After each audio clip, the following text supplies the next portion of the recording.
Wrong. 2. And let's do 3. An arched bridge, giant house of cards, magical stacking books, and more. Oh, I thought they were gonna do it. All on this episode of Science Max Experiments at Large. Oh, hello, Science Maximites. We've got a lot of work today, so I was just getting prepared. You know, taking something flimsy and making it strong, that's what scientists and engineers do every day. And it's also pretty fun. You take something that's not that strong, and by the way you build it or put it together or change its shape, it suddenly becomes a lot stronger than you think it was. So I thought that's what we should do today on Science Max Experiments at Large. We should build something. So we're gonna build an arched bridge, and we're gonna build it out of sugar cubes. So here's what you need. You need some sugar cubes, you need some sandpaper, and you need some modeling clay. So first, you want to make some abutments out of your modeling clay. What is an abutment, you ask? It is this. They distribute the force laterally from one side or the other. I like to use this. This is half a roll of duct tape. And so it fits in just like that. And you see, it's a perfect arch. If you just take sugar cubes and you try to stack them into an arch, it's not going to work because the sugar cubes may not even fit all together, and you can see only the bottoms are touching. I take out the guide and it all falls apart. So here's what you do. You take your sandpaper and you change the squares into trapezoids, and you start sanding down your sugar cubes into trapezoids. Basically, you want one small side and one long side. Thin at the top, wide at the bottom, or wide at the top, thin at the bottom. It's a trapezoid no matter which way you hold it. Put it on the bridge and see. And as you go, you will see if you're doing it right, there will be no gaps. If you go to the Science Max website, there will be a guide that you can use to help you make the sugar cube bridge, so you don't have to spend as long as I did making this one. And then the most important part is the keystone. That's the one that fits in right at the top, just like that. And when it does, you can take away the guide, and it stays up. Isn't that cool? It stays up without any glue, without any mortar, all based on the shape of these sugar cubes. The cool thing is, it'll hold the weight of a whole car, provided you have a very, very small car. The reason why it works is because the weight is distributed along the arch into the abutments and down into the ground. That's what makes an arched bridge so strong. And that's what we're gonna do today. We're gonna max out an arched bridge. So I think I'm gonna need some help, though. Maybe Sonia from the Ontario Science Center. She really knows her stuff. Yeah, I'll go there and I'll see if she's busy. All right, come on, let's go.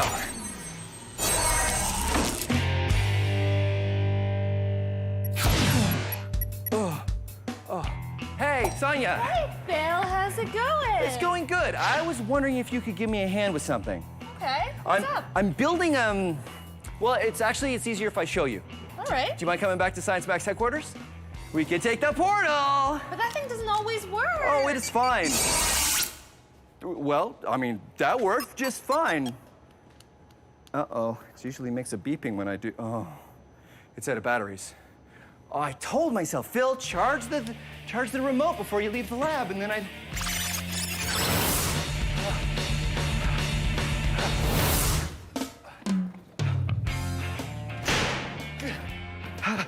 Where have you been? Breathe. The remote ran out of batteries, so I had to run the last 3 kilometers. It's all right. Because You made it. Long story. So the sugar cube bridge, you had a chance to look at it, right? This works on any scale, right? It should, no matter what size arch, it should be the same, right? Definitely. Good, because what I want to do is use these abutments, but go to these abutments. Oh. So I'm going to start the bridge here, and I've already created a thing that we can use to put the sugar cubes on as we go up, so that we can make sure that it becomes a perfect arch. Yeah. Do we have enough sugar for this? Yep. I got tons of sugar. Wow. Yeah. So I think we're gonna need some glue because it's gonna be really hard to get these to stay. Yep. To stay right on. there without a little bit of glue. We're gonna make a giant arch, maybe some walls, and we'll see what happens. Let's do it.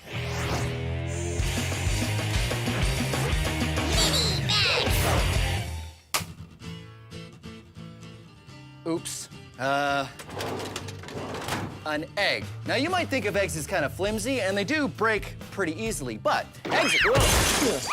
eggs are actually stronger than you think. It's because they're, well, egg-shaped. You see, the top of the egg is like a little bit of an arch, and the bottom of the egg is also like an arch. And arches distribute the weight, just like they do in a bridge. Here's how you can experiment with how strong eggs are. First, you want to get a pair of gloves to protect your hands from the shell, just in case anything goes wrong. You should also tell an adult that you're doing this experiment because if it does go wrong, you're gonna have some mess to explain. And also, you should probably put on some safety glasses. Now, here's what you do.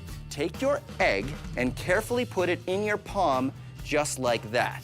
And put it against your other palm, and you're gonna push in directly on either side of the egg. Start pushing harder and harder. You can even lace your fingers and press even harder. And if you do it right, the egg won't break.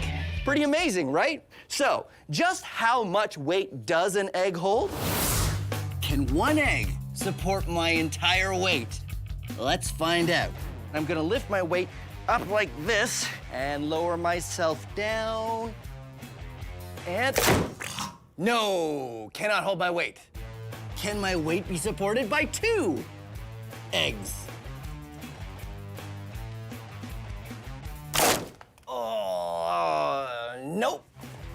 Phil's weight, 4 eggs. Oh,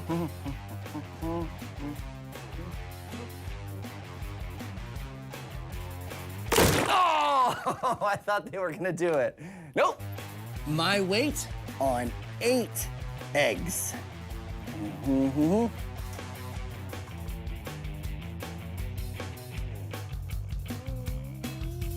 Huh?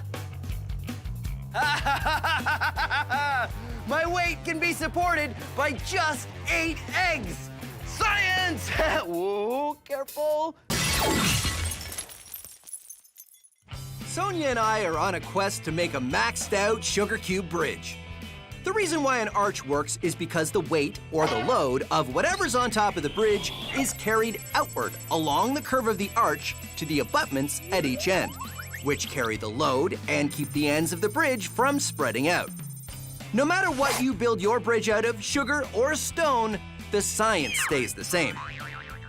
Sonia and I are building a much larger bridge out of sugar cubes. We're using glue to help the sugar cubes stay together, just like stone bridges use mortar. And when we're finished, it was pretty impressive. A massive sugar cube bridge, right? High fives for that. The moment of truth comes when we take out the support and... Yeah! It works! Okay. Giant sugar cube bridge. So do you think it'll hold some weight? I think it definitely should, because right now we have an arch, perfect arch, and the weight is being distributed to the sides, the base. So that's what it's for, right? We can put weight on there? We can definitely put some weight. 1 to start? Let's start off with 1. Okay. And let's see how it goes. All right. Here we go. All right. Yeah, 1 book, yeah! All right, sugar cube bridge. 1 book. 2 books. Are you nervous? Yeah! Sugar books. Sugar cube bridge, 3 books. 3 books. Oh, that was great. It held up 3 books. 3. Well, technically it held up 2 books and broke on the 3rd. So it's kind of still far from how much weight we want to hold because we want to cross it. We definitely want to cross it, so that means we need something bigger and stronger. The cube Yeah, works. you're right, because the cubes are great because that keeps the science the same. Yep. Right? So something cubular. The milk crate, really? Definitely, I think we should use those. It's a cube. It is a cube. A whole bunch of milk crates, and we'll see what we can do. I think that sounds great. Awesome.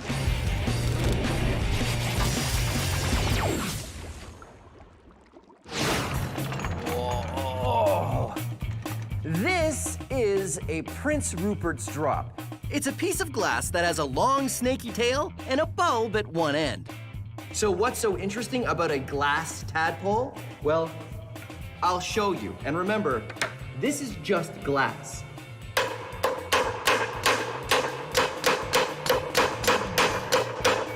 Oh, Prince Rupert's drops are very strong, almost as strong as steel. It's all in how they're made. Molten glass is dropped into cold water. What happens is the outer part of the drop cools off first, leaving the inner part still hot. When the inner part eventually cools, it contracts, pulling everything in tighter and tighter, keeping it under a lot of tension. And because it's round, the force you put on it is distributed all the way around, just like the force is distributed on an arched bridge. Until you get to the tail. Just the tiniest break in the tail, and it explodes. All that energy is released in a chain reaction. Why it's so strong you can hammer on one end, but explodes when you break the other, puzzled scientists for centuries. But now we know it's all in how it's made. The Wizard Academy. All you have to do is demonstrate true magic, and you will be granted entry. Send in the next applicant. Okay, don't let them see you. Don't let them see you. Okay, magic smoke. And here we go. Big entrance. Behold, it is I, Overwhelmo. You again. I only have to demonstrate magic one time, and you have to let me into the Wizard Academy. And last time does not count. So prepare for your mind to be boggled and your eyes to also be boggled, because I shall do a trick. I will just get to it. Here is a book, behold! And now, feast your stupefaction as I produce another book, ha-ha! And then 2 or 3 more times, behold, that's good. Behold! And now, look upon the wonderment as I stack these books on top of each other, like this. And now, feast more stupefaction as I cleverly move the books off the table. And now comes the magic word. Now, I say the magic word. The magic word! And behold, the book is levitating. It is completely off the table. I have done it. Magic. No. No? Not magic, that's science. But the book is levitating. No. Look, it's not even touching the table. No, it's being supported by the books below because of the center of mass. Preposterous. I'm afraid it's very posterous. Each book is balanced on the one below in a way that the center of mass is behind the edge of the book below. And the entire stack's center of mass is behind the edge of the table. So it may look like magic, but it's science. So, I can't get into the Wizard Academy? No, I'm afraid not. Good. Alakazam! You will rue the day that Overwhelmo did not. I will return, and then you will see. Oh, ow. Sonia and I made a large bridge out of sugar cubes, and it didn't hold much weight. So now we're going to try making another arch bridge, but instead of sugar cubes, we're going to use milk crates. There we go. I've made some abutments out of giant crates, and this is where we're gonna start our bridge, and they start there, and it goes in a big arch, but we're gonna be using I brought milk crates. milk crates. High fives, high fives. So we start our bridge, This is a straight line, it's not an arch. It's not an arch. but it's clear we have a problem. Okay, ready? That didn't work, Phil. It's like we're back to the beginning again. This is like 2 straight We lines. have 2 straight lines, It's yep. like a triangle. We need an arch, so we're gonna need a support. Sonia and I build a support to help us make a curve the milk crates can follow. But after we finish stacking, there's a problem. It doesn't look very solid. Yeah, it doesn't, does it? Here. Oh, yeah. Because there's a gap at the top of all of them. Look, that one, there's a gap. There's a gap there. There's a big a one gap here. there. It's Well, I not mean, making our bridge very solid. There's only one way to find out for sure, You can try it. is to pull this out and see if it stands up. Let's do it. Okay. So, didn't stay up. Didn't stay up. Okay. That's all right, though. I'm not sure why it isn't staying up. Like, the sugar cubes were cubes. That's a cube, Milk crates are cubes. but we did change the shape of the cube. Oh, yeah! If you remember, when I first built my sugar cube bridge, it didn't work with cubes. You have to sand the cubes down to make them into trapezoids. You can't build a perfect arch out of cubes. So they were tall, wider here and then narrower there so that they had. Oh, so that's the problem. Yep. So I could, like, cut it? I could cut it. I could cut it. You could. I could That's cut gonna it. take a long time, though. If we cut the milk crates into trapezoids, everything will work, right? Right? We take a milk crate and with the right safety gear, we cut it so we can reshape it into a trapezoid. Good. And it works. But It's gonna take a long time, isn't it? Definitely. So how about this? I have an idea. So remember when we did the experiments and we had lots of V gaps? Yeah? How about we put some wooden wedges into those gaps to make it one secure structure? So it was sitting like this. Exactly. So what we're gonna do is insert wooden pieces right here, so we'll fill those gaps. I get and we'll it. make it one secure structure. Ah, instead of cutting all of our milk crates, we can keep the milk crates. Yep. And they can be solid and we just add to it rather than take away. Taken away, exactly. That is a smart idea. Okay, let's make some wedges. All right.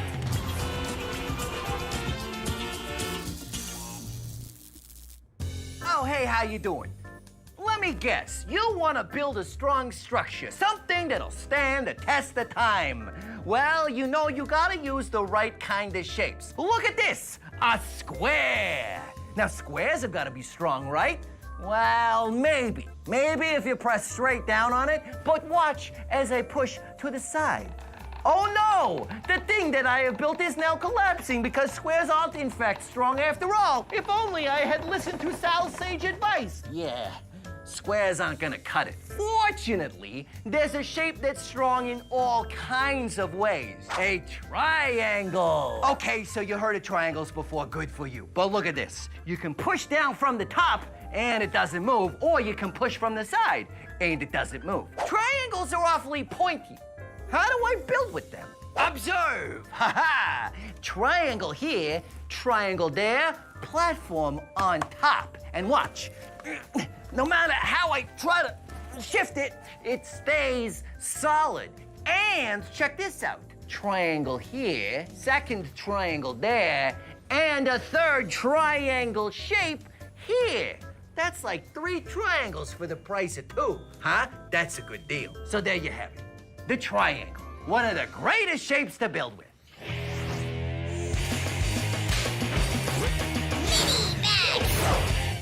This is a house of cards, and if you've never built a house of cards, you should definitely try. Try, because it's not easy. What you need to do is you need to make triangles with the cards. If you do it just right, they'll stay up. Then you take another pair of cards, like that. You take another card, and you put it on top. And it stays up. keep on building by making triangles and putting another card across the top like a roof. Then, when you're ready, you can start to make a second layer. It takes a lot of patience to make a house of cards. But with enough patience and really steady hands, you might be able to finish it. There we go. Ha-ha, a house of cards. Now, let's max it out. Shh, backing away slowly. Backing away slowly. To build our maxed out card house, the Science Max build team and I used large pieces of foam insulation, which were super light and easy to work with. Once we set up the first layer, we needed to bring in a scissor lift so we could keep building the next layers. By the time we got to the top, our card house was 10 meters tall. Yeah! Giant house of cards! And now that I've built a giant house of cards, what do I do with it? I knock it down.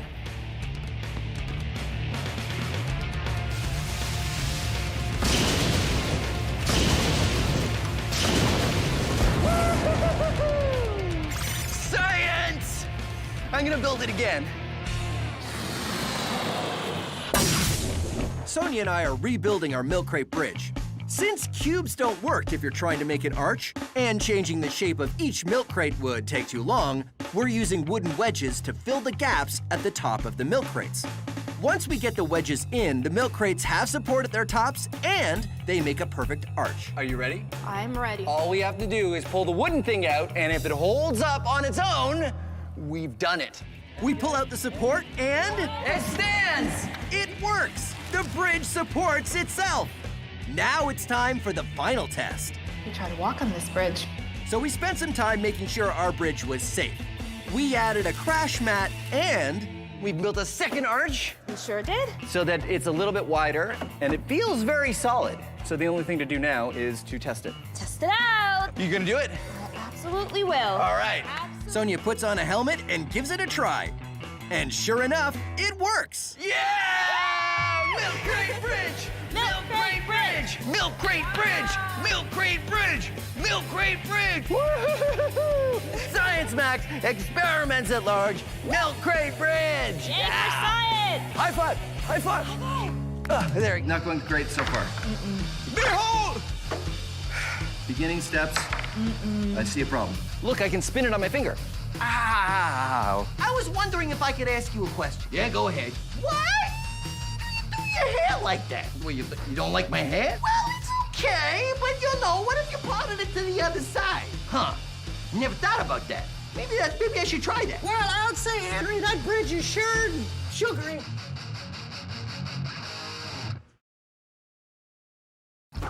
Have you ever done a science experiment and wondered what it'd be like if you did it big? I have.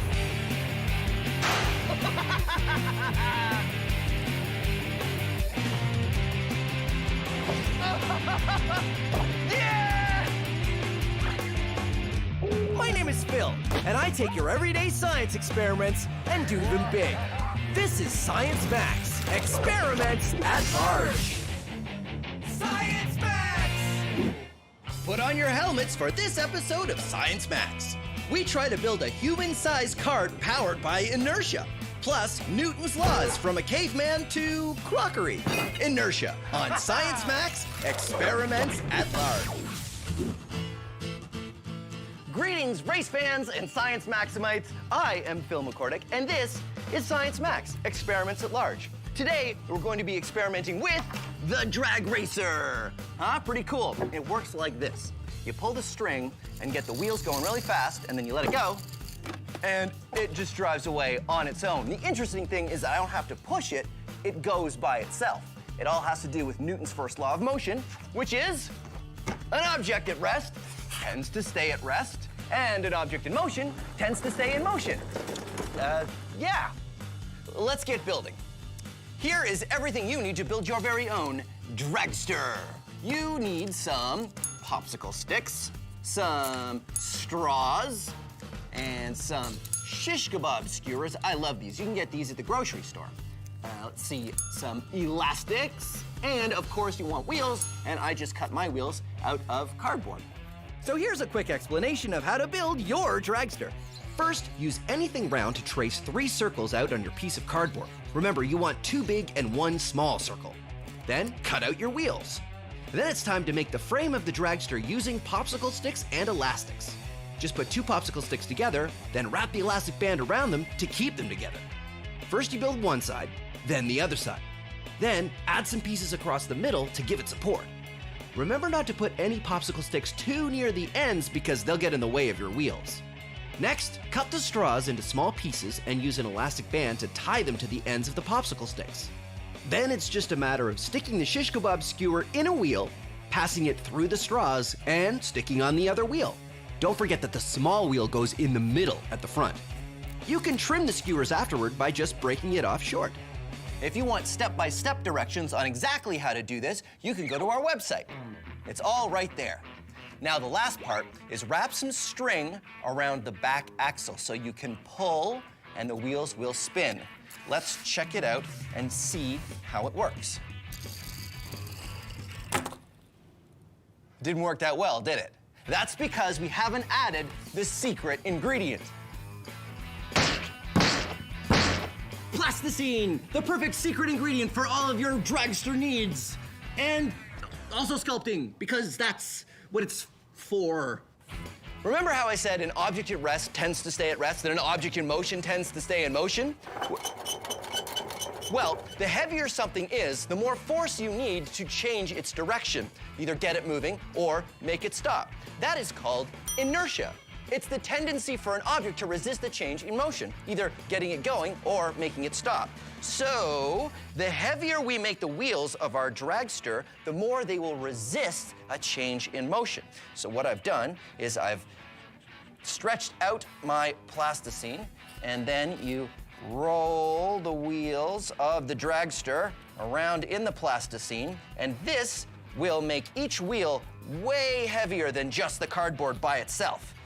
And it will make it much better in terms of keeping the dragster going, because if the wheel has more weight, it will have more inertia. Now, I have to wrap the string around the back axle, just like that, and there we go. All right, let's try it out. All right, let's give it a shot and see how it works. Pull on the string, get the wheels going real fast, and there it goes. Now, of course, this is Science Mac's Experiments at Large, and we are going to do it again, and we're going to do it much, much bigger. That's why I'm going to the Center for Skills Development and Training.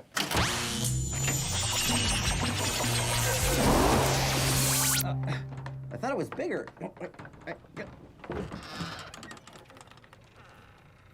Oh, right.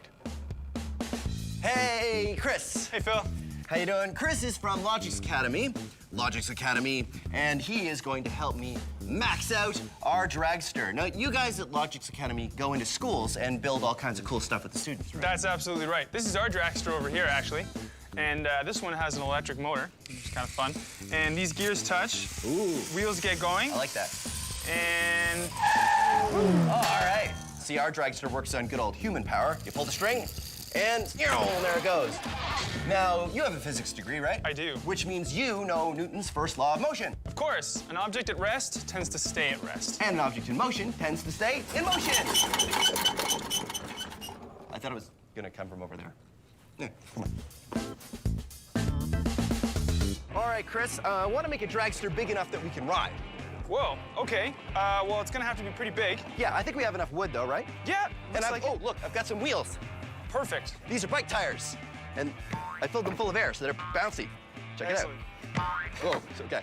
So, yeah, we build our frame out of wood, Yeah, attach the tires on, and then find a way to get them spinning. and if the tires are spinning, Yeah. we don't actually have to push the cart because it'll just go on its own? That's the idea. The inertia should carry, in the wheels, should carry us down the track. So in this case, the object in motion is the wheels. That's right. And it wants to stay in motion, which means that when it hits the ground, it'll push the cart. And hopefully us too. And hopefully us too. All right, let's get building. Let's do it. So Chris and I get to work building the dragster. Our maxed out version is gonna look just like the popsicle stick version. A triangular frame with 2 large wheels at the back and a small one at the front. What's more, we're gonna do the same thing to get the wheels spinning. We're gonna attach a rope and give it a pull. When we drop it down, the inertia of the wheels should make the dragster take off. All right, here we have our dragster. This is nice, Chris. Yeah, it looks good. So the only thing I don't understand is what are these for? Right, so these are gonna help us lift the wheels off the ground, like this. Oh, okay. Pull it back, and what's gonna happen is we're gonna run real fast with that string, and we're gonna give it a little kick, and hopefully it'll take off. Ah, all right, I like it. So I just run backwards as fast as I can. Fast as you can. All right, here we go. Ready? Yep, ready? Okay, safety glasses on.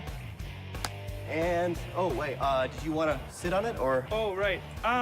Let's wait until we see it working, and then we can... Okay, dry run. Okay, try one. Ready? Go!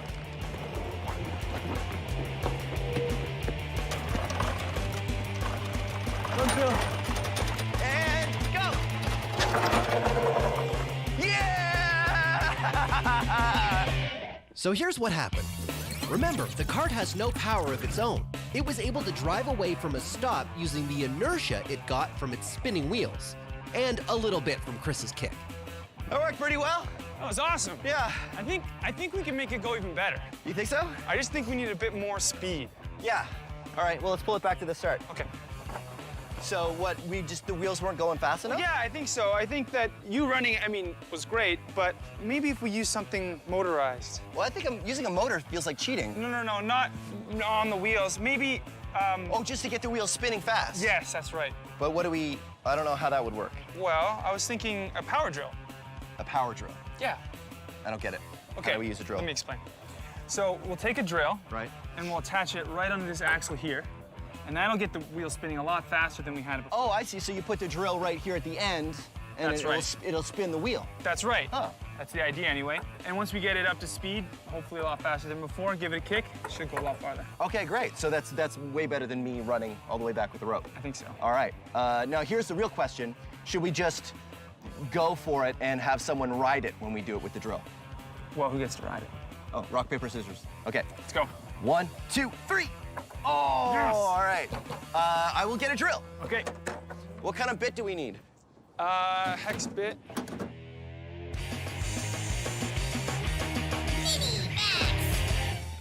Here's a fun experiment you can try. If you have something heavy, like this glass of water, and you put it on a piece of paper, you can experiment with inertia. If you move the paper slowly, the glass moves with the paper, because the friction between the paper and the glass is enough to overcome the inertia of the glass. But if you move the paper quickly, the friction is not enough to overcome the inertia, and the glass stays put. And now, let's max it out.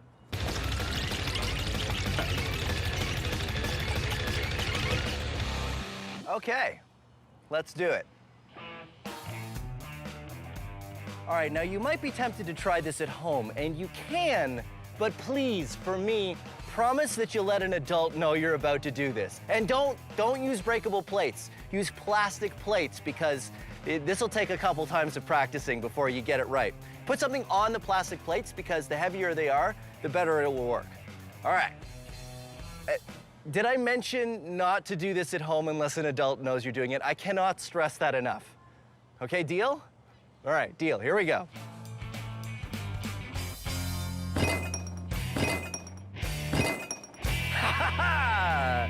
And there you go. Newton's first law. Thank you. Our dragster worked pretty well, but now we're gonna try sitting on it and seeing if the inertia of the wheels is enough to accelerate the dragster and the human rider. Because we're gonna need a lot more inertia, we're gonna make the wheels spin even faster using a drill. All right, power tools! Yeah! Power tools! Woo! Yeah!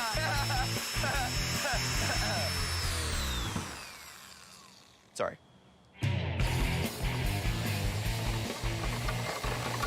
When I attach the drill to the wheel, it works really well. Yeah, that is really gonna work. All right, let's do it for real. So, what do you want? Helmet or blast shield? Blast shield. Blast shield. All right, there you go. You ready? Go. There you go. Whoa, man.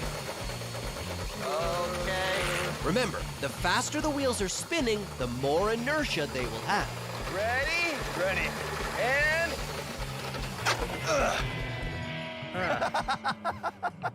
Well, What happened? so you went a foot. 1 foot. So why didn't that work nearly as well as the last time we did it? Well, I think my extra weight caused a bit of the problem. Yeah. So the inertia wasn't able to carry us forward. But the whole point of this is so that someone can ride the That's- dragster, because why build it if you can't ride it? That's exactly right. I think if we're gonna have someone ride it, we need heavier wheels. Well, on the small one we use plasticine. Yeah. I don't know if that's what we should use. What if we used car tires? Car tires. Oh, what, on this? No, I think we're gonna have to build something bigger. So okay, so we build a whole new frame. Yep. What if we got like the axle of, like the back axle of a car or something? That's a great The idea. back axle of a car, and then what, we use the drill? I don't think the drill's gonna be enough. To move the, why? You don't think it's gonna be enough to move the back axle of a car? Yeah, it's too big. So what do we do? Well, what's good at moving the back axle of a car? Well, I mean a car, but we would have to take it off the car, so. We could use another car. We could use another, another car. You could use another car. You'll have to explain how that works. Okay. Let's go get the stuff, and you can tell me how we're gonna use. So how do we use another car to make the first car go? Okay, I'm thinking we jack one car up, Yeah. back our big dragster. Newton's laws in 60 seconds.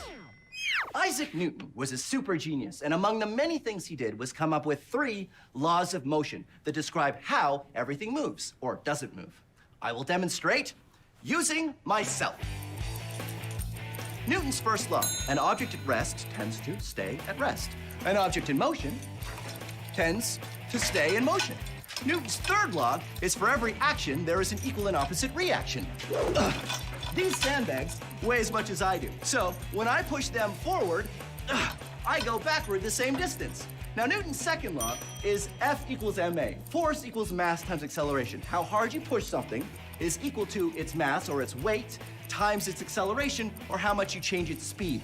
I know, that one's a little bit more complicated, so we're gonna have a whole other segment describing that one coming up. Meantime, let's recap. Newton's first law: object at rest tends to stay at rest, object in motion tends to stay in motion. Newton's third law: for every action there's an equal and opposite reaction. Newton's second, Newton's 3 laws of motion. Now how do I get down? How do I get, oh wait, I know. Oh no, that was not a good idea. That was... Now it's time for Science So Simple, a caveman could do it. This is a caveman. This is a door. It is a well-known scientific fact that cavemen do not know how to open doors.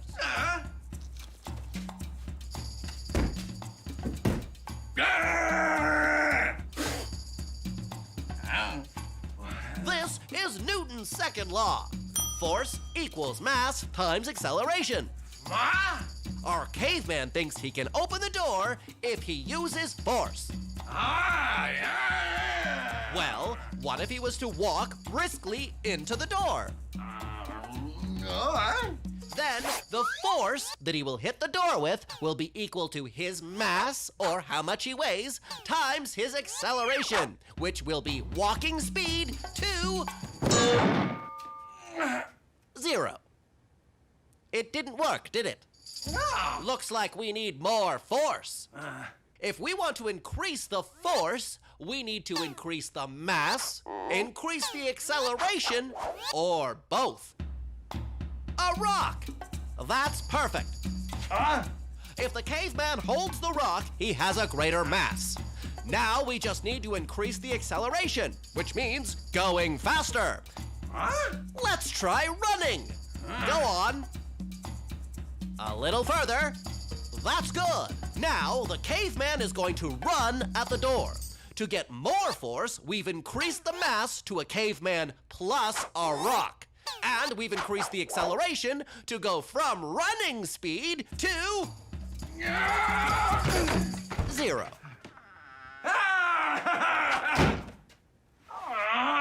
And there you have it. That's how Newton's second law works.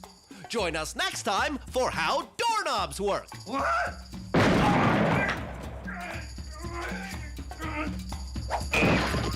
Our inertia-powered dragster just wasn't maxed out enough. So Chris and I built a second dragster, the Dragster Mark II.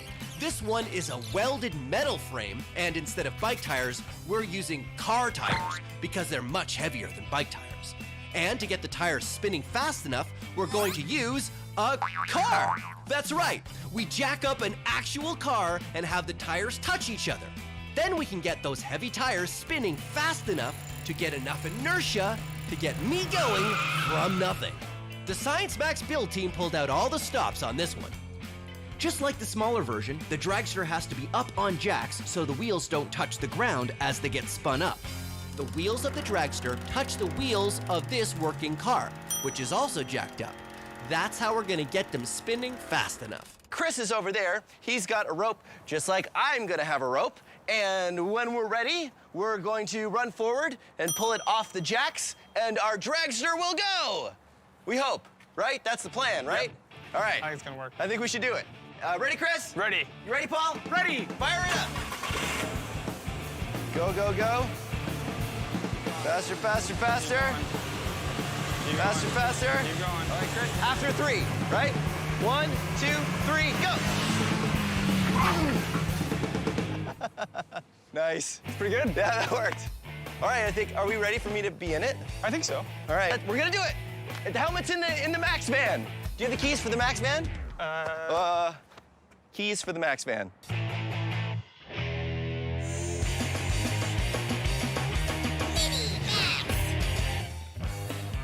Here's another small experiment you can do with inertia. Take a stack of checkers or game pieces like I have here. Oh, or coins. Coins work really well.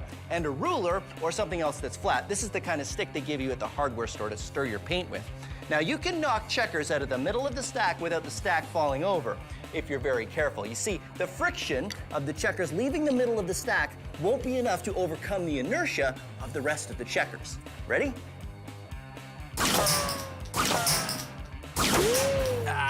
Now, let's max it out. Oh, I have these pizza boxes, and they should work the same way. You see, you get a stack, and don't worry, I've already eaten all the pizza.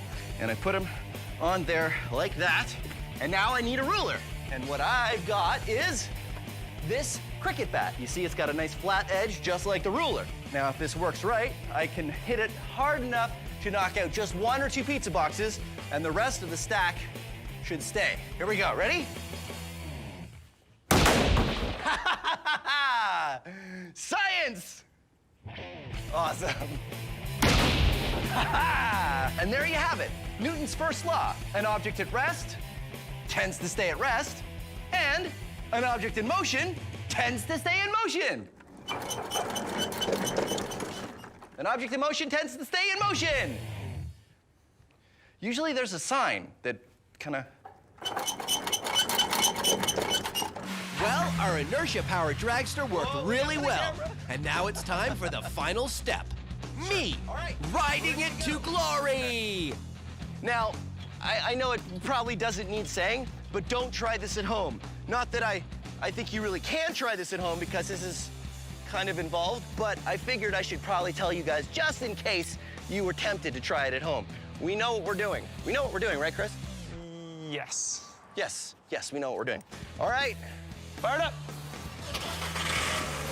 Keep it going. Keep it going. All the way. Whoa. All the way. 3, 2, 1, go! Woo! Yeah! Yeah! Woo! How's that for inertia? Wow, look at that. That's amazing. Cool. High fives! Yeah! Let's recap. The weight of the tires, as well as how fast they were going, provided enough inertia to accelerate me and the weight of the dragster. The objects in motion, the wheels, wanted to stay in motion so much they moved the dragster all by themselves. Inertia, and Newton's first law of motion. Thank you for joining us on Science Max. Let's go again. Your turn? Yeah, my turn. Okay. Woo. Inertia!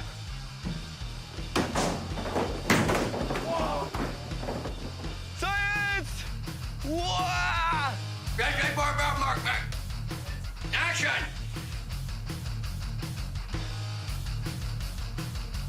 I can't do it.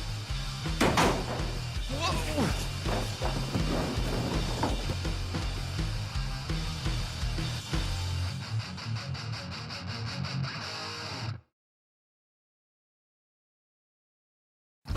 Have you ever done a science experiment and wondered what it'd be like if you did it big?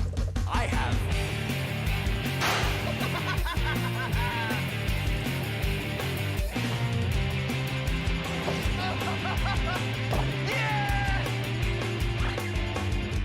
My name is Phil, and I take your everyday science experiments and do them big. This is Science Max, experiments at large. Science Max! This episode of Science Max is all about elastic energy. We use it to build a catapult and a paddle wheel boat, and then we max them out. We even learned some history. Elastic energy. Today on Science Max, experiments at large. Welcome to Science Max Experiments at Large. I'm Phil McCordick, and today we're going to be building one of the most devastating, one of the most powerful machines known to medieval man, using a plastic spoon, among other things. We're going to be building a catapult. Catapults were used throughout history for all kinds of reasons to throw all kinds of things, but mostly big stone blocks at castle walls in order to knock them down. Here's what you need in order to build your own catapult. You need elastics, pencils, unsharpened is fine, plastic spoons, like I said, and popsicle sticks. Popsicle sticks. I'm gonna go wash my hand. So here's the science behind what we're doing today. It's all about elastic force. Elasticity is a property of solid materials, like this elastic, and how much they tend to return to their original shape when deformed, like when I pull on it. Elastics are called elastics because they're great at doing just that. You can pull on it and pull on it and pull on it, and it'll, always return to its original shape. So we are using the power of elastic force today. Ow. Now it's time for a Science Max quiz. Elasticity is the ability for a material to return to its original shape when deformed, like this or this. Which of these materials have elasticity? A rubber band, a pencil, or a rock? Haha! This is a trick question. The answer is all three. Most solid materials have elasticity. Nearly everything will deform a little and still be able to return to its original shape. It all depends on how much. This is a steel bar. This is an elastic band. And this is an ice cream sundae. We're not talking about ice cream sundaes now, though, so get that out of here. Good. Now, a steel bar and an elastic band both have elasticity. A steel bar can be stretched to 1% of its length and still spring back. A rubber band can be stretched 300% or more. The difference between the two is why we make balls out of rubber and buildings out of steel, because the other way around wouldn't be good for balls or buildings. This has been a Science Max quiz. All right, let's build our catapult. The first step, take 4 pencils and stick your popsicle stick in between so you have 2 on the top and 2 on the bottom. And then use your elastic to go around and around and around. That's why I like building things with elastics, because it makes it very fast to tie things together, because once you go around and you have it nice and tight, you just pop it over the end and voila, it stays together. And that is how you start making your frame. Put more pencils on that side And another popsicle stick on the other end, held on at the corners with more elastics. Then take even more elastics and put them right around the middle until you get this. I've added a few more elastics around the middle here, and that is where we're gonna get all of our elastic force. I think I have 6. The more you use, the better it's going to work. Take your popsicle stick, stick it in between the elastics, and then start spinning it around. Here's the reason I use pencils and popsicle sticks is because the pencils are a little bit longer, which allows you to twist the popsicle stick around in the middle and build up the elastic force. Now, because I'm twisting, the elastic force we're using here is called torsion, or twisting force. When you feel you have enough torsion, pull your popsicle stick down a little bit so it won't unwind on you, and you'll see that you have all kinds of elastic energy. Then, take your spoon and stick it on the popsicle stick, and you can also break off the popsicle stick if you want to make sure it's the right length. And it works like that. To make the frame, you just need more pencils and elastics. The trick is to make a triangle with 2 pencils attached to your frame. They should stick up right where your catapult arm would be fully upright. Then, take a final pencil and put it across the top. Don't forget to pull the arm back before you put the pencil across, otherwise it'll end up on the wrong side. Now, this is very complicated and I went pretty fast, so if you want the step-by-step instructions on exactly how to build this, go to our website. And there you go, a catapult of your very own that you can use to knock down very small castle walls. I've also built a larger catapult using all of the same principles. Pretty good, huh? It's got a longer arm, which means I can throw marshmallows even further. Whoa. Or I can throw larger marshmallows, or I can throw very large marshmallows. Now I know what you're thinking. You're thinking, Phil, is that the largest catapult you're gonna make? Well, of course not. This is Science Max, experiments at large. I'm headed to the Center for Skills Development and Training, and we're gonna max out the catapult so that it's big enough to throw one of these.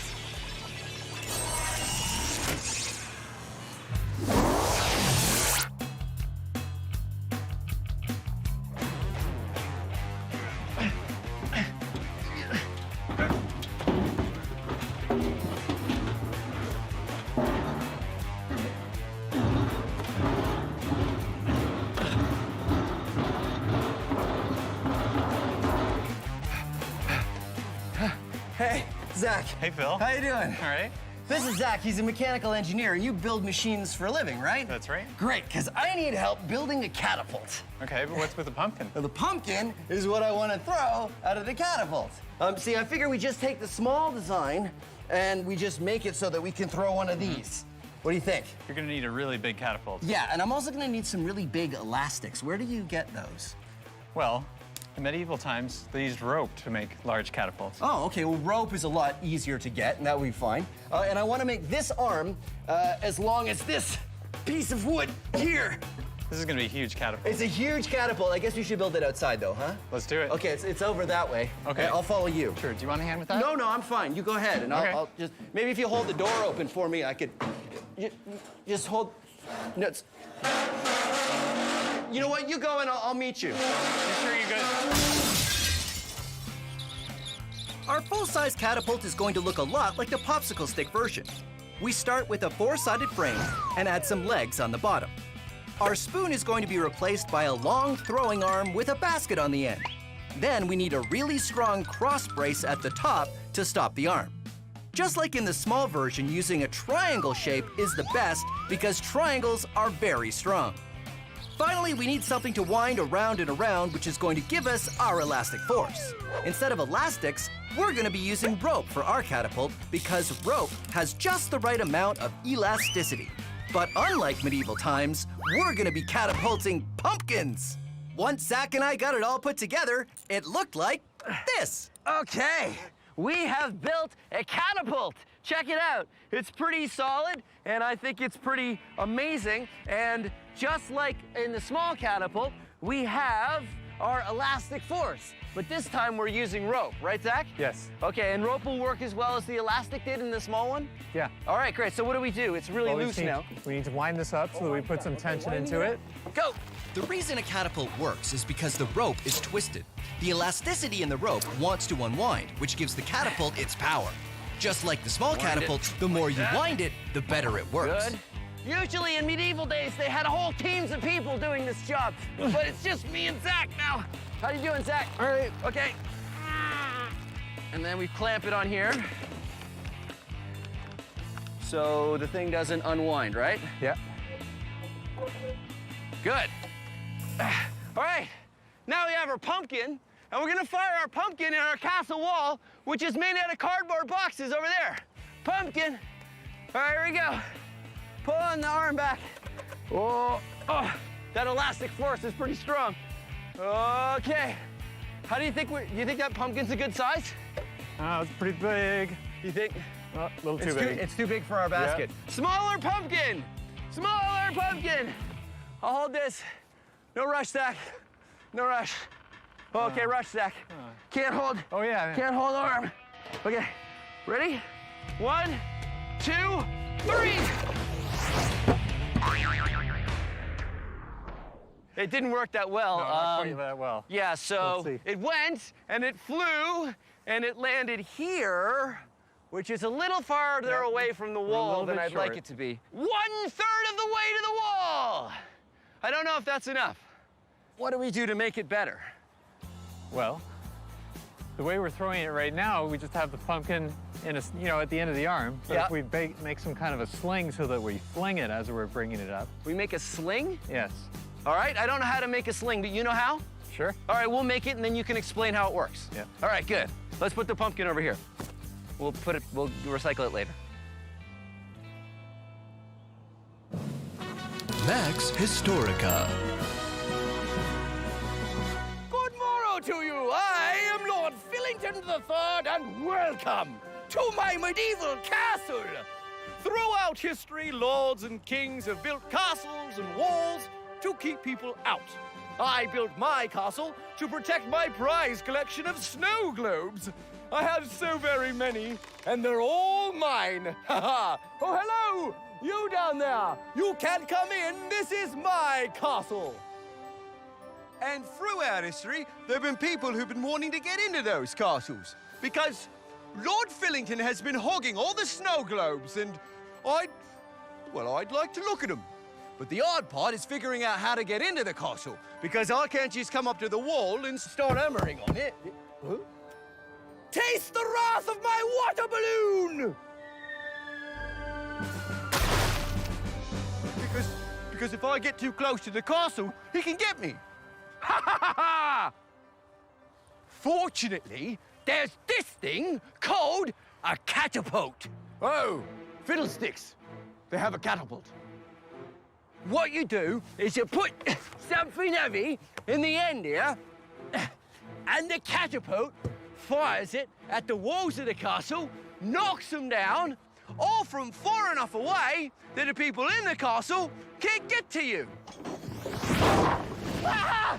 Oh, I surrender! Don't knock my walls down! It'll take me all week to fix them. Oh. All right, you can have a snow globe. And that's how catapults were used in history. Oh, so beautiful. Back to our maxed out catapult. Our first design threw a pumpkin just like it was supposed to, except it only threw it 1/3 of the way to the wall. Now Zach and I are planning to outfit the catapult with a sling. The sling attaches to the end of the throwing arm and gives the pumpkin a lot more distance to travel. Because the pumpkin is traveling a longer distance in the same amount of time, it will be going faster, which will hopefully get it to the wall, or at least a lot farther than before. So we built this sling. How does this work, Zach? Well, we've got one end tied here. Yeah. And then we put the pumpkin in here. Wait. Okay, pulling arm down. Pulling arm down. Okay, yeah, now what? Now we put the pumpkin in here. Put the pumpkin in there. Yeah. And then we loop this over the back of the... Over that. As the throwing arm goes up, this will slide off the back of the throwing arm and it will release the pumpkin. All right, you're the expert. I believe you. Let's try it out. 3, 2, 1. Whoa! Okay, that works really well. You know what the problem is, though? We still don't have enough oomph. Yeah, it needs more power. So what do we do? I don't know if we can crank that rope anymore. I think we're at the limit of our rope power, but if we added some more elastic... I thought we weren't going to use elastic. Well, we used elastics in our small demo model, so what if we use some more? We have elastics? I don't know yeah, if we brought have some in here just in case. What's this? It's surgical tubing. It's like a giant elastic. Mm-hmm. Well, I guess this is elastic force. So do we twist it around at the bottom there? Well, we just wrap it around the throwing arm like this. Oh, I see. So we tie it here. Yeah, we just need a lot more, and then we pull this, and it would be. Oh, yeah, that would make a lot more. So we just need a lot more of this elastic. What is this again? Surgical tubing. Surgical tubing. It's like a giant elastic. Fantastic. All right. Goggles on. Goggles on. Yes. Yes.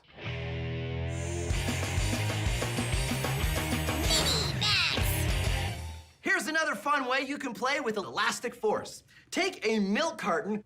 I prefer Science Max milk because it's the creamiest. 2% cream, 100% science. Wrap some elastic bands around it with some popsicle sticks on the bottom, sort of like feet. Then take some clamshell packaging, which wraps just about anything you buy nowadays, and cut out a square or a rectangle. Then wrap some tape around that square with an elastic in it, and put the elastic on the feet of your milk carton. Then wind it around and make sure you go backwards so your paddle wheel boat will go forwards when you put it in the water.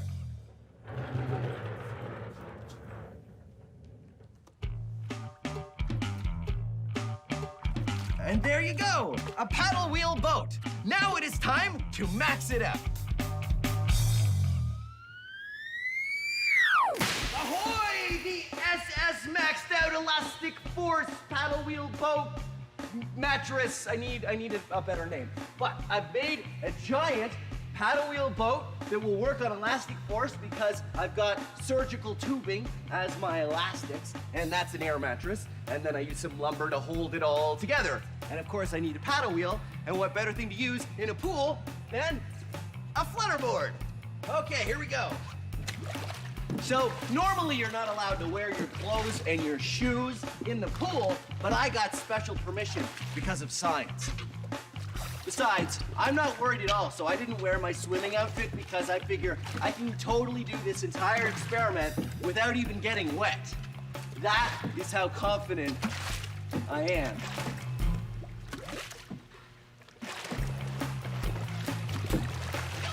All right, now the tricky part will be getting onto the mattress. Okay, here we go. Ha-ha! Whoa. Ha-ha! The SS Science! Hey, SS Science, that's a great name for this. Look, it works great, and I managed to stay totally dry. Huh? Well, almost. Whoa, oh, oh. Haha, you thought I was gonna fall in the pool, but I didn't. Uh-oh. My flutterboard has stopped moving, and I'm in the middle of the pool. Almost. Yeah. Didn't think this through. No. No. No. No, that's not going to work. Maybe I'll wait. Our maxed out catapult was working well with the sling we attached to it, but it still didn't make it all the way to the wall. Zach's idea is to attach a bunch of surgical tubing to the cross piece of the catapult. Surgical tubing is pretty much big elastics, so we'll have two places we're getting elastic force from, the rope and the surgical tubing. Hopefully this design is enough to help our catapult fling a pumpkin far enough to hit the castle wall. All right, here we go. You hold that. I get this. We got our system down now. Okay.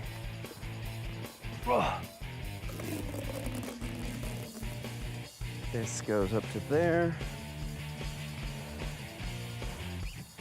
Okay. Okay. 3, 2, 1. Nope.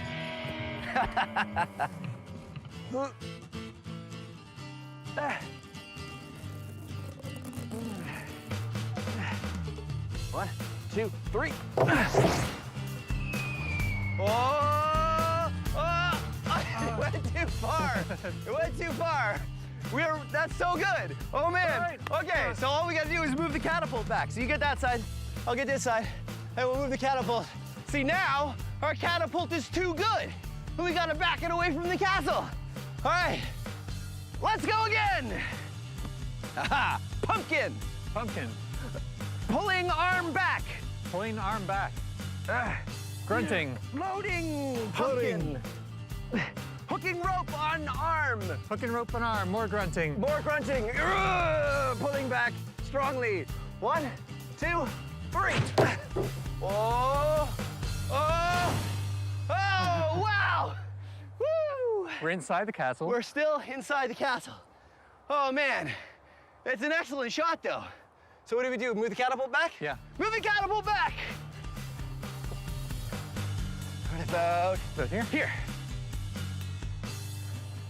Here we go again. Pumpkin. Pumpkin. Loading arm. Loading arm.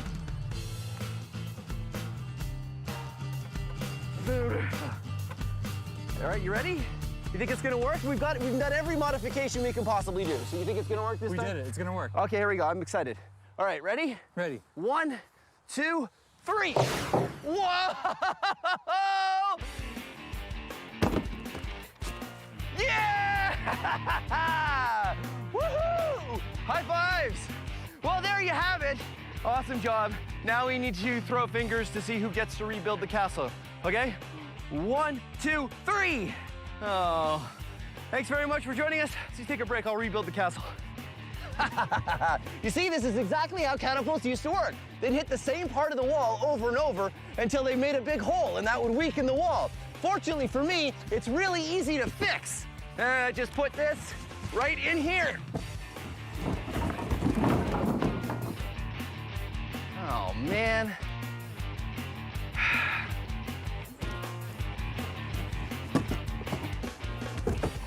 The pool will be closing in 5 minutes. No, I'll do it. No, why do you ask? Taste the wrath of my water balloon!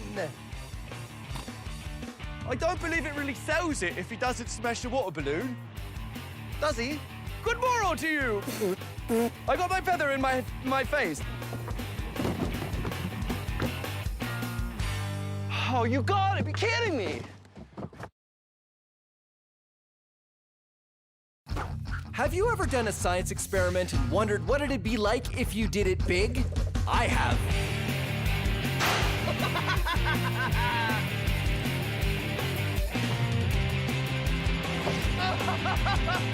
Yeah! My name is Phil, and I take your everyday science experiments and do them big. This is Science Max, experiments at large. Science Max! Today's episode is about friction. How can I hang onto this rope without falling? Can we reduce it so we can slide around? I'm going towards the wall! Can we increase it so I can climb a wall? Ha-ha! I did it!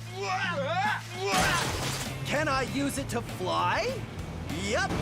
Friction, today on Science Max Experiments at Large. Hey, Science Maximites,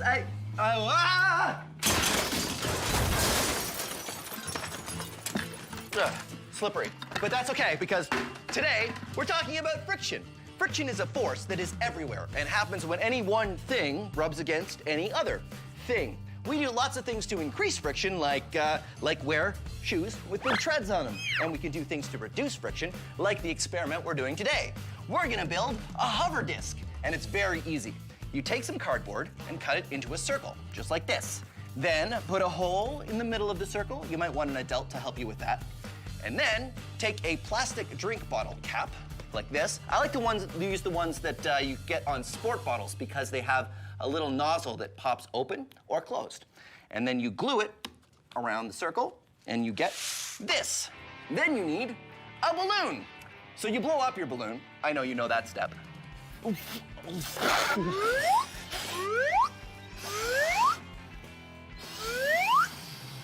And then twist the balloon so it doesn't get away from you. When it's nice and twisted, you can stick it over the drink bottle cap like this, and then untwist it. And this is why I like to use the plastic drink bottle caps that come from sport bottles, because you can open it when you want. And when you do, your disc rides on a cushion of air, reducing the friction with the table, and it's almost like it's sliding on ice. You can also use CDs if you want to do a different design. Just make sure you're using CDs you never want to listen to again. Now, if any of this is too fast, don't worry. You can always go to the Science Max website, where we have all of the instructions. And now, it's time to max it out.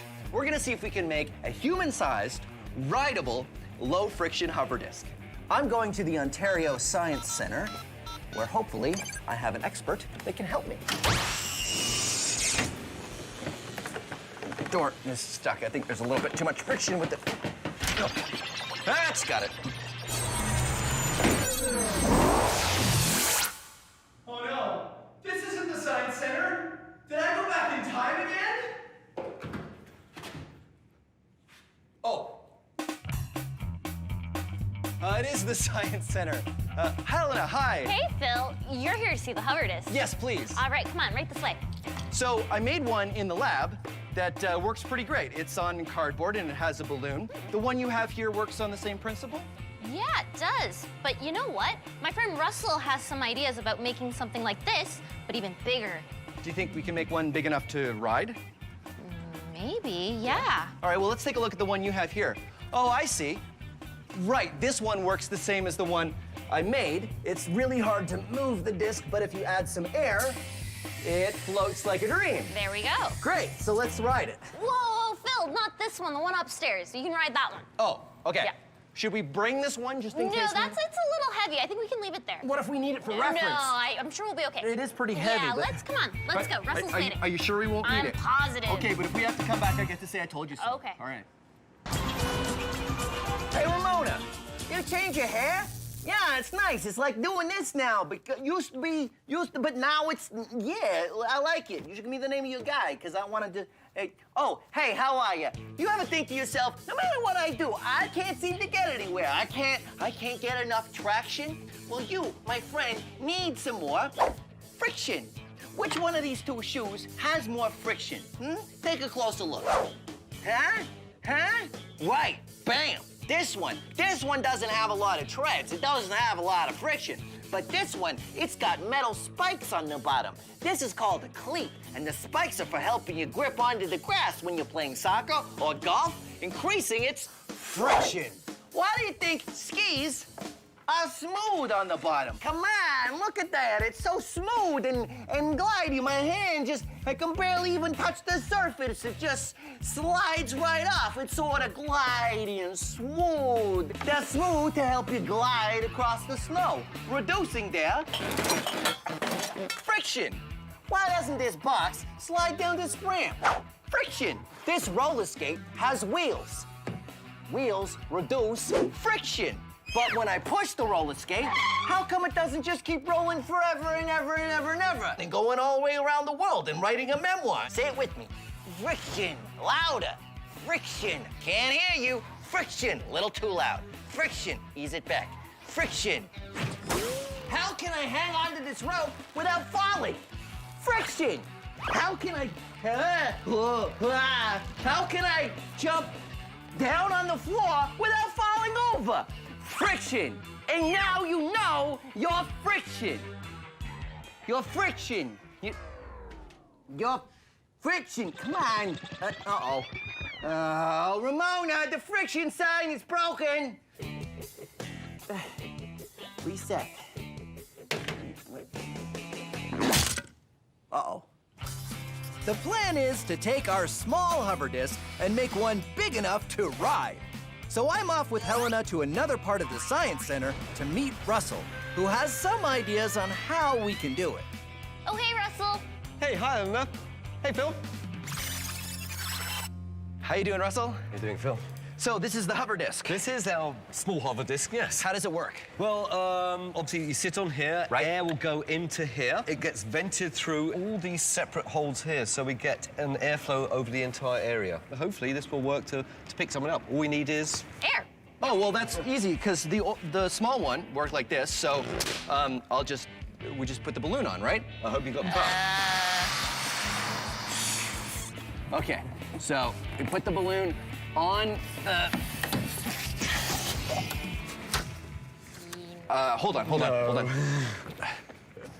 Larger balloon! Oh, okay. Sorry. That's okay. Okay. Yeah. Uh-oh, twist it so it doesn't... He's losing his air. Okay, all right. On you get. You grab Right. one side, I'll grab the other. Okay, here we go. Go. It doesn't feel way too much It doesn't friction feel on like it. it still feels pretty frictiony. I think we might need something more than a balloon. So what do we do? Well, I think we need more consistent air going through here. Okay. So not a balloon. Not a balloon. Something, I don't know, opposite to a vacuum cleaner? Opposite to a vacuum cleaner. That would be Like a leaf blower. Like a leaf blower. a leaf blower. Right? High fiving. Yeah. Awesome idea. Yeah, leaf so blower it is. why don't we make a couple larger discs and we'll hook some leaf blowers to them and we'll see what happens. Definitely give it a go. Okay, great.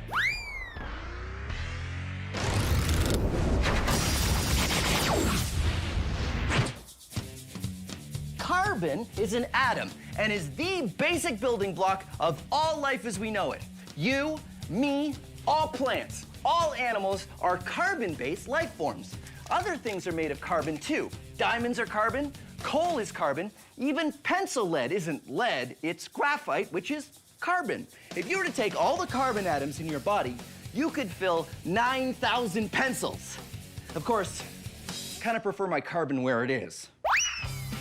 Our low-friction hover disc still had way too much friction. One of the problems that Russell mentioned is that the balloon just wasn't giving enough air. But then Helena had the idea of using a leaf blower instead. The plan now is to make a leaf blower powered disc by starting with a big circle of wood, cutting a hole in the wood where the air will come through, and then covering the bottom with a tarp that has many holes cut out of it for the air to escape. Because leaf blowers are made to push lots of air, hopefully there'll be enough for me to ride it. Well, this is the business. Look at this. That's amazing. It's good, right? Oh, yeah, I love the tube. You know, high volume of air through that. Yeah. Yeah, I think it's a dryer vent I just found it in the lab. And then this, of course, is leaf blower. So I get on here, and then Helena, if you want to turn it on. Yeah. So once we fire it up, the air coming out from the bottom of the disc raises me up, and I float on a cushion of air. I can't control it! Because the friction between the disc and the floor is so low, I end up floating wherever Helena and Russell push me.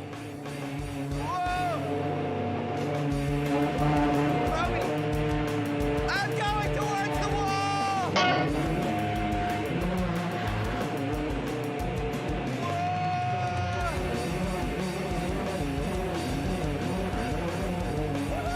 It's like human air hockey! Okay. It's a bit unstable. Do you want to turn it off? Wow, that worked amazing. Not too much control, though. I have no control whatsoever. Yeah, no. But this is great. So so we have the no friction down pat. I feel we need some way to actually move. Well, something to push you along. I was thinking as you're going, like, you need like a broom or something. A broom? Okay, yeah. What if we do like something low friction, like a broom, and something high friction, like that we could really sort of stick on the ground? Yeah. Yeah, and then we could build two of them, and we would have two discs and two ways of moving them. Are we gonna race? And we can race! Yeah! Okay, Yeah. that's what we're gonna do.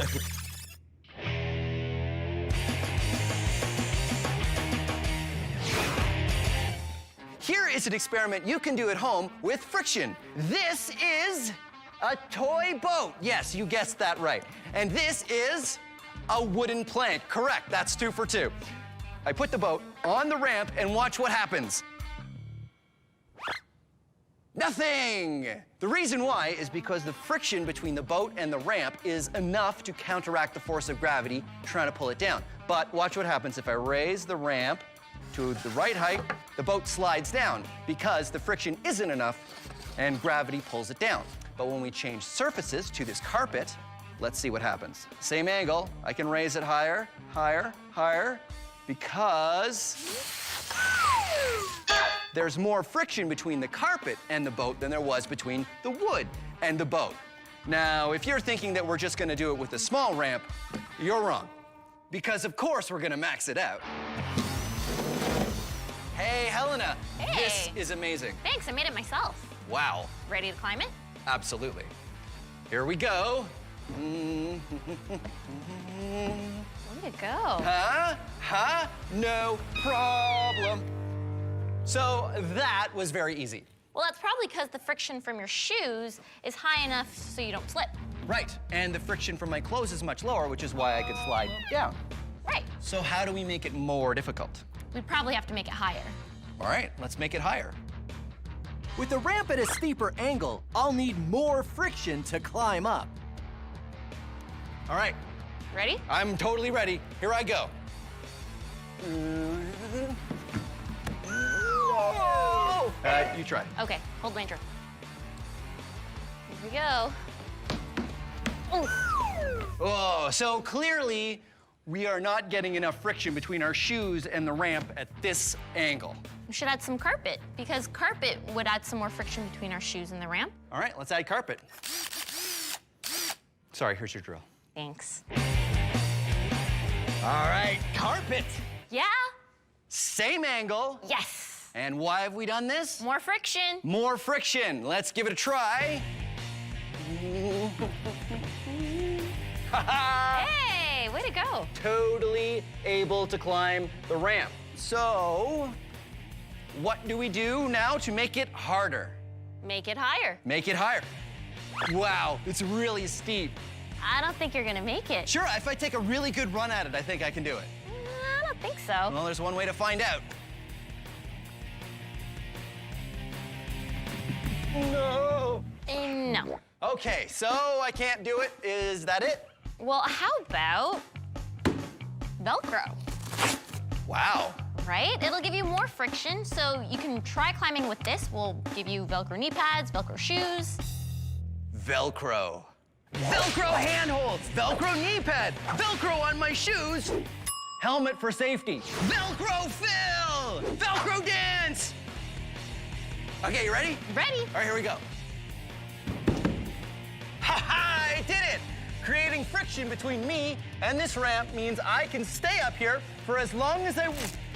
No. No, Velcro. No. No. Phil, you okay? Velcro! Friction! Your turn. No. Our hover disc worked well. So well that we decided to build another. If we have 2 hover discs, then we can race them using different kinds of friction to push them along. Something that has low friction, like a dust mop, and something that has higher friction, like a pole with rubber balls at the end. Rubber has great friction. That's why we make car tires and the treads of our shoes out of rubber. Okay, we have a giant race course that we've set up. We've got 2 low-friction hover discs, and I'm gonna use the low-friction dust mop version to propel my hover disc. And Helena, what do you have? I have the high-friction rubber ball stick. Start your engines! On your marks, get set, and go! And we're off. Remember, Helena and I are using very different methods to get our hover discs moving. I'm using a low-friction dust mop, and Helena is using high-friction rubber balls. As you can see, my low-friction dust mop doesn't make enough friction with the ground for me to push myself. Helena, on the other hand, is having no problems. Let's go, let's go, let's go, let's go! Go ahead, you can beat him! You can beat way back! Forward! Bit further! Bit further! He's way back in for the win! It's the leader! Jake crosses the line! Yes! And there we have our winner. Yes, over the finish line. It feels way back over there. Oh, man. I'm still stuck at the second turn. Way to go, Helena. Thank Nice. you. So what was the strategy? How did it work? Well, pretty much while I was using those red balls, I was getting friction, helping me steer. You know what? I think we need a little bit more thrust. That would work even better if we had something pushing us even harder. Definitely. Wait, I have an idea. Wait, hold, I need your help. Come on. Okay. I'm at iFly Toronto indoor skydiving to talk to you about friction. That's Mike. He's gonna help me out. Okay, here we go.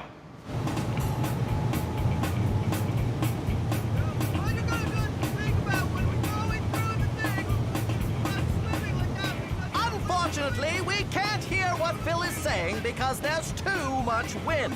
It looks like he's trying to tell us something about the friction. Yes, he's saying the friction from the air rushing up in the chamber is enough to counteract the force of gravity, which is why he's able to float or swim or whatever he's doing. Now it looks like he might be saying even something like air can have a lot of friction if it's going fast enough. And the air in this chamber is going fast, which is why we can't hear a word he's saying. Oh, well, he seems to be having fun.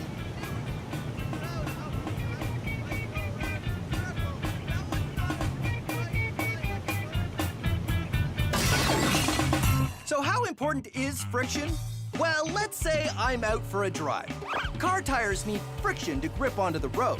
Without it, my car wouldn't be able to turn at all. But that's nothing. Without friction, the bolts holding the wheels on the car wouldn't work.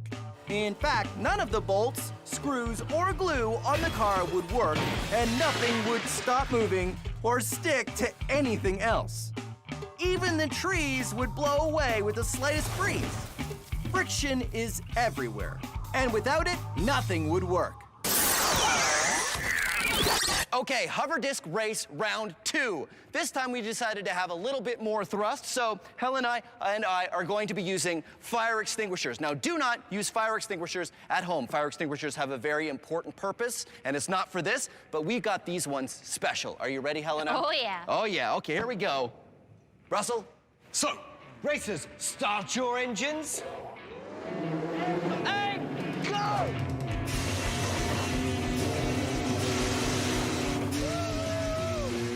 Using fire extinguishers gives us a lot of thrust. But because the discs we're riding on don't have any friction, wherever we point ourselves, we just keep going in that direction, which makes steering very difficult. Cars grip onto the road and can go around corners thanks to the friction of their wheels. When you have no friction, it's kind of like moving on an ice rink. Oh no! I'm out!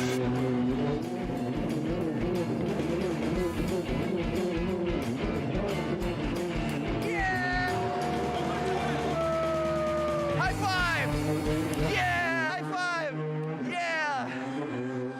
Okay, wait. Oh, I ran out of fire extinguisher at the end there, so I had to cheat a little bit. So 1 for you, 1 for me, and all of them for friction. Or the lack of friction. Or the lack of friction. Science Max, experiments at large. What do we do next? Larger fire extinguishers? I think so. Okay. See you next time. I know where we can get some, actually. We can go, if we go to the fire extinguisher store where we got these fire extinguishers, we can get like a rack. Science Max is a show where we take small experiments and do them big. If you want to try these experiments yourself, go to our website for instructions. But not all the experiments on Science Max are the kind you should try at home. This one, yes. This, no. Try this, don't try this. A big yes, a big no. I don't know how you could possibly do this one at home. And remember, if you're ever not sure, ask an adult. Thanks for watching Science Max Experiments at Large. Carbon is an atom that is the basic building block of all life as we know it. You, me, I hit myself in the head with the friction sign. That's more of an impact, not friction, really. How can you destroy my life anymore? Set, huh?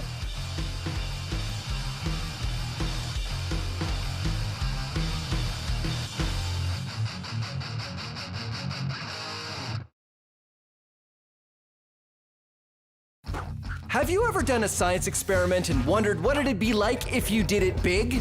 I have.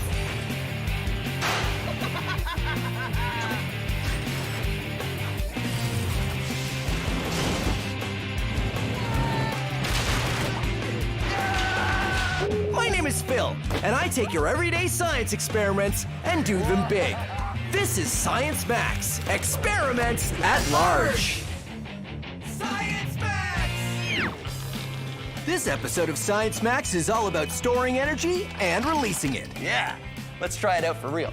Storing it in a giant spool racer, plus a domino chain reaction, mousetrap chain reaction, popsicle stick chain reaction, and more. All on this episode of Science Max Experiments at Large. Okay, 3, 2, 1, go! Greetings, Science Maximites. Welcome to Science Max Experiments at Large. Wow, I really need some more energy. Fortunately, I have some saved up. Ah, that's better. Yeah, I know what you're thinking. Storing energy like that doesn't make a whole lot of sense, but you can store energy, and that's what this episode of Science Max Experiments at Large is all about. In fact, I'm gonna store some energy in this container simply by putting it up here on the top shelf. More on that later. But right now, let's look at another way that you can store energy and release it in a really fun way. We're gonna make a spool racer, and it's pretty simple. Here's all you need. You need some science ribbon. Now, if you don't have science ribbon, you can use regular ribbon, but the ribbon really isn't important. It's the spool that's important. You'll also need a washer, elastics, pencil or pencil crayon, popsicle or craft stick, and science tape. Science tape is the same as invisible tape, except I use this one only for science. Here's how you build it. Break the popsicle stick so it's smaller than the diameter of the spool. Then put the elastics on top of the pencil and pull them tight, thread the popsicle stick through, and feed it all through the hole of the spool. Grab the elastics on the other side and pull out the pencil, and everything will be threaded perfectly. Then stick on the washer and thread the pencil through. Finally, tape the popsicle stick down so it doesn't move. And if any of these steps are a little too fast, don't worry. All of the instructions are up on the website. That was cool. I can't make it go away. I can only make it come up. So there you go, a spool racer. And here's how it works. You spin the pencil around, and that twists the elastic. Now that elastic is gonna wanna unwind, right? So just keep spinning that pencil around until it's good and tight. And then when you put it on the ground, the pencil's gonna wanna unwind, but it can't because the table's in the way now, which means that the energy is gonna transfer to the spool, which is gonna turn, whoa, and it's gonna drive away. Yeah, let's try it out for real. So why does this work? It works because the elastic is coiled, right? Yes, and because I'm putting in the energy to twist it. You see, I'm putting in effort to spin this pencil crayon around, and then when I've finished, all of my effort has been stored in the elastic. When I let it go, my energy transfers into movement. So that's, that's what we're gonna do today, Science Maximites. We're gonna max out the spool racer. I think Anthony would really know how to help me with this. So, I'm off to the Ontario Science Center. Come on.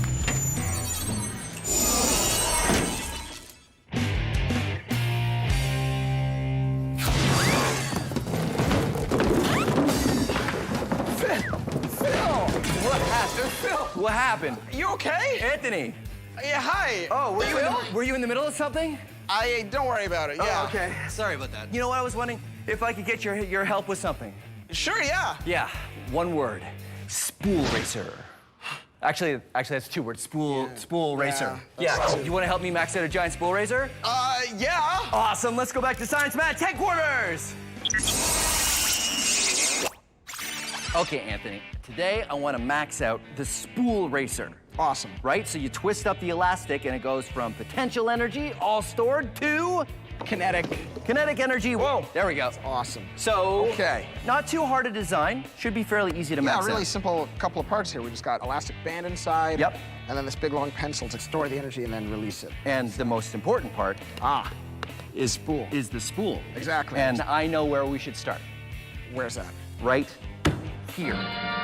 This is an industrial cable spool. So the big, thick electrical cables, they come wound on this thing. Yeah, okay. So I figure we start with this.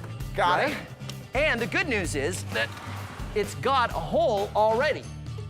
And check it out, it rolls really well, right? Uh-huh. Okay, cool. Okay. So, bungee cord. Yep. And long pole or something. Yeah. And we're ready to go. I guess let's get some parts. Okay. Okay.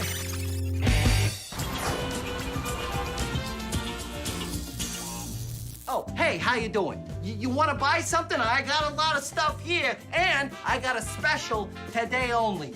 Potential energy, huh? I will throw in some potential energy with any order. You see this stuff on the shelves here? The stuff on the higher shelves has more potential energy than the stuff on the lower shelves. Don't believe me? Here, hold on. Look at this state-of-the-art traffic controller. Right now, it's sitting up here on this high shelf. Now, if it were to fall, it would be going fast, which means it would have a lot of kinetic energy.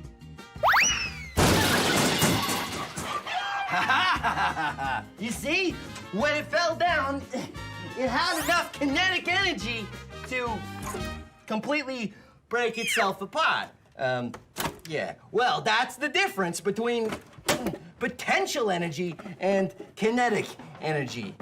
Look at this bagel, just sitting here, not moving, minding its own business on top of this ramp. It's all potential energy and no kinetic energy.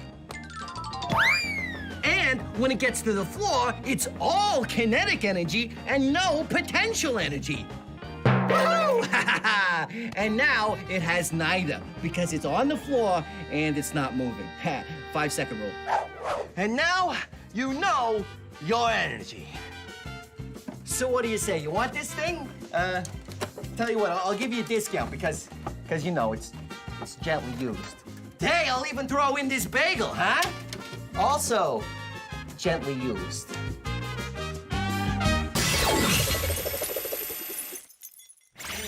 Anthony and I are maxing out the spool racer. We start with a long coil of bungee cord, which is kind of like a giant elastic, and feed it through the spool. Then we put on a big piece of plastic to act as our washer and use a long pole as the pencil. We flip the spool on its side to wind it up. Then we flip it back and it's ready to go. All right, so we have it all wound up and we're ready to try it again, but with one change.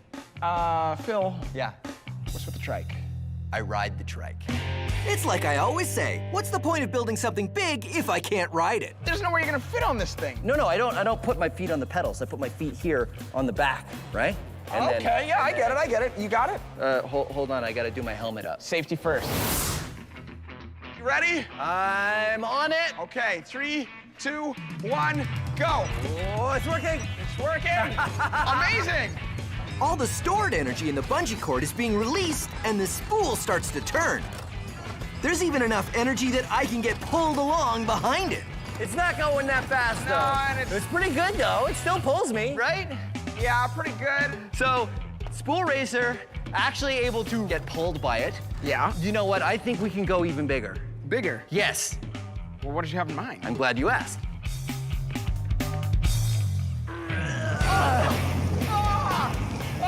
Yeah! What is this? This is an industrial cable spool, and this is the biggest size that they make. And I thought we would do the same thing with this. What do you think? I think this could generate a huge amount of energy. Okay, so all we gotta do is just build it just like we built that other one. Just bigger. Except way bigger. Let's do it.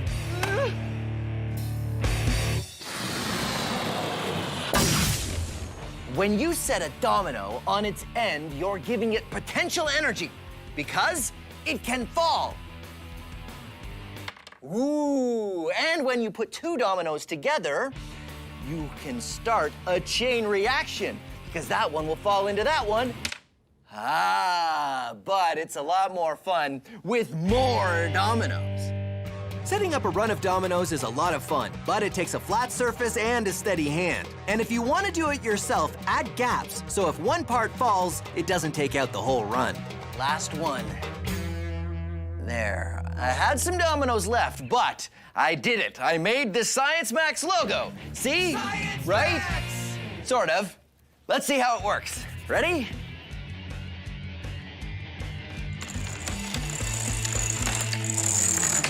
Yeah! Now it's time to max it out. Giant maxed out dominoes! Woohoo! Even though these dominoes are giant, they're still gonna work the same. They're standing up on their ends, which means they've got some potential energy. And when I give this one a push, that potential is gonna turn into kinetic energy, and it's gonna knock the next one, and the next one, and the next one. I hope. I don't know what's gonna happen, but let's find out. You ready? Okay, 3, 2, 1.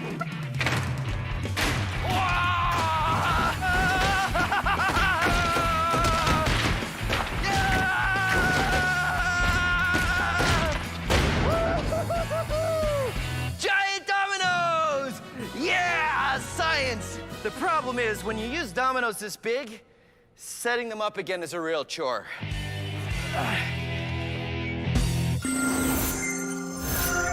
This is a mousetrap. But don't worry, no mice are gonna be harmed in the making of this episode. Mousetraps are a great example of stored energy. You see, in order to set a mousetrap, you have to push this bar back. And it's hard to do because the spring holds it. And then you set the mousetrap by putting this little lever underneath this very sensitive trigger. And once you have it set, all that energy is stored as potential energy, but it'll go off with just the slightest touch, releasing the energy. So what if I had a number of mousetraps and they're all set and all of that potential energy is stored up and I dropped a number of ping pong balls on them? Well, then I could set off a chain reaction where one mousetrap flies and hits another mousetrap that hits a ping pong ball and then they all go. Now this is something you can try at home, but do not set the mousetraps yourself. It can really hurt if it snaps on your fingers, so you should probably ask an adult to help you, and then you can see how brave the adults in your house are. Okay, you ready? Here we go. Mousetrap, chain reaction!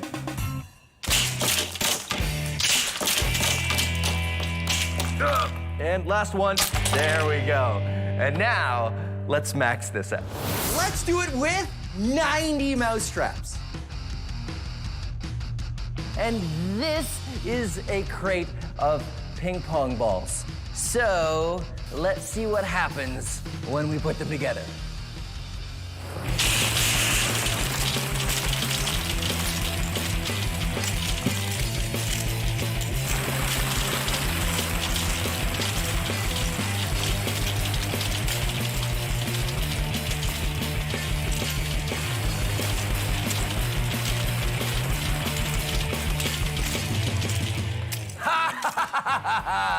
There you go. Maxed out ping pong ball, mousetrap, chain reaction.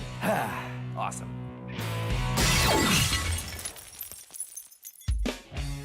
Ready? I'm on it. Anthony and I have built a large spool racer. Oh, it's working. It's working. And it worked so well, the only option was to go bigger. What is this? This is an industrial cable spool, and this is the biggest size that they make. I think this could generate a huge amount of energy. Building our giant spool racer is the same process as the other builds. So the steps are exactly the same, but on a larger scale. And this time we're gonna use, obviously, the large spool, and we're gonna use this 2x4 as our pencil windy thing. Coil some bungee cord, feed it through. Ready? Yep. Okay, here it comes. There we go. Got it?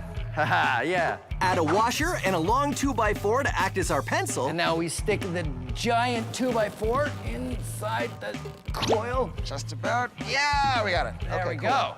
And we're ready to try it out. So it looks like we're ready to go. Yeah, exactly. Do you want to do it in here or you want to do it outside? Oh, definitely outside. Okay, let's go. Yeah, okay, cool. Yep. Oh, it's heavy. Batteries are great at storing energy. They store electricity. Batteries? But if you're like me and you have a whole bunch of batteries and you don't remember which are the good ones and which are the dead ones, there's a trick that you can use to find out. Get a frying pan or a brick or concrete floor or something else that's very, very hard and an adult's permission. Here's the secret. Dead batteries will bounce and batteries that still have some life in them won't. Watch. Good battery. Dead battery. Now, it's a little hard to see, but listen. 1 hit, 2 hits. Here's what's going on. See, batteries store electricity in the form of a gel, sort of like modeling clay. This is modeling clay, fresh from the fields, where the pits, the mine, wherever modeling clay comes from. And this is modeling clay I've left out for about 5 days, so it's all dried up and hard. Now, when modeling clay is new, it's all wet and soft, and when you drop it, it doesn't bounce very well. I've left this piece of modeling clay out to dry for about 5 days. Now it's all dried up and old, and it bounces. New, old. So, same thing with the battery. Good batteries won't bounce, and bad batteries will. Science. Here's a fun chain reaction you can do with popsicle sticks, or craft sticks, because these ones are a little bit wider than popsicle sticks. It is because these kind of sticks are slightly bendy, and when you bend them and put them together in a pattern in a certain way, you can keep them under tension, and then they want to snap back, and then they'll fly. So here's how you make the pattern. Ready? You take a popsicle stick or a craft stick, and you put it down on the table. I know, okay, it's a slow start. And we take another one and put it across. Now comes the secret. The secret is over and then under. You want to put it over one and then under another, like that. And then this one, over, under. Put it over the one that looks like it's the top stick and under the stick that looks like it's the bottom stick. And then it starts to hold tension. It starts to hold the potential energy. Continue this pattern. Each stick goes over and under the two sticks at the end. Now here's the trick. Soon as this one lets go, then that one will let go, then that one, then that one, then that one, and that's how you get the chain reaction. They all start flying up. So you have to build it with never letting go of that last stick. You gotta always remember to keep a hand on it, or else you'll have to start again. So, okay, so you ready? You wanna see me let it go? Here we go. I know, that isn't so great because it's better if it's a longer chain. So fortunately, I have a longer chain. I've got a binder clip on this end, keeping the craft sticks together. Ready? 3, 2, 1.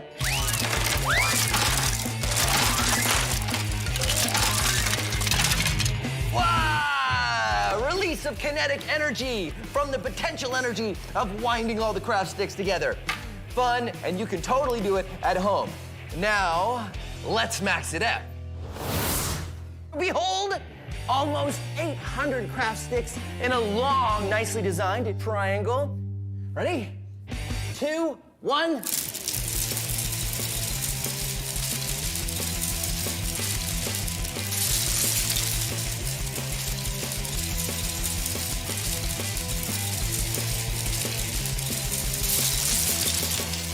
Yeah! Craft stick chain reaction. I'm gonna go get something to clean this all up with. All right. Anthony and I have built a giant spool racer and have taken it outside to try it out. In order to wind it up, we flipped over the last version on its side. But this spool weighs 200 kilograms. Easy to roll, almost impossible to flip over.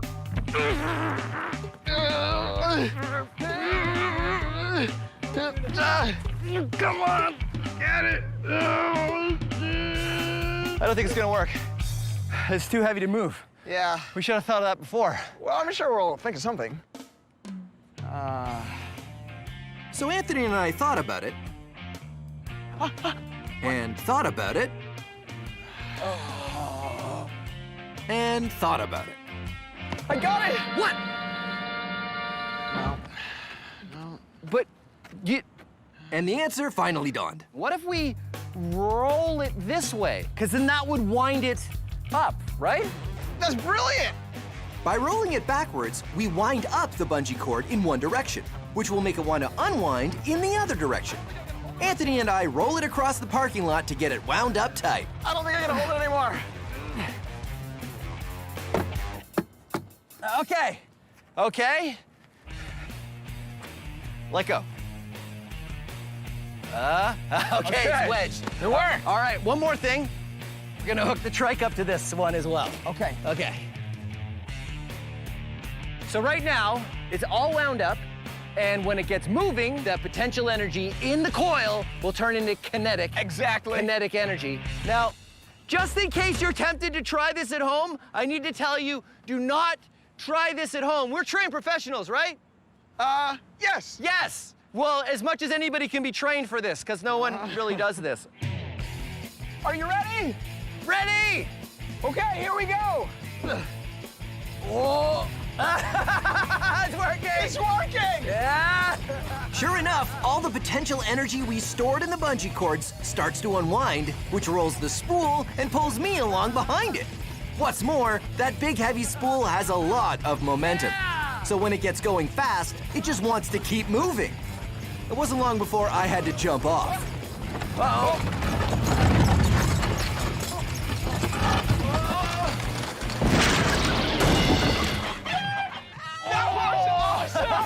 was so cool. Oh, that was amazing. All right, that had a lot of kinetic energy. That was a ton of kinetic energy. There you go, Science Max, experiments at large, massive spool racer. Your turn next? Yeah. Okay. So that's what we're gonna do today, Science Maximites. Whoa. We are going to learn how to juggle. I can't hear you. I've got dominoes in my ears. and you put it in, and whoa, and now it's all broken. Well, here's a trick. Here's the trick. It's me disappearing. You see? When it would, Blooper reel? blooper reel. Okay, hi.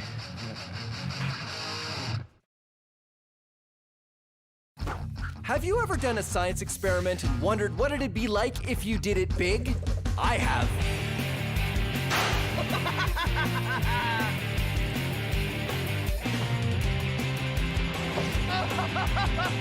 Yeah! My name is Phil, and I take your everyday science experiments and do them big. This is Science Max, experiments at large. Science Max! This episode of Science Max is a messy one. We're looking at solids, liquids, and gases, and things in between, like cornstarch mud. Today on Science Max, experiments at large. Behold the power of states of matter! Greetings, Science Maximites! I'm Phil McCordick. I think I overdid it with the fog machine. This is Science Max, experiments at large. Can you even see me? Let's go over here. Today we're talking about states of matter. Now there are three main states of matter. Solid, like this table, liquid, like the water in this beaker, and gas. Yes, thank you. And we're also going to be looking at the things that kind of go in between. Things that are sometimes solid, sometimes liquid, like cornstarch mud, which is very easy to make. All you need is water and cornstarch, which you can get at the grocery store. Mix it up however much you want. Just remember, 2 parts cornstarch to 1 part water. Twice as much of this than you have of that. Very easy. Mix it up and you get cornstarch mud, which sort of seems like a liquid unless you hit it. And then it becomes solid. But if I pour it, it's a liquid. Even if I hold it in my hand and I hit it really fast, it turns into a ball, and it will stay in a ball as long as I keep hitting it or squeezing it. But soon as I stop, it turns into a liquid again. Now we're gonna max this out. We'll go through the portal and learn more about solids, liquids, and gases. Yeah, right. That's why I'm going to the Center for Skills Development and Training. And, oh no, wait, that's the code for the fog machine. Wait, stop. Stop, it seems to be stuck. Oh, never mind. I'll fix it later.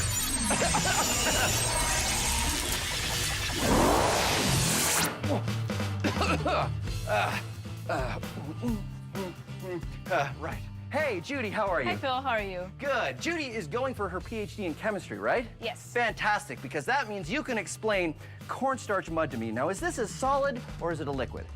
Well, it kind of has properties of both. It's called a non-Newtonian fluid, so that makes it a liquid. A liquid? Well, I mean, it pours like a liquid, but when you hit it, it's a solid. So why does it turn solid when you hit it? So when you're pouring it, the particles are still far apart, so they can't interact with each other, and so they stay a liquid. But when you're hitting it, you're jamming the particles together, and they line up to become a solid. Now, does it still work the same way if we have a lot more of it? It should. Great, because I've got this 20-kilogram bag of cornstarch, and I have 34 more of them. Wow, that's a lot. But I think you'll need a much bigger container. Much bigger container, great. I got some wood over there. Why don't you go, and I'll follow you. All right. I'll follow you.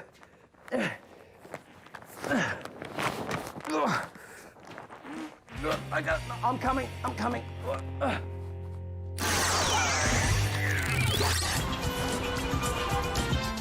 Yeah, thanks, Ramona. And give me one of them fizzy drinks. Not too fizzy, just sort of medium fizzy. Thanks a lot. Hello, do you have trouble knowing what is a solid, liquid, or gas? Are you confused by Jell-O? I mean, which is it? Is it a solid or is it a liquid? Water is a liquid, but what about when it's ice? Well, you gotta know your states of matter. There are 3 main states of matter: solid, liquid, and gas. And there are 3 rules that you need to figure out which one of them is which. Does it flow? Does it fit the shape of its container? And can you squeeze it? Rule number 1, does it flow? Solid, liquid, gas. Here's a gas. Does it flow? Do the particles pour over each other and cascade down? Yeah, they do. Does a liquid flow? Yeah, it does. Does a solid? Nope. Rule number 2, what happens when you put it in a container? Does it take the shape of the container? Gases take the shape of the container. Liquids takes the shape of the container. Solids do not take the shape of their container. I know what you're thinking. You're thinking, I get the whole pouring and taking the shape of the container, but come on. Liquids and gases, they do both of those things. Well, it all comes down to rule number 3. Can you squeeze it? Now, solids, you can't really squeeze them. Liquids, you can't really squeeze them. Gases, bam, you can squeeze them. You see, gases compress. Liquids and solids, they don't really compress very well. The other difference between gases and liquids is gases will take the shape and the volume of the container they're put in. Liquids don't do that. So there you go. Solid, liquid, gas. And the rules. Does it flow? Does it take the shape of the container? And can you squeeze it? Now you know your states of matter.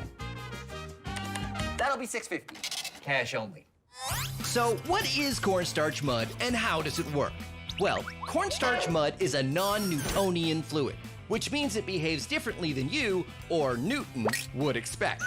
Here's cornstarch, and here's water. Cornstarch is made up of large, blocky molecules like this. Water is made up of much smaller, rounder molecules like this. When you put them together, it looks something like this. It all has to do with how the molecules slide past each other. When you put light pressure or slow pressure on the mud, the water molecules and cornstarch molecules have time to shift out of the way. But when you put a sudden pressure on it, the water molecules squirt out of the way, but the cornstarch molecules don't have enough time. So you get a section that's nearly all cornstarch, which acts as a solid. Cornstarch mud is a shear thickening fluid. Shear is talking about the force of things sliding around, in this case, the molecules. So when the shear force is strong, the fluid thickens. Shear thickening. So here's the plan. If Judy and I make enough cornstarch mud, could we run across it? Let's find out. Yeah, I think mine is just the right consistency. How's yours, Judy? I think I'm ready too. This is much harder than I thought. Yeah, it's really hard to get it mixed at the very beginning, but mine is ready to go. Okay, here we go. First batch. You ready? Yep. Dump it in. Woo! Woo!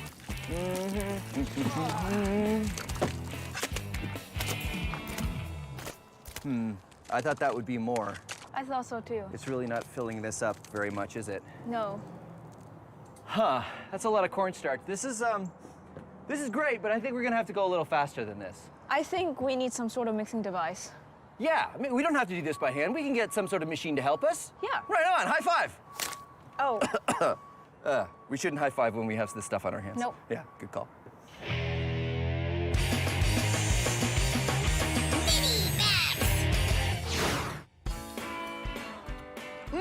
This science is delicious. This is rock candy. It's basically crystallized sugar, and you make it by turning a solid into a liquid and then back to a solid again. Here's how you can make it at home. You need a container that you're not gonna need for a while, and some water, some sugar. You can use brown or white. I like to use brown. And an adult. Here's why you need an adult. You want to dissolve 3 cups of sugar into every cup of water. And you can't do that unless you heat the water. So get an adult, a saucepan, and heat the water up, pour the sugar in, and keep stirring until it's all dissolved. Then pour it in your container and let it cool down. Then you'll need a shish kebab skewer, which is something you can get at the grocery store. Cut it down to the right size so it fits nicely into your container. And then dunk it in your sugar and get some crystals coated around the stick. These are seed crystals, and they get the whole process started. And now you have to wait for these to dry, otherwise they'll just fall off the stick when you put it in the water. So I've got one here that has dried out. You'll also want something to keep it from falling in the top of the container, so I'm gonna use a clothespin. Put it in there and dunk it in the container like that. And now for the final step, if you want, you can add food coloring. I like to use red because it reminds me of science. And I'm gonna use the stick to actually stir that up a little bit. There we go. Now, the dissolved sugar crystals in the water will slowly grow on the crystals that are already attached to the stick, and it will eventually grow into a rock candy pop. But it takes about a week. No, I'm just kidding. I've already got one that's standing by. Here we go. This one has been growing for about 7 days. And there you go, rock candy. Delicious science. Now, how could we make this any better? I mean, it's crystallized sugar. It doesn't get any more maxed out than that, does it?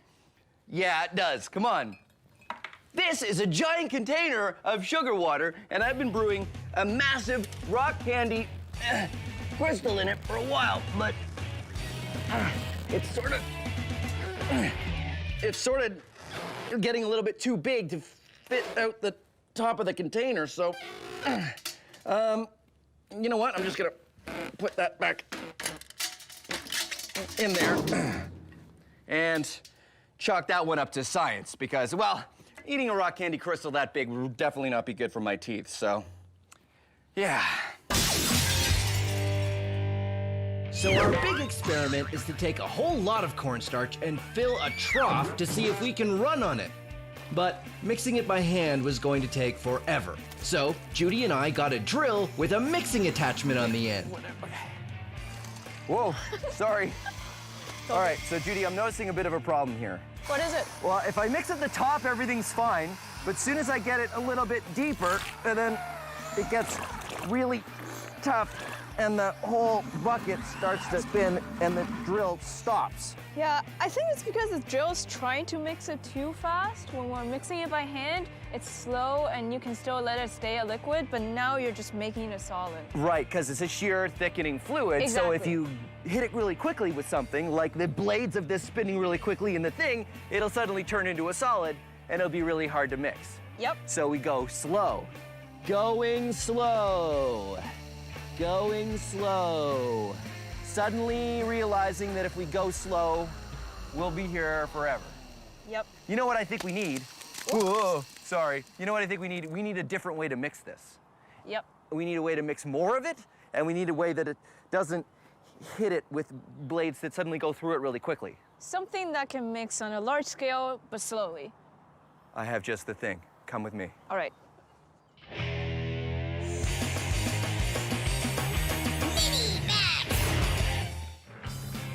The interesting thing about bubbles is they're a gas surrounded by a liquid. So get some dish soap and some water, and then be science maximites and find things around the house that you can make bubbles out of. Just about anything that has holes will do. Or I like this one. I call it the loud bubble.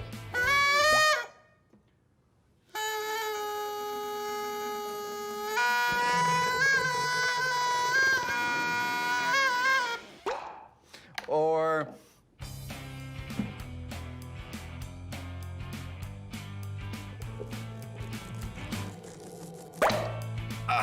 now it's time to max it out.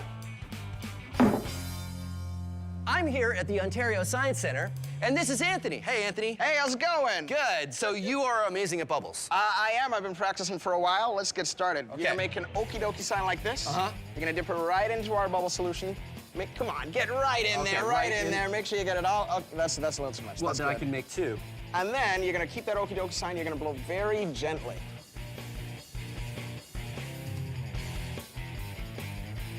Nice. I brought these two giant sticks here, and I don't know if you noticed, but I've got a smoke machine here. Right. So we'll turn that on, and then if you press that green button there, you're gonna shoot some smoke, and we're gonna try to catch that smoke in a giant bubble. You ready?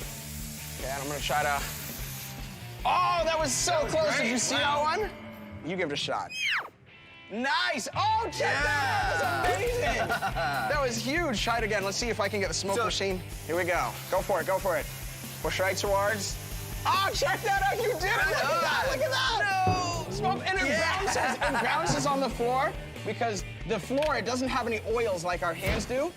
Isn't that amazing? That was oh my great. God, that was so cool. That was great. You know what I think we should do? What's that? Giant bubble, tons of smoke. Done. Okay, here we go. Let's do it. You ready? Giant bubble, tons of smoke. Go. Awesome! Oh my God! Look at that! Amazing! Look at that! That's crazy! Maxed out bubble. Well, there you go. Giant smoke-filled bubbles. Awesome! Yeah. Judy and I tried mixing the cornstarch mud using a drill with a mixer attachment, but it didn't work. We should have known better. Here's the mixer in our cornstarch mud. Usually, a mixer works by going really fast and mixing everything together. But remember that cornstarch mud is a shear thickening fluid. So, when the blades of the mixer tried to go fast through the cornstarch mud, it did what it always does, turn solid. The faster and harder you try to move it, the more solid it will become. This means the only way to mix it would be if we made the drill go very, very slow, which wouldn't speed things up at all. So with the drill another lost cause, Judy and I need the biggest thing around that could mix stuff Come up. on back. Good. Little bit more. Perfect. A cement truck is a perfect thing to mix because all we have to do is get all the cornstarch up in here and it'll mix it and it doesn't move it too fast. It goes nice and slow, so hopefully a shear thickening fluid will be fine. I'm gonna get Judy. She's driving the truck. Hey, Judy, that's perfect. The only problem is we needed to get all of those bags of cornstarch into the hopper of the cement truck. I didn't think it'd be this messy.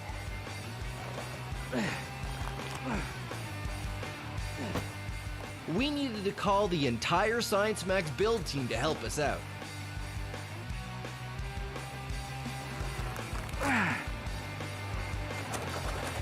This is possibly the messiest thing I've ever done. Awesome! Woo.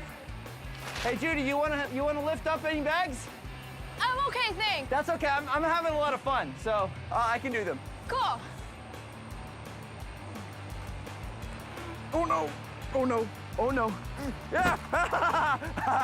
I got most of it. I got most of it. All right, I think we're done. I think that's enough bags. Let's start the mixing! So, what do you think, Judy? Do you think it's gonna work? I think so, because you're mixing at a very large volume, but at a very low speed. Yep. So throughout the process, it'll stay a liquid until we're ready to run across it. That sounds exactly like the kind of science I like to see. You know what I really like is that every time I move, more cornstarch comes off. It's like I'm a human fog machine.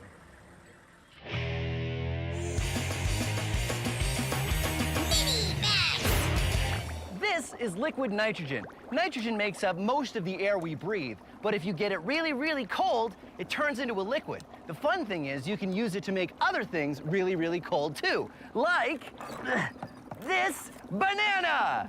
I have frozen this banana solid thanks to the liquid nitrogen, and normally a mushy banana would not be able to hammer in a nail, but, whoa, because it's frozen, I can hammer this nail into this block of wood. So that got me wondering, if I can turn a banana into a hammer using liquid nitrogen, could I turn a pumpkin into a sledgehammer? Let's find out. Pumpkin sledgehammer, take one.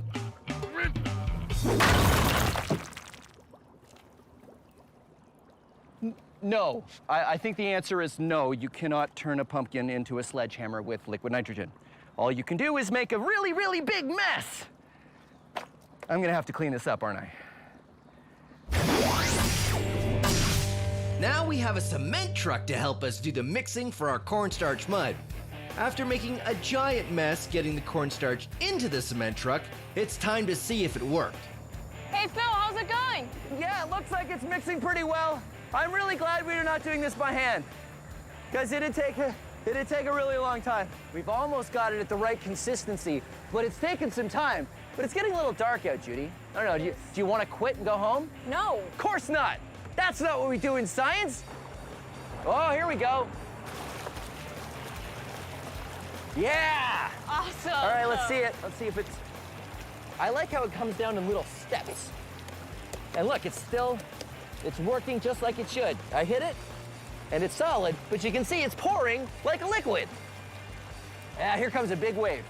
Wow. Here it comes. Oh! Wow! And it's totally filling up. Oh yeah, filling up really fast. I think we should stop pouring very soon. Yep, we may not have a big enough trough. Yep. Liking it. It's good. Yeah. I think it's time. It's not even done pouring, but I'm gonna try it. Okay, you ready? Whoa.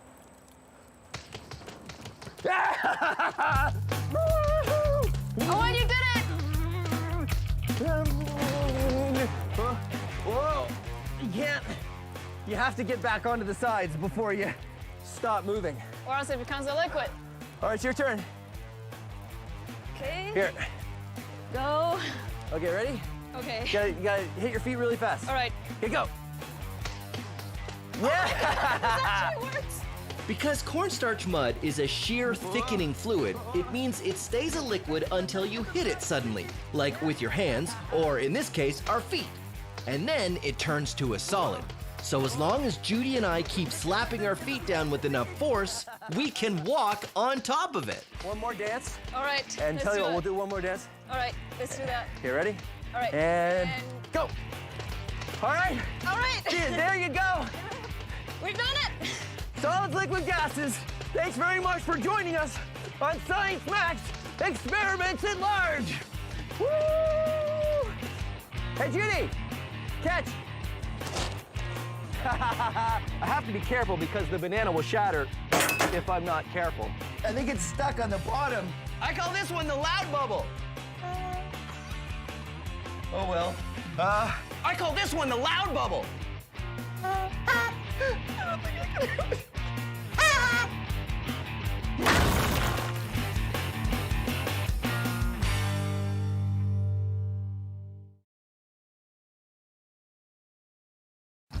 Have you ever done a science experiment and wondered what it'd be like if you did it big? I have.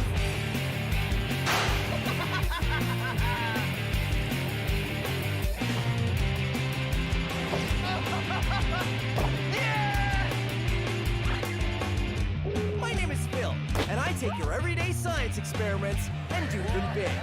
This is Science Max, Experiments at Large. Science Max! What good is science if you can't use it to give you super strength? Well, I try to do just that on this episode of Science Max. Lifting more, rolling more, and a whole lot of running.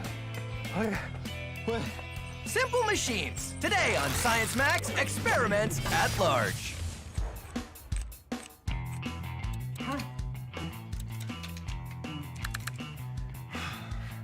Greetings, Science Maximites. I have a question for you. Have you ever wanted superpowers? Like super strength?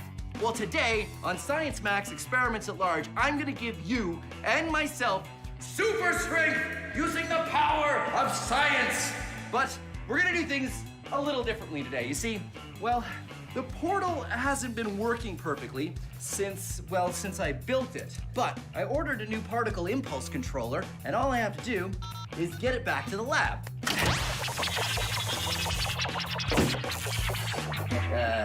Perfect timing. It looks like the portal is broken. Okay, well, no problem.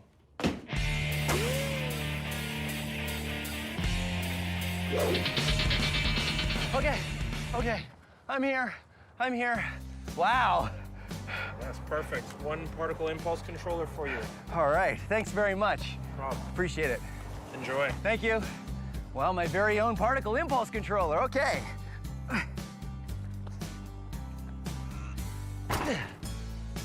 That's as heavy as I thought it was gonna be.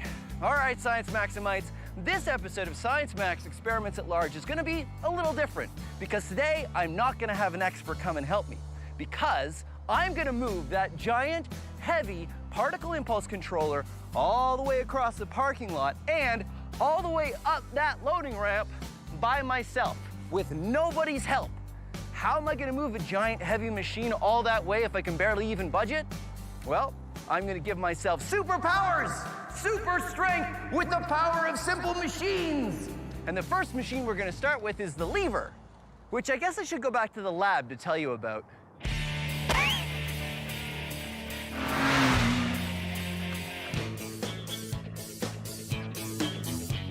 All right, Sal, I'll see you next time. Oh, hey, how you doing? Let me guess, you got some work to do and you need it done easy, right? I mean, look at this book. I mean, you could pick it up, but what, are you gonna be some sort of book picker-upper person now? Is that all you're gonna do? Is that gonna be your life, just picking up books left, right, and center? No, you're smarter than that. You know what you need? A lever, like this. Now, I know what you're thinking. I know you're thinking, hey, this is just a plank. You're right. That's because you're smart. A plank can be a lever. All you need is two sides and a place for it to pivot. A fulcrum. It can be anything. Look at this. Bam! Now it's pivoting. I put the book on this side, and then I push down on that side. I'm doing work easy. Hey, look at me doing this work over here. If I want to do more work, I could move the fulcrum a little bit further over. Now I do lots of work, but I lift the book a lot further. Look at that. Whoa! Wow! Whoa! Yeah! Huh? What do you say? What do you say? Huh? Huh? You don't like this lever? Don't worry. Hold on. I got another one for you here. Hey, take this stick. All you need is two ends and a place for it to pivot. Like this. Bam! Now, it's a lever. This side goes down, that side goes up. Down, up. It's a lever. It's a lever. You want to make a catapult? Use a spoon. The place where the spoon pivots is the fulcrum. And now, it's a lever. It's a lever. It's a lever. Look at this lamp. Now, it's a lever. Scissors, two levers. Your forearm, it's a lever, two ends, and the fulcrum where it pivots, yeah, the fulcrum can be at one end. Crazy. This fish, you guessed it, now it's a lever. And now you know your levers.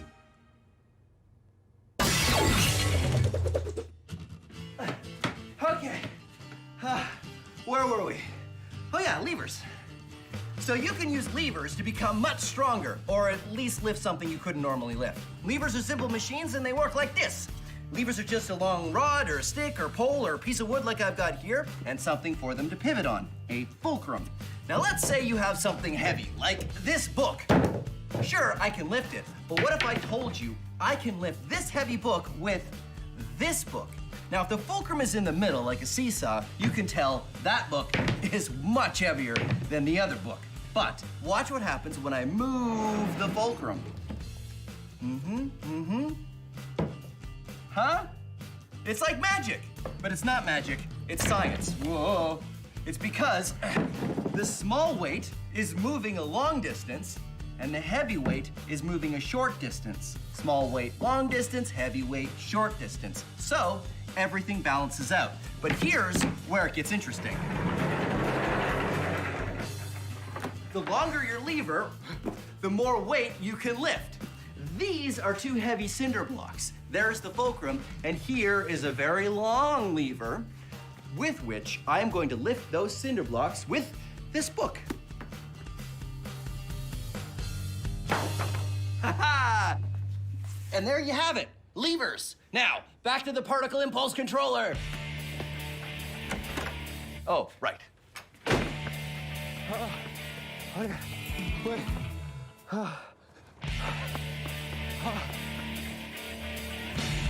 ha ha ha! Lever! Here we go. I got my giant lever. The bigger the lever is, the easier it is to do the work. I need a fulcrum. Just about anything will do for a fulcrum. And put that there. Now the hardest part is getting it on the lever. Okay. All right, hardest part is over. Get the lever up on the fulcrum.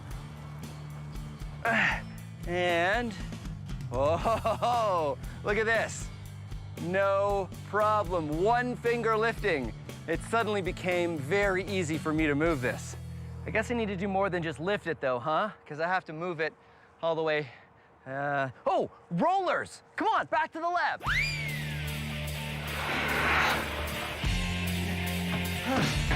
Okay, rollers. Rollers are like wheels, except they're not attached to anything. In ancient times, they used to move giant, heavy blocks of stone using rollers. We can demonstrate using a book. Now get a book, put it on a table, and try to move it across the table. You'll see that it's very difficult. I can't move this book across the table. I can't. Okay, it's not really that hard, but still, it takes effort. But if we get some rollers, I like to use pencil crayons and not pencils, and here's why. Take a closer look. You see, pencils aren't round. They're hexagonal. They have 6 sides, whereas pencil crayons are round. And of course, if you want something to roll, you want something round. So get a bunch of pencil crayons and put them on your table and put the book on the pencil crayons, and you'll see that suddenly moving it is a lot easier. All right, that's rollers. Back I go.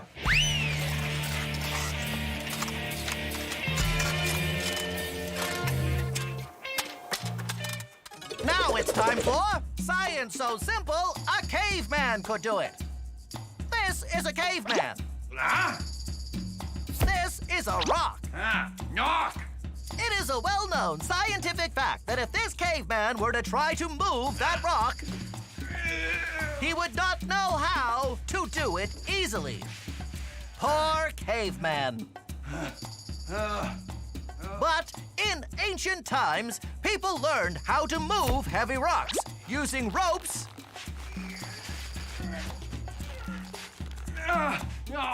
and rollers. Oh, wrong earth. Yes, rollers. Wrong earth. Rollers. Rollers. Close enough. Rollers make it much easier to move a heavy object.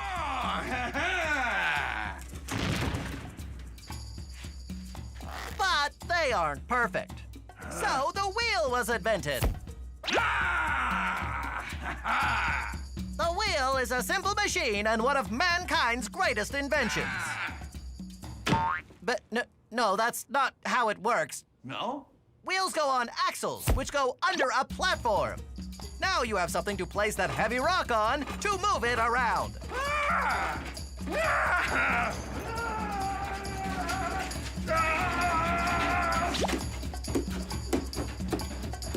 But all these great inventions came after the time of the caveman.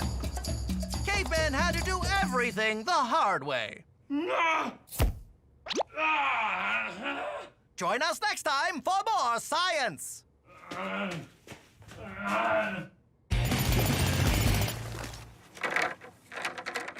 Okay, I've got rollers. They're just plastic pipes, but they'll work perfectly. I put them here. And now to lift up the machine. Okay.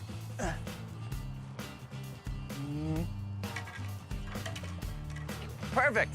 And so the rollers go underneath like that. And then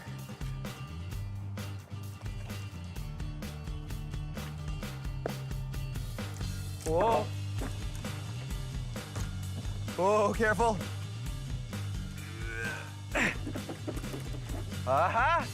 Look at that. No problem. Wait, I gotta get rid of this to get it moving.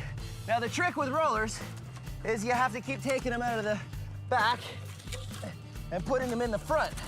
But, whoa. It's stop, rollers, stop. Oh no. Okay, whoa, rollers, easy. There we go. Okay, in the front, roll it forward. Now I know what you're thinking. You're thinking this seems like a lot of work. And it's true, moving the rollers back and forth does take some time. But did you know this was how the pyramids were built? It's true. Giant stone blocks were moved on rollers just like I'm doing here. And as you can see, what worked for the ancient Egyptians works for me too.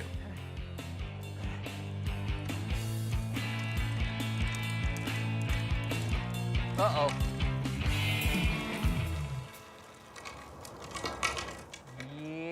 Yeah, there's a hill here. If I go down the hill, it's gonna start rolling faster than I can do the rollers. I'm gonna need some help. Oh, I know! Pulleys! Pulleys! Pulleys!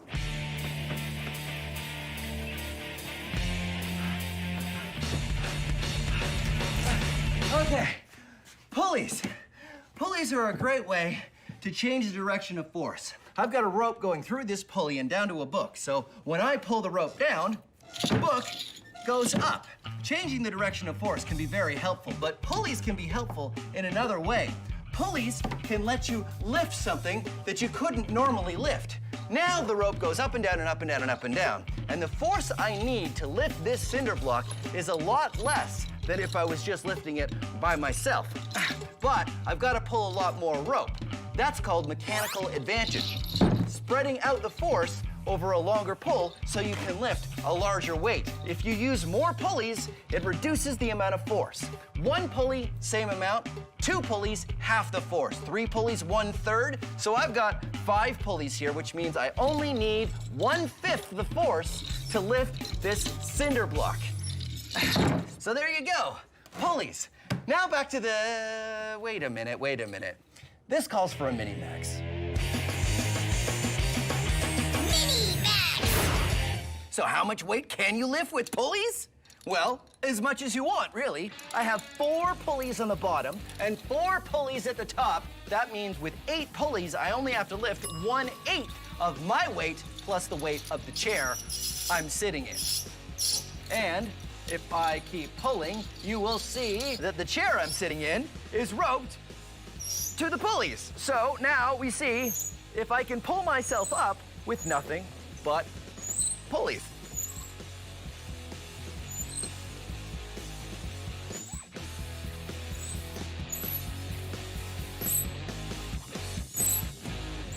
Look at that! I'm totally lifting myself into the air with the power of pulleys. And I don't need to use 2 hands. In fact, I only need to use 1 finger to hold myself up. And my thumb, obviously, to hold the rope. That is the power of pulleys. I can almost make myself fly. Well, almost. Now, back to the particle impulse controller. Letting myself down. Whoop. Whoop, whoop, whoop. Particle impulse controller. Let's go. Wait.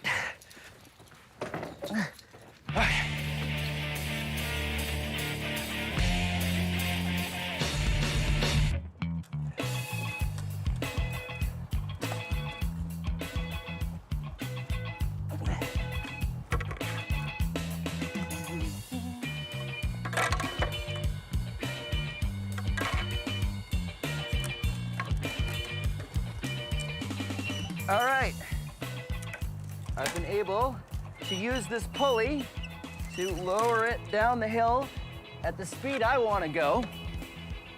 Interestingly, I'm using the pulley not to make it lighter, but to just change the direction of force.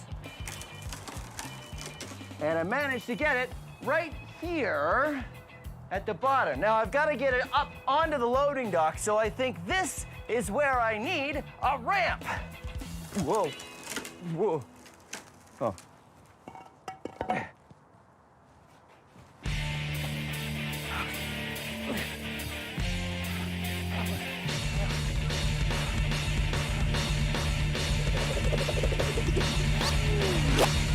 Here is something mind-bending you can do with pulleys. These buckets are attached to the table through a pulley. There's nothing holding this table up except for the weight of the buckets pushing down on the table. So if I took the buckets off the table, the weight of the buckets pulls the table up. But because the buckets are on the table, everything is in balance. Mind-bending, right? Okay, wait, it gets better. If I took a weight and I put it on the table, the weight of the buckets isn't enough to keep the table up. So I have to add more weight to the buckets so the buckets pull the table up. Whoa. And there you have it. It's weird, it's mind-bending, it's science.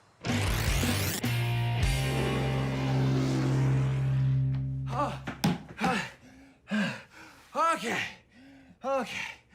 Ramps. Ramps are a great way to move something up. I will demonstrate using, you guessed it, a book. Let's say I wanted to move this heavy book on top of this stack of books using just this little string. Watch what happens. The string breaks, but if I built a ramp to get the book on top of this stack, and I use the same kind of string, watch what happens this time. You see, the ramp distributes the force, so you use less force to pull the book over the same amount of distance, and I can get it up to the top of the stack of books, and the string doesn't break. So ramps, let's put them into action. Woo.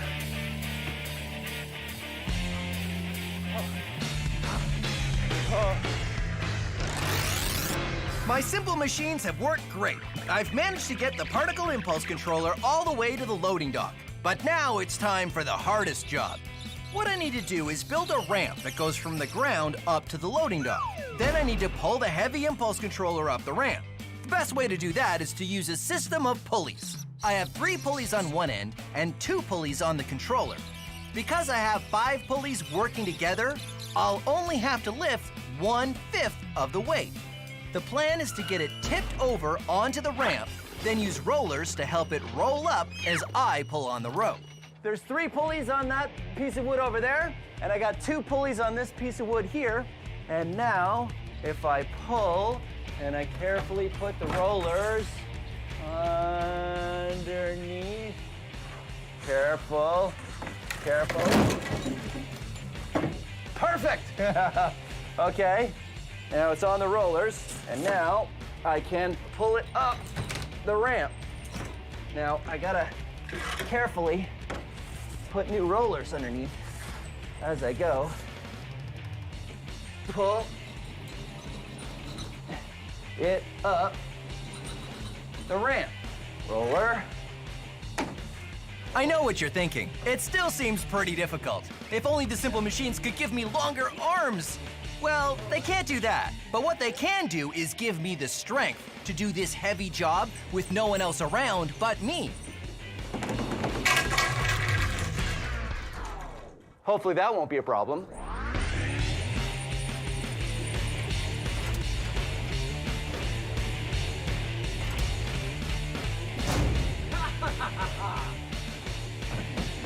There we go. I did it. All the way across the parking lot and up onto the loading dock with the help of levers, rollers, ramps, and pulleys. The hard part's done. Now I just have to get it into the lab. All right, let's see if all that effort was worth it. I think it's working. Well, there you go. Thanks very much for joining me on Science Max Experiments at Large. I think I'm gonna go home because it's been a long day and I could really use the rest. See you next time.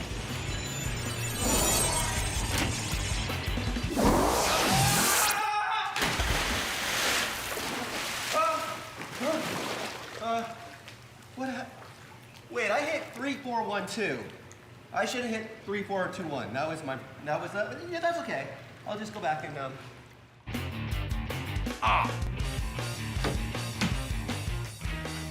Now, this is a lever. See, it's a catapult and a spoon. It's 2 things in one. I mean, it could also be, it could also be some sort of, like, it's like an eye patch.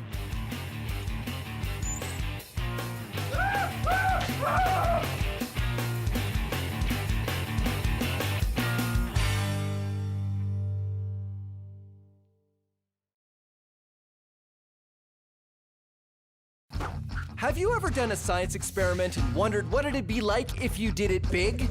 I have.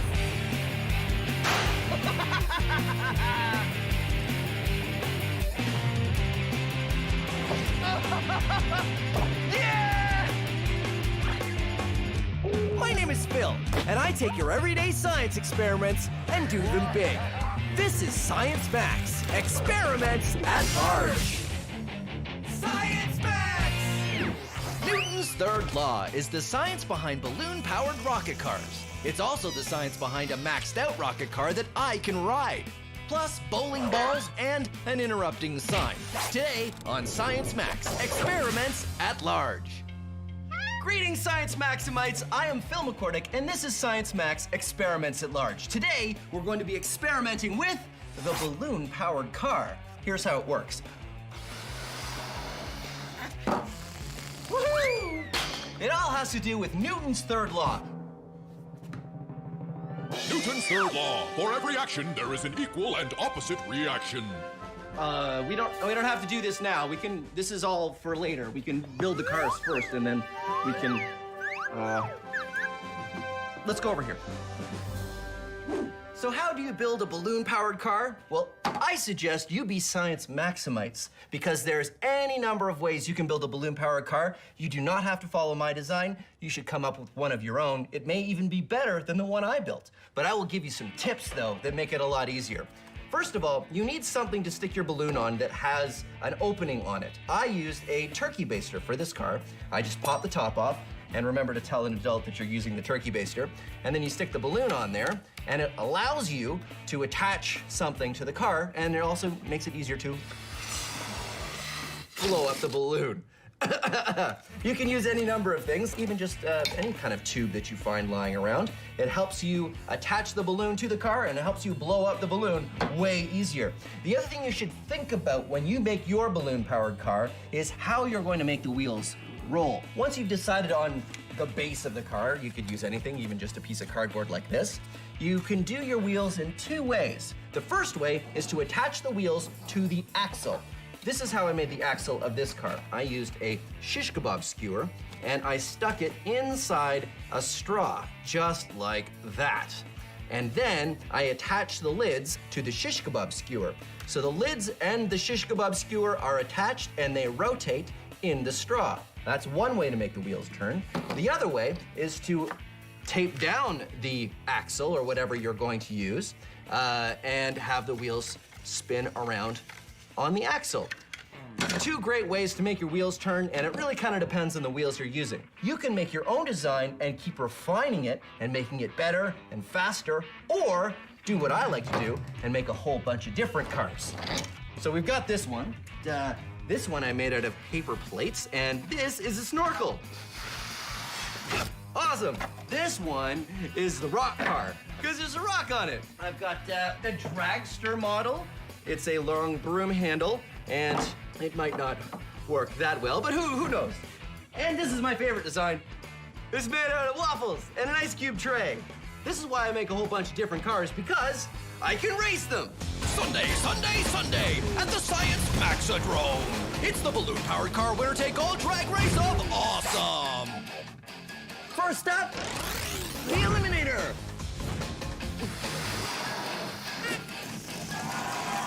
Woohoo! Better late than never, it's the Procrastinator.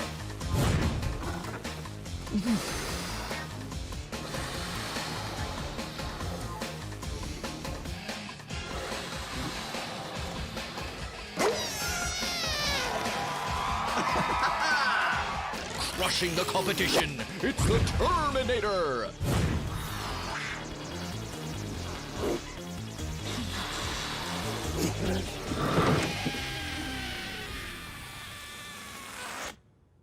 Feel the chill of the refrigerator.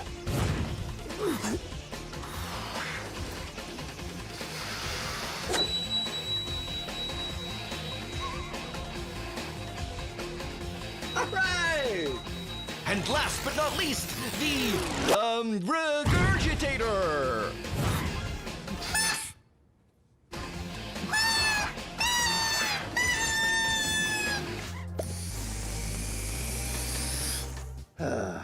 Well, when you build your balloon-powered cars, you can figure out what worked or what didn't work and try modifying your designs to make them work even better. That is science. And now we're gonna max it out, because this is Science Max Experiments at Large. So we're gonna take that small balloon-powered car that we just built, and we're gonna make it much, much bigger. I'm gonna go to the Center for Skills Development and Training, and we're gonna use the science behind the small balloon-powered car and we're gonna make it big. That science is Newton's third law, but there's plenty of third law. No, there's, For every action, there's there is plenty an of time equal for this and later. opposite We're not doing this bit now. We're doing that bit in a minute, so we could. No, I said we're doing it later. We're doing it later. Here.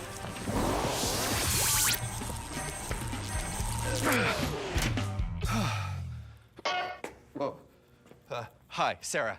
Hi, Phil. This is Sarah, and she's got a master's degree in physics from McMaster University. That's right. And we're going to be talking about Newton's third law. Oh, look out, duck! Sorry. There was a sign that kept coming in. Never mind. Newton's third law. Well, what is that? For every action, there's an equal and opposite reaction. Right. So how does that work with our balloon car? Ah, cool. Okay, so if you blow up the balloon, what's gonna happen when you release it is the air is gonna push out with a certain force, which in turn is gonna cause the cart to move forward with the exact same force. Yeah, works great. So how come it doesn't work with my rock cart? Ah, wow. Well, actually, it did work. So the balloon still pushes with the exact same force, which causes the cart to have the exact same force push forward, but your rock is really heavy, so you probably didn't see it move. Oh, so a lighter cart works better with the same amount of force. That's it. Well, there you go. Newton's third law. What? Newton's third law. For every action, there is an equal and opposite reaction. I'm really starting to dislike that sign. Phil, are you okay? Yeah, I'm fine. Our small balloon-powered car works because of Newton's third law. For every action, there's an equal and opposite reaction. The air pushing out the balloon this way pushes the car with the same amount of force this way. So, in order to max it out, the plan is just to get a bigger wheeled cart and a much bigger balloon. So, everything should work out the same. Okay, so sorry. Oh, I thought what we would do is in order to max out the balloon-powered car, what we need is a cart to start with, and then I ride it. And we have a giant balloon, and then I go. Do you have a giant balloon? Ha ha ha ha! Giant balloon! So, step one, Sarah blows up the balloon. Okay.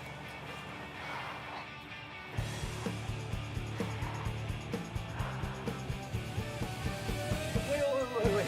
Use this air compressor, it'll probably be a lot faster.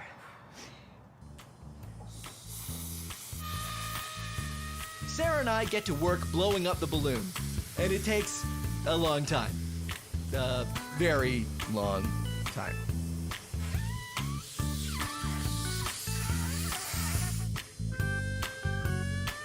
Okay, human-sized balloon-powered car test. Take one. All right, Sarah. You got it? Yeah. Okay, let it go. Okay, go. Let it go. You did. You did let it go. I just let go. Nothing is happening. It's not coming out fast enough, and you're a bit too massive. I don't think it's gonna work like this. Really? Yeah. Okay. Balloon-powered car test 2. No fill. I'll just take it. What happened? I don't think it worked. The balloon popped. Phil, are you okay? This is why you wear protective eyewear. Yeah. So, that didn't work. No. No. Should we get another balloon? I think we need something else. Okay, well, the air coming out of the balloon just didn't have enough force, so. We need the air to come out with more force. Yeah, do we get, what, a bigger balloon? I don't think that's gonna work. I don't think it's that. I think we need something with compressed air. Oh, like a scuba tank or a... Fire extinguisher, something like that. Yeah, that's what we need. Okay, sure. Well, we can... All right, so I don't know if that's safe to do that, so we'd have to build like a cage or Yeah, something? I don't know if it's gonna work on this. All right, well, back to the drawing board. So Okay. what we should do is we should get We need to find these tanks. get the tanks, and then we make like a frame out of aluminum or something. Okay, that could work. Yeah, That's they a can good hold the idea. tank, so Yeah. they're safe. And then what we should do is... Who was Isaac Newton? He was a mathematician and probably #1 on the list of top scientists of all time. Albert Einstein said, Isaac Newton was the smartest person that ever lived. You've got to be special if Einstein is calling you smart. Newton's 3 laws of motion was a huge idea, but did you know Newton also came up with the idea of gravity? The famous story is that in 1666, Isaac Newton was sitting under an apple tree when he watched an apple fall and wondered why. Hey everyone, I just invented gravity, which was a big relief because up until then, everyone was just floating around. Okay, so it didn't happen like that. He didn't invent gravity. He gave a name to this invisible force and then described how it works. Not only did it make things fall down, but it was the same force that kept the moon circling the Earth and the Earth circling the sun. And he invented a new kind of math to explain how. We now call it calculus. See? I told you he was smart. He's very smart.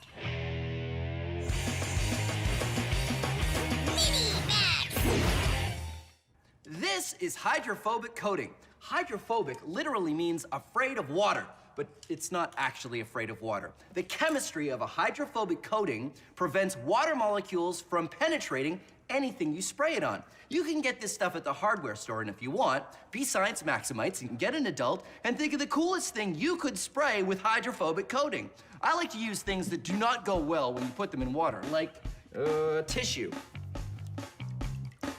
Yeah, doesn't look great when it gets wet. Here's a tissue coated in hydrophobic coating. Huh? Weird. Or it works the same with a paper towel. Paper towel in water, paper towel covered in hydrophobic coating, stays dry. Or how about a dinner roll? Dinner rolls really don't like water. See? Gross. But a dinner roll coated in hydrophobic coating? Weird. Just don't eat it. Now, it's time to max it out. I have coated half of my lab coat in hydrophobic coating, and the other half I have not. Hydrophobic coating, regular lab coat. Half of me is wet, and half of me is dry. What's more, half of my outfit ended up being wet and half dry because the lab coat was protecting my outfit from getting wet. Now it's time to max it out even more. We have coated my entire outfit in hydrophobic spray. My shirt, my pants, and my lab coat. The pants have been taped to rubber boots, so no water's getting in there. And my shirt has been taped to my pants, so no water's getting in there. So here's the question. Can I get into the pool and out of the pool and stay dry? Let's find out. In the pool, out of the pool, and I'm still mostly dry. Now here's what really happened. I got into the pool, and I realized I should have duct taped the pocket, because all the water went in there, down into the rubber boots, started filling up the rubber boots, and now my entire leg is full of water because the hydrophobic coating isn't letting it come out. So the hydrophobic coating isn't keeping the water out. Now it's keeping the water in.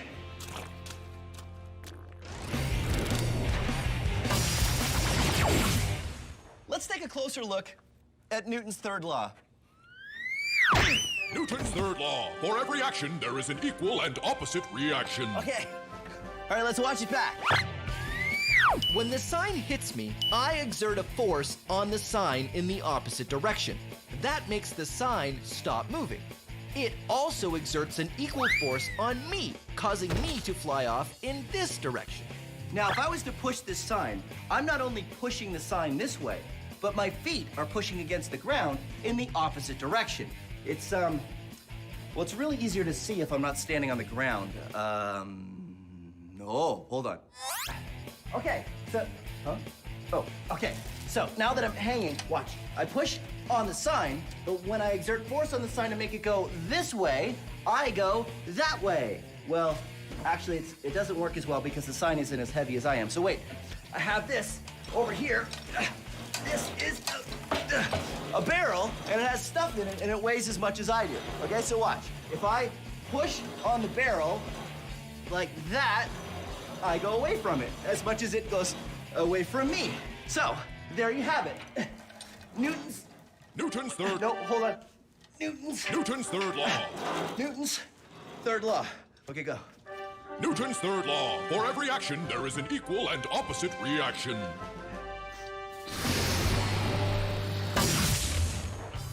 So, using a giant balloon to push me on a cart didn't work. And What happened?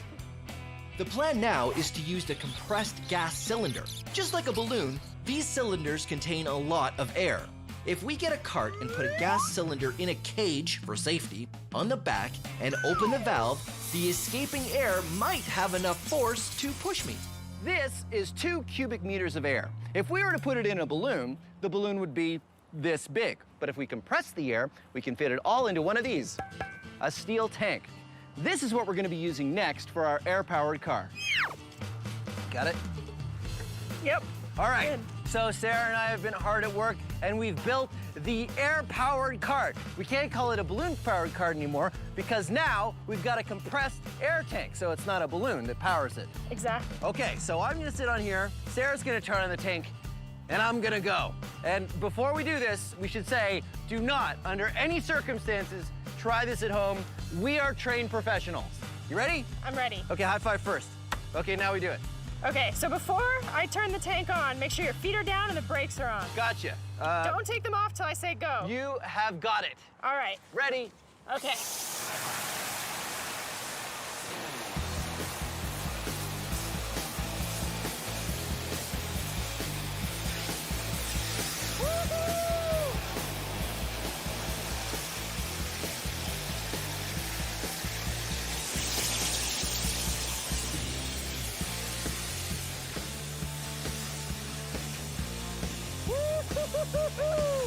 Yeah! It worked!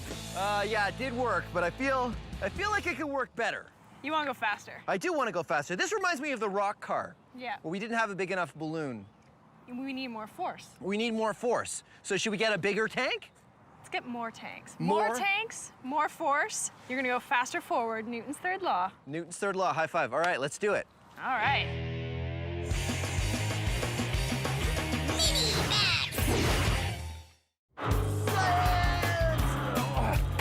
Whoa. Okay. This is Newton's cradle, and it's a really cool toy that demonstrates all kinds of laws of motion, including Newton's third law. What you do is you pull this one ball out, and when it hits these balls, they exert force on that ball to make it stop moving, but it exerts force on these balls, which travels through the balls and makes this one on the end fly out, like that. Now, there's a lot going on here, but you can really see how the force is equal that you put in and you get out if you use 2 balls. I swing 2 balls up, and 2 balls go out that side. Isn't that cool? Now, it wouldn't be science max unless we maxed it out, so come on. Whoa, okay. This is one we built out of bowling balls. Bowling balls. Bowling balls. Instead of smaller balls, and I think it's gonna work the same way. Let's find out. You throw one out, and yeah, it works the same. Okay, now let's try it with 2 balls. Okay, ready? Wait. And 2 balls, throw them out. And 2 balls on that side. All right, so there you have it. Whoa. Newton's third law. Oh. Ah! Newton's third law. For every action, there is an equal and opposite reaction. So our single pressurized tank created enough force to move me, but not very fast. The plan now is to do 2 things. First, we're going to triple the amount of thrust by using 3 tanks. We're also going to use some pipes that lock into each other to give me an initial push. These pipes slide together, and when the air is turned on, the pressure in the pipes will cause them to slide apart, which will push me forward. After that, I use what's left in the tanks to keep going. All right, now it's time to max it out. I've enlisted the help of a few more Science Max people. Thank you very much, Corey. You'll see now we have 3 tanks of compressed gas, and we've also got this nifty little contraption. How does this work, Sarah? All right, so each tank is attached to a tube, and you can see that each tube goes into this one main tube, so when we turn them on, pressure's gonna build up, and we're gonna go forward with more force. Well, that's great. And Reed is stacking cinder blocks, thanks Reed, up so that will push, the pipe will push against the cinder blocks, and then I'll go that way. All right, well, are you guys ready? I'm ready. All right, let's do it. Now, again, I have to say, thank you, Corey, I've got it. This is something you definitely don't want to try at home. We are all trained professionals. We have a physics degree here. We've got TV people that make sure that this is safe. So watch it and enjoy, but please don't try any of this at home. Okay, I'm ready. Sarah, count me down. 3, 2, 1.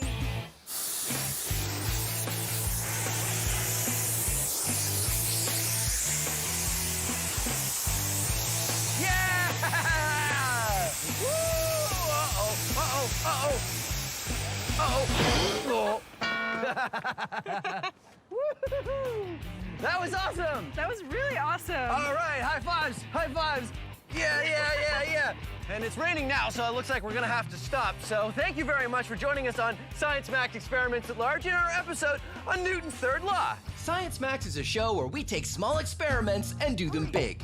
If you want to try these experiments yourself, go to our website for instructions. But not all the experiments on Science Max are the kind you should try at home. This one, yes. This, no. Try this, don't try this. A big yes, a big no. I don't know how you could possibly do this one at home. And remember, if you're ever not sure, ask an adult. Thanks for watching Science Max Experiments at Large. Wait, I can play Mary Had a Little Lamb. It's working! It's working! Newton's cradle out of bowling balls. Come on! You know this one, sing along. Whee! Come on! I mean, come on! Science! Yay!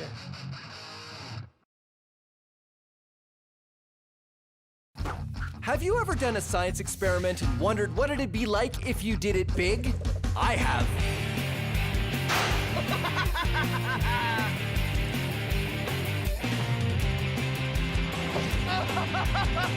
Yeah!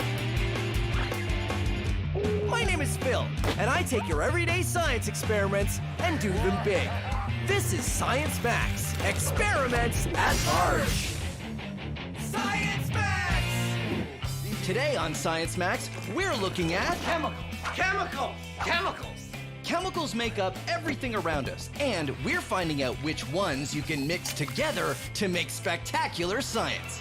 Whoa! Woo! Cutest science ever. Today on Science Max, Experiments at Large. Greetings, Science Maximites! My name is Phil McCordick, and the name of the show is Science Max Experiments at Large. Today, we're taking a closer look at chemistry. Ooh. Chemistry is the science of atoms and molecules, the things that make up all matter, and how they interact with each other. Take, for example, this glow stick. Actually, don't take it, because I kind of need it. The glow stick doesn't glow until you... The glow stick doesn't glow until you break the barrier and mix the two chemicals, and they start to glow. Huh? Pretty cool, huh? Chemistry. Now, the chemical reaction we're looking at today is the old vinegar and baking soda Volcano. But this reaction doesn't have anything to do with volcanoes. It's chemistry. Now, this experiment is totally safe, but I do recommend you get an adult's permission before you do it because it's very messy. Yeah.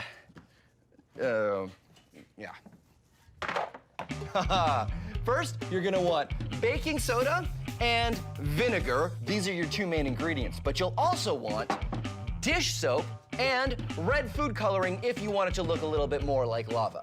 Now, I like to mix the baking soda, red food coloring, and dish soap together with a little warm water, so all you have to do is add the vinegar. And when you do, this is what happens.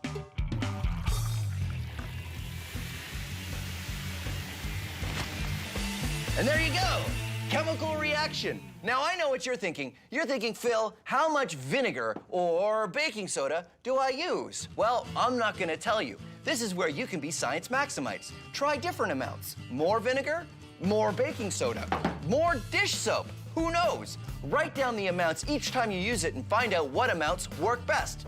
That's called science. And that's what we're gonna be looking at today, chemistry in all its forms. And of course, because it is Science Max, Experiments at Large, we're going to max out the vinegar and baking soda Volcano. So I'm off to the Center for Skills Development and Training. Come on.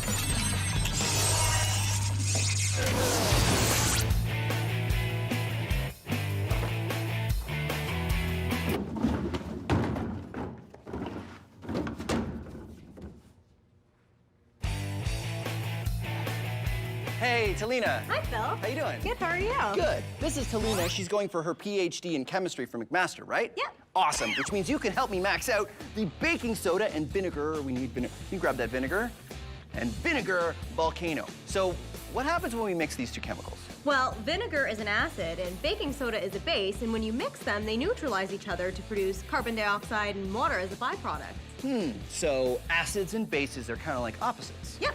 So I guess that makes sense. When you put them together, crazy stuff happens. Yeah. Awesome, chemistry. Okay, so I want to use this much vinegar and this much baking soda. What's with the fish tank? The fish tank is where I want to mix it all together. What do you think? Awesome. Maxed out. Okay, let's move the fish tank somewhere where we won't make a huge mess. It's a little heavy with all that. We gotta. No, we're gonna have to take a couple trips. That's kind of heavy. Okay, so we'll take this and that, and then this, and that. No, hold on. I can do it. Just one more. Okay, good. Okay, good. Yeah. I took too much. I took too much. Uh-oh. Uh-oh.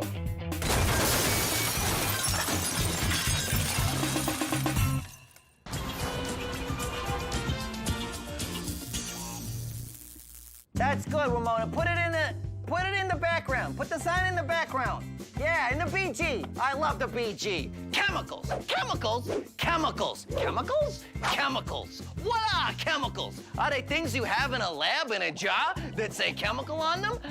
Well, yes. But if that's all you think chemicals are, then you need to know your chemicals. Turns out the stuff in the jar is a chemical, but the jar itself also made of chemicals. The table I'm putting it on, made of chemicals. My lunch, chemicals. Roller skate, chemicals. My jacket, chemicals. This guitar, chemicals. My shoe, chemicals. This watch, chemicals. This fish, chemicals. Chemicals. Chemicals. Chemicals. Chemicals. Me, chemicals. You, chemicals. Ramona, chemicals. No, I said your chemicals. Never mind. This is it. The periodic table of the elements. All matter in the universe is made up of these pure elements. They go together in different ways to make up everything. All matter. Think of it like building blocks. These little atoms are some of the elements on this periodic table. You got 1 oxygen, 2 hydrogen, bam, you got a water molecule. 1 carbon, 2 oxygen, hey, it's carbon dioxide. 2 carbon, 2 oxygen, 4 hydrogen, skadoosh, vinegar. 1 sodium, 1 chlorine, hey, that's salt. All matter in the universe is just the stuff on here combining into these. And now, you know your chemicals. Sugar. Let's take a closer look at what's going on when we mix vinegar and baking soda. All chemicals are made of atoms. There's only 4 types in our reaction: carbon, oxygen, hydrogen, and sodium. When they go together like this is a molecule of vinegar, or acetic acid. And this is a molecule of baking soda, or sodium bicarbonate. When chemicals react, they switch atoms. That one goes there, this one goes over here, and then this one turns into this, and then what you end up with are new molecules. This one is called sodium acetate, and this one is carbon dioxide gas, the gas you breathe out. And do you recognize this one? Right, water, H2O. Why all this happens gets complicated, but the study of chemistry is all about how molecules are built and react with other molecules. All right, Talina, you ready? Yep. You're gonna pour all your baking soda in the fish tank, and I'm gonna pour the vinegar into this bucket, because you don't wanna pour them together right away. Okay, you ready? Yep. Okay, go for it. When you're doing your PhD in chemistry, do you get to do stuff like this? Yeah. Really? Got to do a lot of fun reactions in the lab. Oh, I'm jealous. Have you ever done this much vinegar and baking soda in one time? I can't say I ever have. There you go. That's what I like to hear. I already put the soap in the bucket so it would mix with the vinegar when I poured it in. Are you done your baking soda already? I am. I'll pour faster. Oh, faster. It smells vinegary. It smells vinegar. It makes me want French fries. Okay, Talina, you take this very full bucket of vinegar and dish soap. Thank you. I will take this one. Uh-oh, we still have our 3rd bucket. Okay, I'm gonna I'll do these both at the same time. Okay. Ready? On the count of 3. 1, 2, 3. Whoa! Whoa! Whoa! Wow. Okay. That's awesome. So the one thing it didn't do, it didn't shoot up in the air though. Yeah, it's because the top is quite open, so you would need to constrict it to get it to shoot up. Oh, yeah, because we're using just sort of a square, a rectangular prism container. We should get something that's maybe something more like our vinegar bottle, right? Because there's lots of space down here, but then it forces it into a tighter opening at the top there, like a volcano. Yep. And what else can we do to make it even more powerful, to max it out? Vinegar is only 5% acid, the rest is water, so you could try using 100%. So what kind of acid is vinegar? It's acetic acid. So vinegar is actually only 5% acetic acid and 95% water. So you can get 100% acetic acid? Yeah. Can you get 100% acetic acid? Yes. Awesome. Why don't we get a container that's sort of shaped like a funnel, like a volcano, Yeah. and 100% acetic acid, and we'll do it again. Sounds good. All right, let's do it. Our vinegar and baking soda reaction went pretty well. But now we're gonna try it with a much stronger type of the same kind of acid you find in vinegar. Carefully putting this down. And watch out for the baking soda. You never know when it'll get out. And, well, I guess that's just baking soda, huh? Yeah, that's pretty safe. Yeah, okay, good. So this is baking soda vinegar volcano version 2. We have this differently shaped glass. What do you call this again? That's an Erlenmeyer flask. Why is it called that? It's actually named after a scientist. Did he look like that? Was he sort of shaped like this? No. No? Was he just a good chemist? Good scientist, and I think he designed the glass. Oh, see, there you go. So if you want to have a glass named after you, be a good chemist and design a glass. I want to make a fill beaker. So this is 100% acetic acid. Yep. And what's the difference between this and vinegar? Vinegar has 5% of this and 95% water. But this is 100%, so it's much stronger. Much stronger. Can you put this on your French fries? No, I wouldn't be putting it on your French fries. No? As chemicals go, how dangerous is this? It's not too dangerous, but you definitely don't want to be breathing it in, and you don't want to be eating it. Or getting it on your skin. That's why I'm wearing these fancy gloves. So what I'm gonna do is I'm gonna pour the acetic acid in this. What's this called? That is a graduated cylinder. Because it finished school. So it graduated. Now you're gonna mix water and food coloring and soap all together. Yep. And pour it into there? It'll help dissolve some of the baking soda, so hopefully it'll react better with the acid. Sounds good. Face protection. Oh.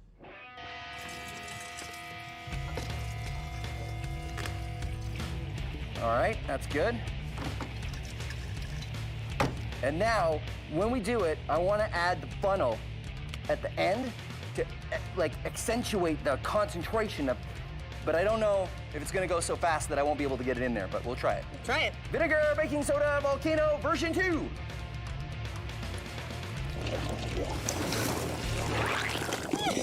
Woo! Good thing you got the mask. It smells a lot like vinegar. It's really strong. Oh. That was pretty good. But what can we do to make it even bigger? Well, you could try using a different chemical reaction. Ooh, okay. Like what? The decomposition of hydrogen peroxide produces oxygen gas, and so that one's pretty vigorous if you use a catalyst. So we want something that makes a lot of gas so that it makes a lot of bubbles when you put the soap in it. Yep. Great, let's do it. And the sooner we leave that smell, the better, I think, for my taste. Today we're combining 2 different chemicals to create a reaction. Sometimes chemicals can combine in a way that makes them very different from how they started out.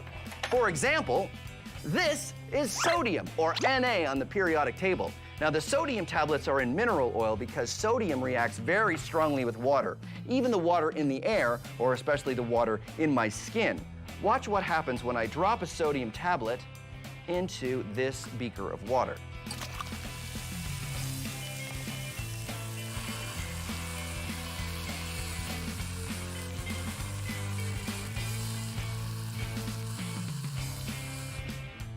Very cool and very dangerous.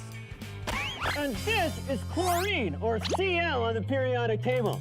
Chlorine gas is very poisonous. So, So, what happens if we combine these 2 deadly substances? Do we create some sort of super poison? Something more deadly than anything else known to science that causes fear and chaos in chemistry labs all over the land? create salt. Good old normal table salt. These two substances combine to make NaCl, salt. Something completely and totally safe. Chemistry.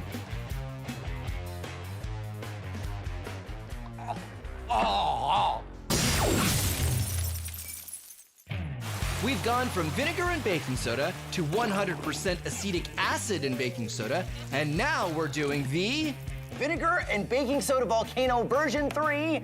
No longer vinegar and baking soda. Nope. What are we using this time?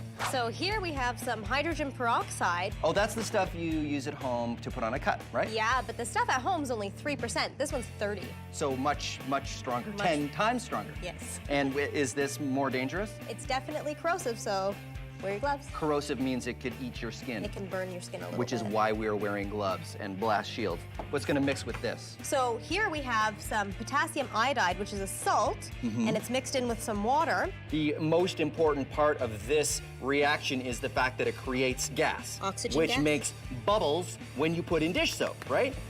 Yep. So one big squirt of dish soap like that. Mix it up. Now we go over to the blast zone. That's plenty. All right.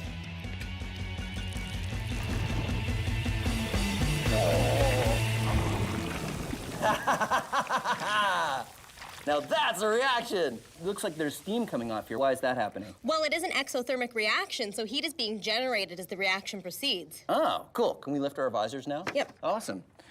And what's being released? What's the gas that's coming off here? So it's oxygen gas that's being produced. Oxygen.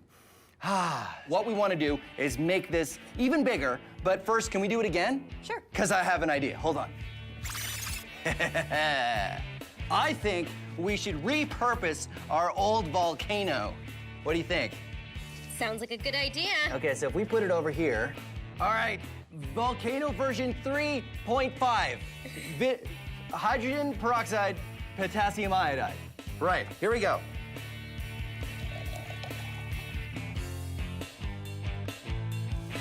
Whoa! Looks like lava. Whoa!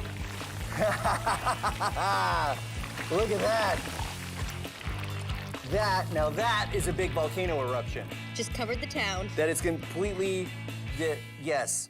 That town is gonna be very clean because it's all soap bubbles. It's the cleanest volcano this side of Science Maxville. So I still think we can do this bigger, though, right? I agree. Oh, I know. What if we use some sort of a tube, like maybe one of these, right? And then we attach it to like an air compressor. I think you'd get some height. Yeah, and we go outside.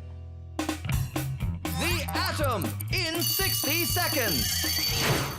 The atom is the smallest unit in a chemical element. Atoms are made of 3 parts. Part number 1 are these guys, protons. They have a positive charge. The number of protons determines the element. 1 is hydrogen, 2 is helium, 3 is lithium, and so on. The protons sit in the middle here, which is called the nucleus. They sit in here with part number 2, these guys. They're neutrons and they have a neutral charge. Now I've got 8 protons and 8 neutrons in this nucleus, making this an atom of oxygen. Orbiting around the nucleus are these tiny guys. They're electrons and they have a negative charge. I will demonstrate using kittens. Kittens are perfect because just like electrons, kittens are really small. And just like electrons, kittens move around randomly. You never know where they're going to be, but an oxygen atom should have 8 kittens, or electrons, somewhere inside. These kittens are constantly escaping, but guess what? That happens with electrons too. There you go, the atom, a nucleus of protons and neutrons surrounded by randomly moving electrons. Cutest science ever. How do you guys feel? Did you learn something? Huh? Pause up. Who learned something?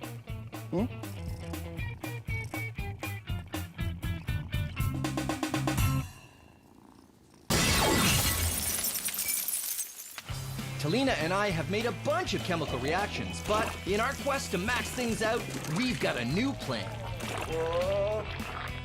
Hydrogen peroxide and potassium iodide create gas.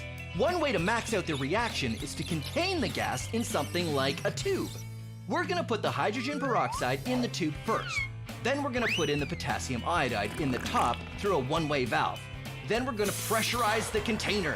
When it finally reacts, it will shoot up through the valve and we'll see how high we can get our stream of bubbles to go. But be warned, capping anything and not letting it escape is never a good idea. So we've got a release valve to make sure things work out. This is one of those experiments that's definitely on the list of don't try this at home. Vinegar baking soda volcano version 4. Hydrogen peroxide, potassium iodide. And what we're gonna do this time is we're gonna put it in this tube. Hydrogen peroxide goes in here. And we've got, Talina, do you have the potassium iodide in syringes? Yep, 2 syringes full. 2 syringes full. About there is good. And then soap. Good amount of soap in there. And so what we're gonna do is we're gonna close this off and tighten it up. And then we're gonna pressurize the whole system. And then we're gonna add the potassium iodide. And it's going to be spectacular, we hope. Okay, that's on tight. This is all good. Putting this down here. And potassium iodide goes in here. Ready? Puts down. Ready? 1, 2, 3, go. And we back away slowly. Whoa! Whoa!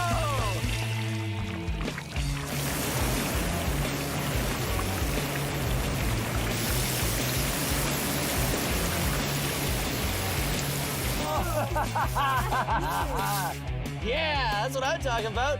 Okay, let's check it out. Woo! All right, there you go. Vinegar and baking soda volcano maxed out. Thank you, Talina. That was great. If you guys want any instructions for the stuff that we've done today, they're all on the website. And thank you very much for watching Science Max Experiments at Large. We kind of need to clean up a lot, don't we? Yeah. We have out here, we have the other room. So tell you what, you get a mop, I will get the hose and a wheelbarrow for the suds. Science Max is a show where we take small experiments and do them big. If you want to try these experiments yourself, go to our website for instructions. But not all the experiments on Science Max are the kind you should try at home. This one, yes. This, no. Try this, don't try this. A big yes, a big no. I don't know how you could possibly do this one at home. And remember, if you're ever not sure, ask an adult. Thanks for watching Science Max Experiments at Large. Chemicals! Chemicals! The chemistry of hydrophobic coating literally repels water molecules and doesn't let her. Chemicals! Chemicals! Hydrophobic coating. The Chemicals! Yeah. 2 carbon, 2 oxygen, 4 hydrogen. Science!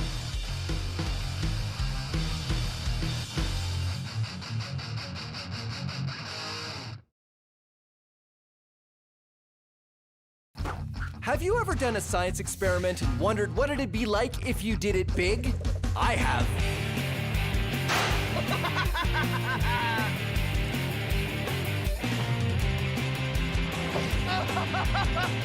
Yeah! My name is Phil, and I take your everyday science experiments and do them big. This is Science Max Experiments at Large. Science Max! Taking something flimsy and making something strong. Whoa, pasta bridge! We build things out of pasta, sand, and paper to show how you can use science to make something strong out of something weak. Dry sand, wet sand, science sand. It's all how you build it. Today on Science Max, Experiments at Large. Oh, hi, Science Maximites. Have you ever been eating pasta and wondered, what could I build with this? Could I build something that could hold an impressive amount of weight? Well, I have. And that's what we're gonna do today on Science Max Experiments at Large. But we're not gonna use cooked pasta because it's too delicious. We're gonna use uncooked pasta.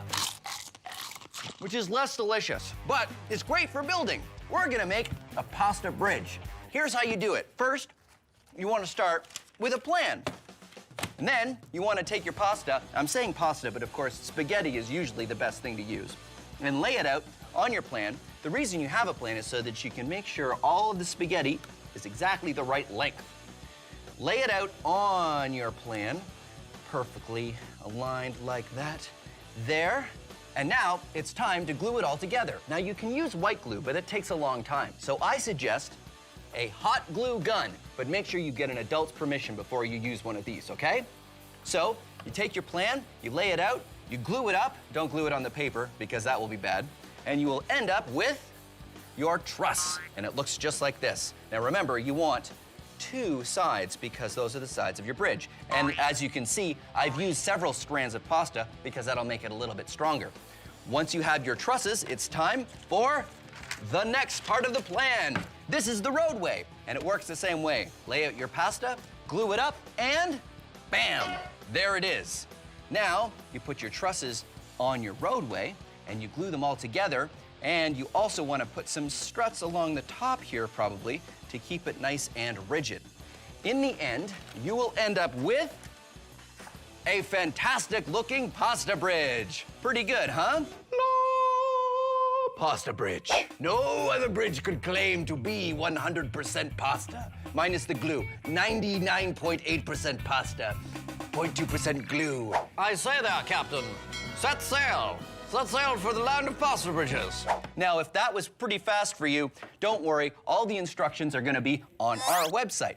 Now, a bridge isn't a bridge unless it spans a gap, because that's what bridges are for.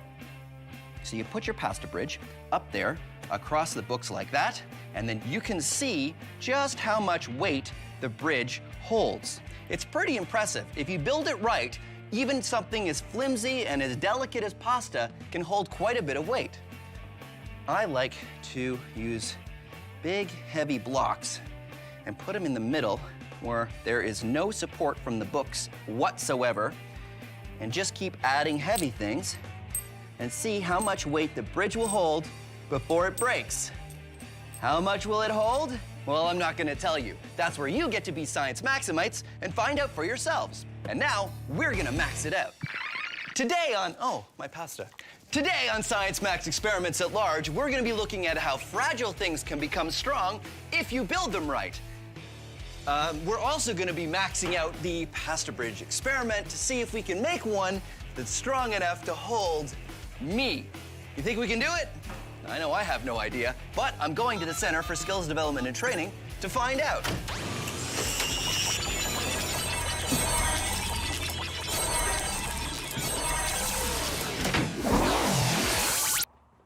Oh, hey, Kyle. Phil. How you doing? Great, thanks. Awesome. This is Kyle. He's got a master's in civil engineering.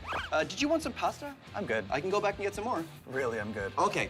So what does a civil engineer do? Well, a civil engineer builds the world around us. Talk about our homes, keeping us warm in the winter, our roads, hey, even our bridges. Bridges, that's fantastic, because that's what I need your help with. I want to max out the pasta bridge. Awesome. I want to make one big enough that I can walk across it. Okay, that's never been done before. I know, right? You think we can do it? We're gonna need a lot of help to do that. We don't need help. All we need is a lot of pasta, which I have. Ha-ha! Nice. What do you say? Yeah, let's give it a shot. Okay, we'll give it a shot. Why don't we just take some to start, and then... In order to max out our pasta bridge, the idea is to take many, many strands of pasta and just keep gluing them together so the long beams of pasta in our giant bridge is nothing but many, many regular-sized strands of pasta. Here's where we were after 20 minutes of gluing. There, that's nice. Yeah, I think this piece is done. Okay, so how does it work? Is it strong? Whoa. Well, let's give it a go, eh? Yeah, I think this will hold. Great. So we just need to build a few more of these then, right? Yeah, that's right. How many more? 212 more. 212 of these. More. 212, but it took us like 20 minutes to make this one. Yeah. Oh, well, I guess so. I mean, this is Science Max Experiments at Large. That's what we do. We just keep building and building, and, I don't have any plans for the next while, so... Phil? Yeah. I think that there's a better way of doing this. I would be delighted to know there's a better way. It'd be faster than this. Much faster. Sure, let's do it. Awesome. I'm just gonna put the pasta back in the bag because it'll Phil, get stale. You don't have to do that. No, but it'll get stale. Phil, I'm gonna call in one of my friends. We're probably gonna need some more help with this. Oh man, that's a great idea. Sorry, that's a great idea because Yeah. because at least we could get your friend to help clean up. Better sandcastles in 80 seconds. Building sandcastles is fun, but you can't use dry sand because it doesn't stay up very well. You have to use wet sand. But even if you use wet sand, it doesn't hold a lot of weight. But if you use sand with the power of science, it does hold the weight. Dry sand, wet sand, science sand. Here's what's going on. Say these ping pong balls are grains of sand. When they're dry, they don't hold together very well. That's why you can't build a sandcastle out of dry sand. But if you get the sand wet a little bit, the grains of sand will hold together a little better because of the surface tension of the water. That's why it's easier to build a sandcastle with wet sand, but they still won't hold much weight. But if you add something that creates even more friction between the grains of sand, like say this sandpaper, it will hold the weight. So here's what you do. Take window screen and cut it into circles. Make sure you get an adult's permission first, okay? Deal? Put in a layer of sand, pack it down, and put in a circle of window screen. And a layer of sand, pack it down, circle of window screen. Then, you guessed it, layer of sand, pack it down, circle of window screen. The window screens are gonna add more friction between the grains of sand and will make your sandcastle strong. Strong with the power of science. And then, you can put lots of weight on it. And there you go. Sand with the power of science. Ha ha! Okay, I had to max it out. Let's see how strong science sand really is. Huh? Ha ha ha ha! Science! Our pasta bridge was going to take a long time to build out of individual pieces. So we have a new plan. Hey, Michaela. Hey, Phil. How you doing? I'm great. How are you? Good. This is Michaela. She's an undergrad in industrial engineering, right? I am. And you and Kyle have a new plan for how we can build our pasta bridge that's not gonna look like this. Oh, man. This is the best that Kyle and I could do with 20 minutes. Okay, well, I have better. Good, I'm glad. How are we gonna do it? So, instead of that, we're gonna try something like this. Oh, okay. This is sort of like a giant burrito kind of thing, right? Yep, But we're going to build the bridge out of this. exactly. We're gonna make it longer, though? Yep, we're gonna make it 8 feet long. We have this long pole, right? Yep. And we have sheets of this pasta. We're gonna put them on the diagonal, Okay. and we're gonna roll it, but we're gonna start from this corner, and we're gonna keep rolling. And don't forget to add water. And we gotta add water. I'll add the 'cause- water. Okay. Adding water, just like this? Yep. It helps the pasta to stick together. So as we're rolling, we're rolling, we're rolling. We're gonna keep doing this with a bunch more sheets so that it gets really, really long, like 8 feet long. And when we're finally done rolling, we gotta spray it with some varnish, Yep. and so it all holds together. Great, and then it's gonna be about this thick. Yeah. When we're finished with it. Exactly. This is gonna be one of the parts of the deck of our bridge. Great, so each one of these large pieces is gonna be like one single strand of pasta, and the little bridge will be. Yeah. We need a lot of these. A lot. A lot. Yeah. Still, it's a lot faster than doing it piece by piece with just the spaghetti. Oh. Every time I hold it up, you make that noise. Oh. Oh. Oh. Awesome.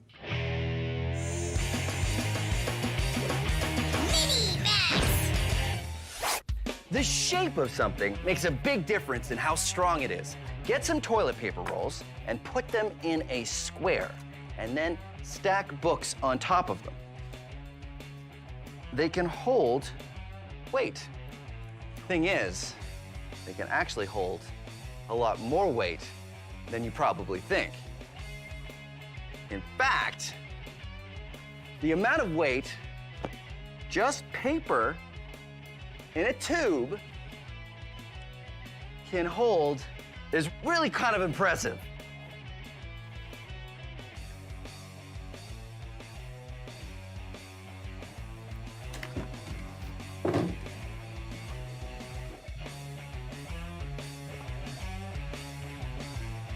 Ha-ha! And now, let's max it out.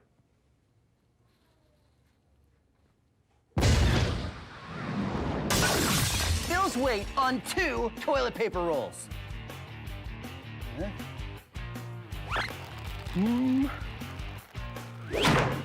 Nope. Bill's weight on 4 toilet paper rolls.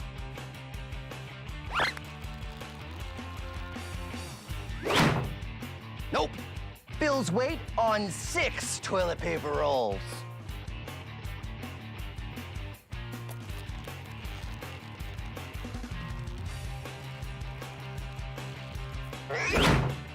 Nope. Bill's weight on 10 toilet paper rolls.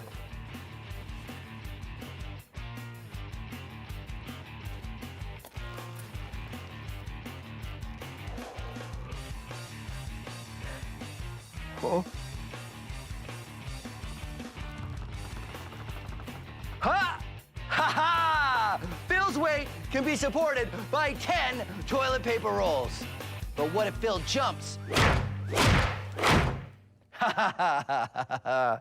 Didn't really work. Kyle and Michaela's plan is to use a long pole and sheets of uncooked pasta. We roll the pasta around the pole and spray it with a little varnish.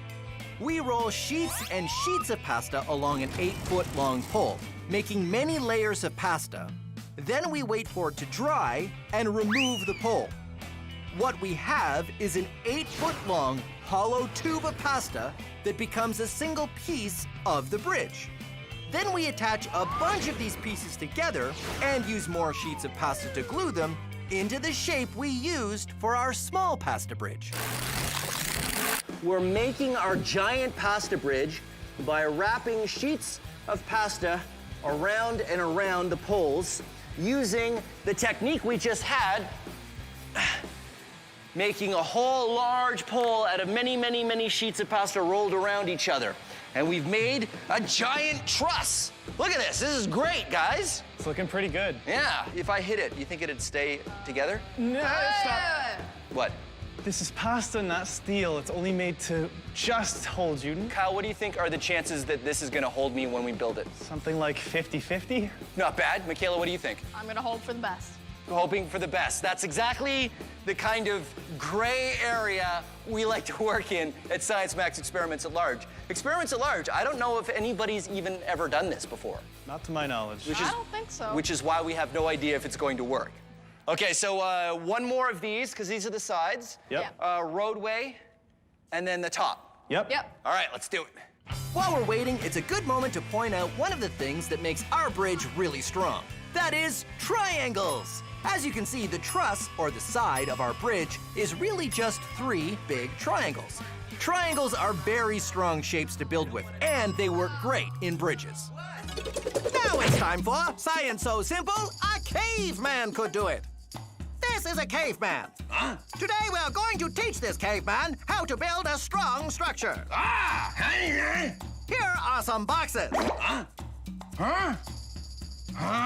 Go on and build a shelter, and I'll come back and see how it worked out. No, that's not right. You need to build walls by stacking boxes on top of each other.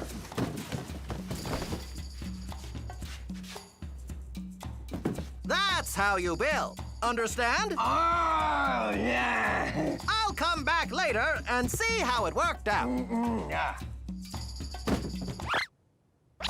Uh-oh. Does that look right to you? Yeah. Look at those boxes. They're stacked on top of each other. But if they are in tall stacks, what would happen if you push on the wall?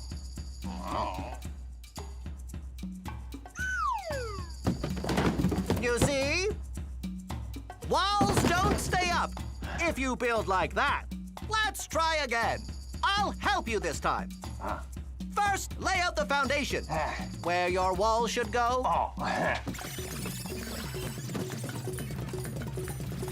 Good. Now let's make the second level. No, don't put it right on top. You need to stack in between. That's how you make a strong wall. Okay, I'll come back later. Nice work. Why don't you give it a try? Looks strong, but you forgot a box.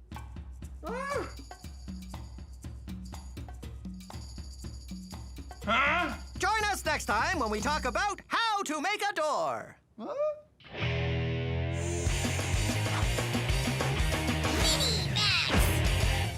Building a door in a wall is hard because how do you make a big gaping hole in your wall without your wall falling over? Well, people have come up with lots of ways to put doors and windows in walls made of stone blocks over the centuries. And you can do this at home with books like I'm doing or with building blocks. Just go up until you're happy with the height and then stack each next layer a little closer to the middle until the final layer touches just like this. And then you take a big heavy book and you drop it right on top. And it's pretty stable and you've just made a doorway. It works even better if it's part of a wall because you want extra weight on the outside of these books here.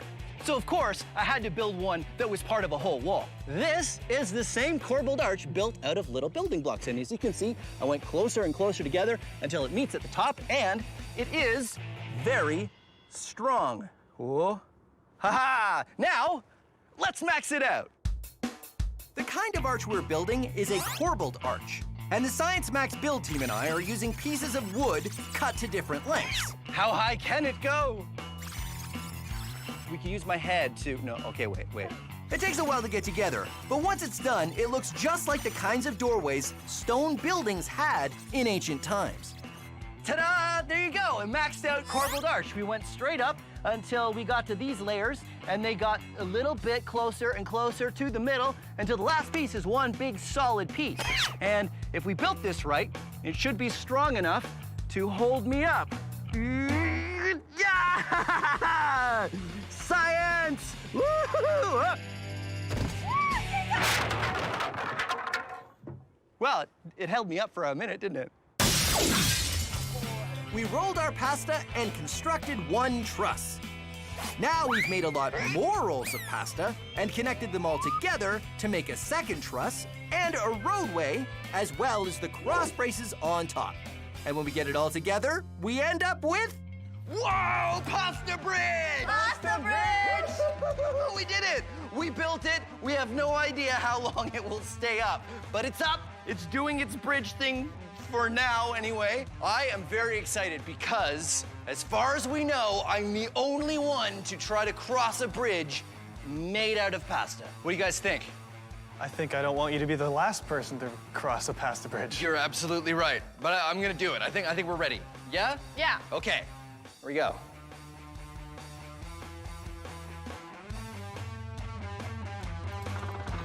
Ah! Oh no!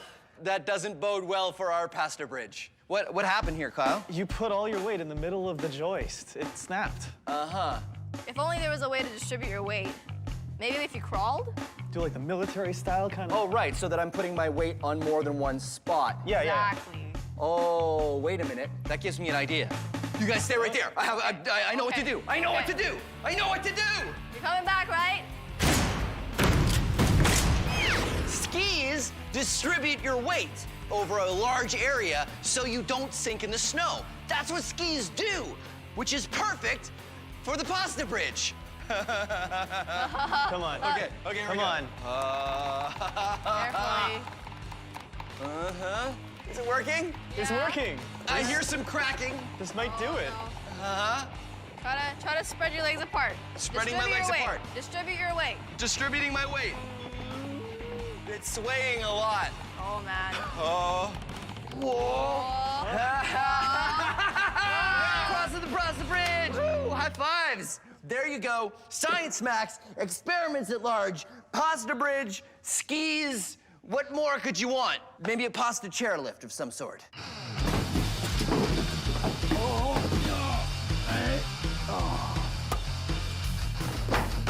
Science! Wear it. It is the fashion accessory of the year. I want to travel down it. Should have made it bigger. Science! Science! Science! How long do I hold this piece for? A long time. Guys? Guys? This isn't fun anymore, guys. Have you ever done a science experiment and wondered what it'd be like if you did it big? I have.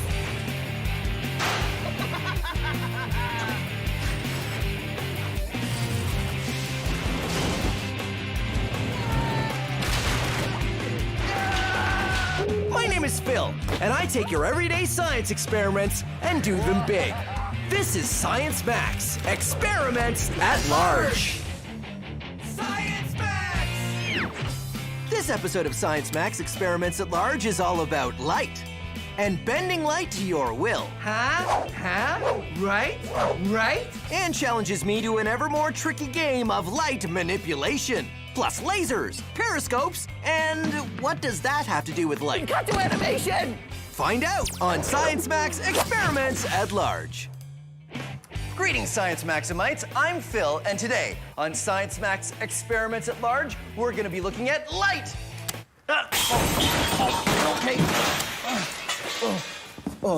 Okay. Stay.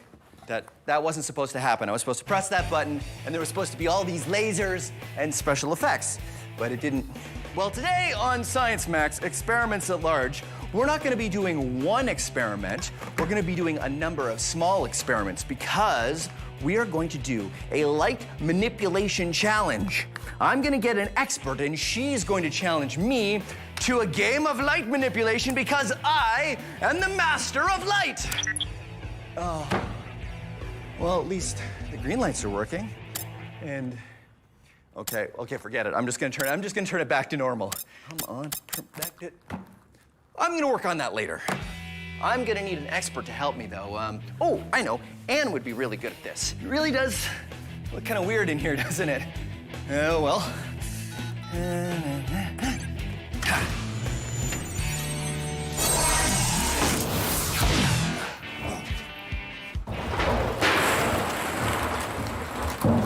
You okay? Hi. Hi, Anne. Phil. Yeah, I couldn't see what I was doing. Here's your lab coat. Oh. Thank you for coming. Great. Now you're from Let's Talk Science, right? Yes, that's right. All about science education, just like us. Now you're gonna challenge me to a light manipulation game? A light manipulation game. I've been working on a series of challenges since last time we talked. Each awesome. A little more difficult than the last. Well, this is gonna be great, because I am the light manipulation master. Okay, well, we'll see about that. Okay. Challenge number 1. Take a seat. Oh, well, that's easy enough. I have written something on the back side of this ball. Okay. And I'm gonna challenge you to read it. Okay, well, I'm ready. I might be able to read it from here. Let's see. All right.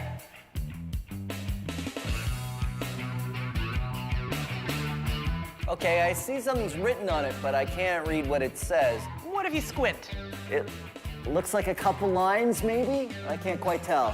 Any ideas how to solve this challenge, Phil? And I have to be in this chair?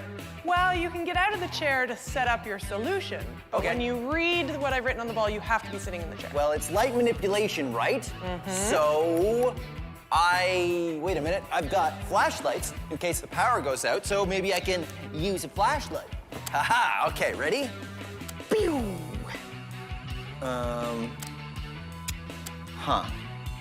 Doesn't seem to make it any easier to read. Yeah, I got nothing. Do you give up already? No, of course I don't give up. I told you these were gonna be challenging. This is nothing. I will figure this out. I don't know yet. You're gonna have to get creative. I don't know yet, but I will think of something. Okay. Okay, I will be back. Here, hold the flashlight. Not looking, not looking. I'm gonna go this way. I'm gonna wait right here. Okay.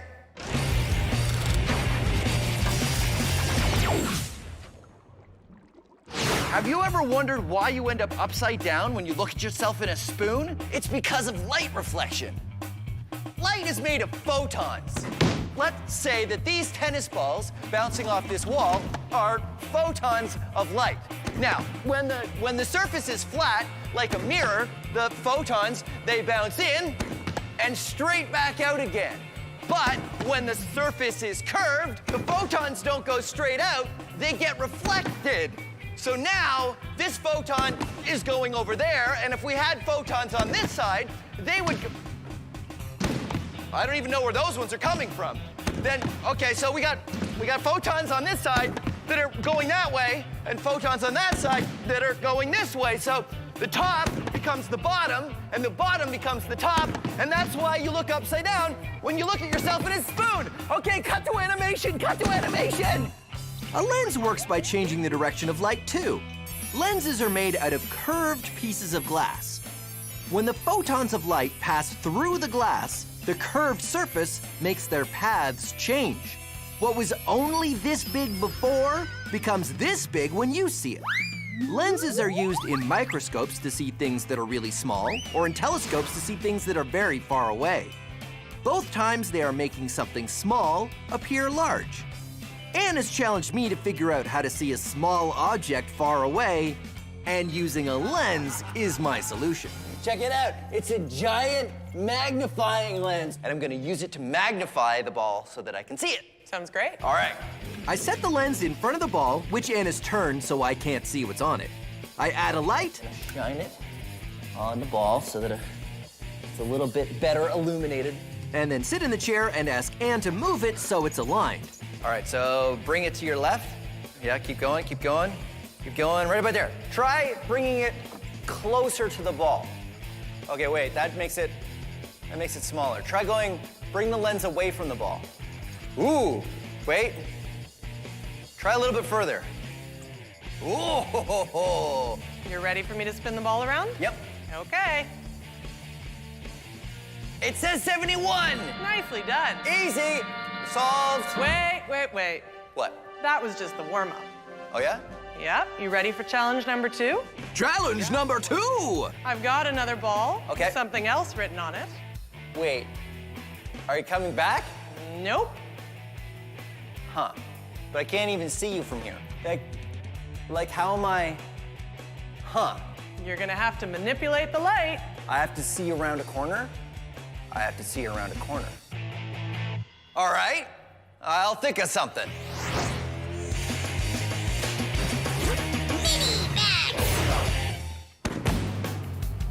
So you remember the tennis balls in the wall, right?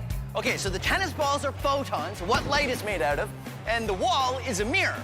Now, right now, the photons are hitting the mirror and bouncing directly back. But what happens if they come in at an angle? Like this. Aha! Those photons are reflecting off the mirror and going that way, which means if I want to see what's emitting those photons, I can see it from here. The same thing happens when you look in a mirror. Oh, okay, mirror. Whoa.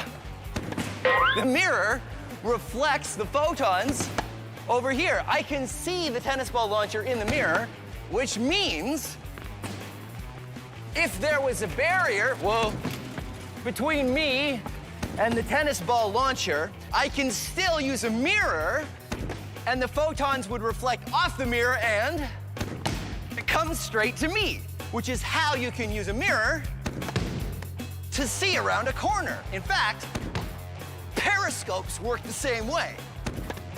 Let's make a periscope right now. Hey, it's dark in here. Oh, right, because I'm gonna show you my laser. So the light from my laser bounces off this mirror in a straight line. Haha, reflection. We can use the power of reflection to make the light go where we want it to. We're gonna build a periscope. Submarines use periscopes because it's hard to see when you're underwater. A submarine will extend a periscope up above the water. The image up here gets transmitted down here. So someone looking through the periscope underwater can see what's going on up on the surface. And here's what you need to build it. 2 cartons of milk, 2 small hand mirrors, scissors or a craft knife, a pencil, and science tape, which is the same as regular tape, except you use it for science. And remember, if I go too fast, you can always find these instructions on our website. Step 1, cut the tops off your milk cartons. Take your mirror and trace out a rectangle as wide as the mirror, then cut it out. Put some science tape on your mirror and stick it in the carton at an angle. Then put a piece of tape on the inside. Then, get the other milk carton and do the same thing. Put a mirror on the inside and then stack the milk cartons together. But don't stack them with the holes on the same side. Make sure you stack them with the holes on opposite sides. And here is what's going on inside. You've got your 2 mirrors, and one is angled like that, and the other one is angled like this. Light from what you're looking at comes in, hits that first mirror, goes down to that second mirror, and goes to your eye. You can use it to spy on people from below the table. Or from around corners. So there you go, your very own Periscope using light reflection.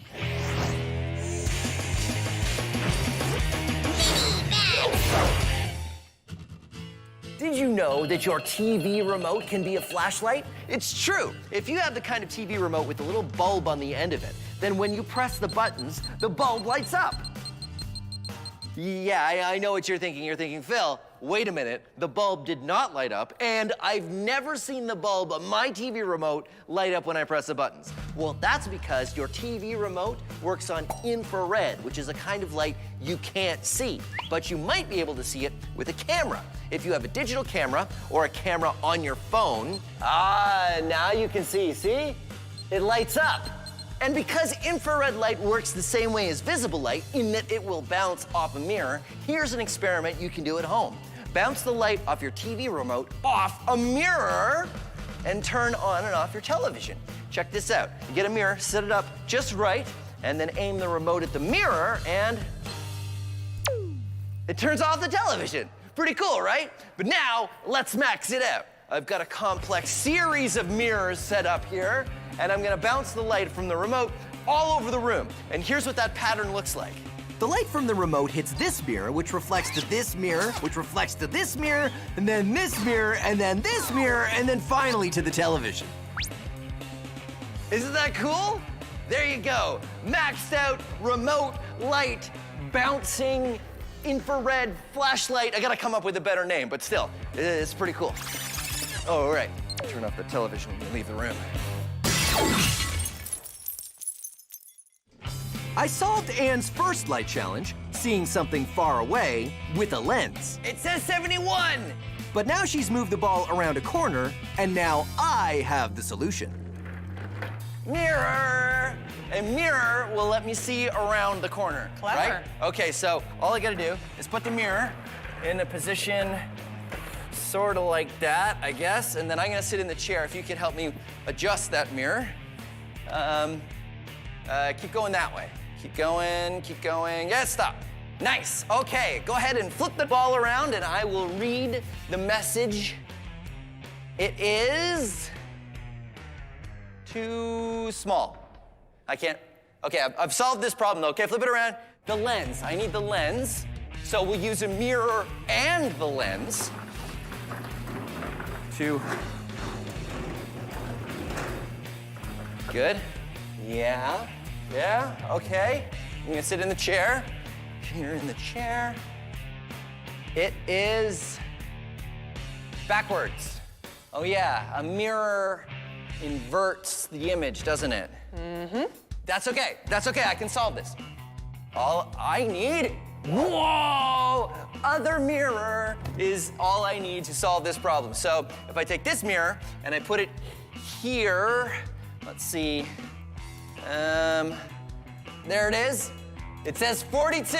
Nicely done. I am done? ready for anything. What do you got planned for the hardest challenge? Are you sure you're ready for this? Totally. Challenge number 3. Challenge number 3 starts now. What?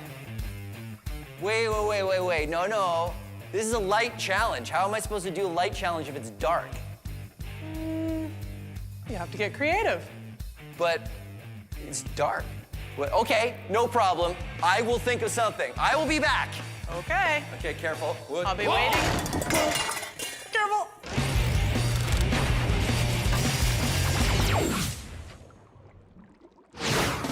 So you already know about reflection, right? That's when the beam of light, say from my laser, reflects off this mirror and bounces in a straight line. But check this out. If I don't use the mirror and I shine the laser against the underside of the water, it also reflects, just like a mirror. This is called internal reflection. If I have a stream of water and I put my laser beam into the stream, you can see that the laser bounces around inside the stream of water. It's being internally reflected, and the laser isn't going straight anymore. It's following the stream of water down where the water goes. Internal reflection. Now I know what you're thinking. You're thinking, Phil, how does this affect me in my everyday life? Internal reflection. Who cares? Well, I can tell you why you should care in 2 words. Fiber optic wires. 3 words, fiber optic wires. You see, fiber optics carry information all over the planet. The internet, maybe even your television, travels through fiber optic wires. The good thing is, because of internal reflection, you can bend fiber optic wires any which way or around corners, and the beams of light continue to go straight down inside the wires and get out the other end, making it go where you want it to go. Internal reflection, science.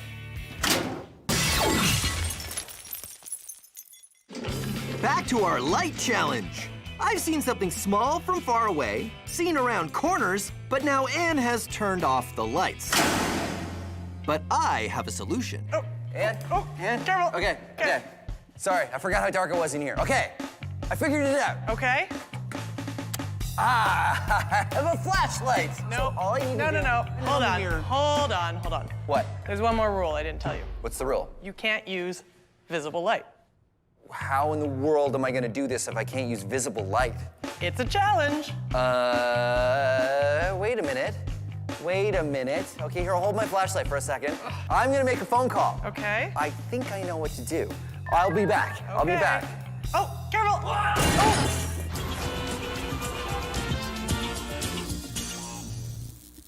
Oh, hey, good to see you. Speaking of seeing things, let's talk about the rainbow. All the colors of the spectrum organized in a beautiful pattern. But what are the different colors? I mean, what makes them different?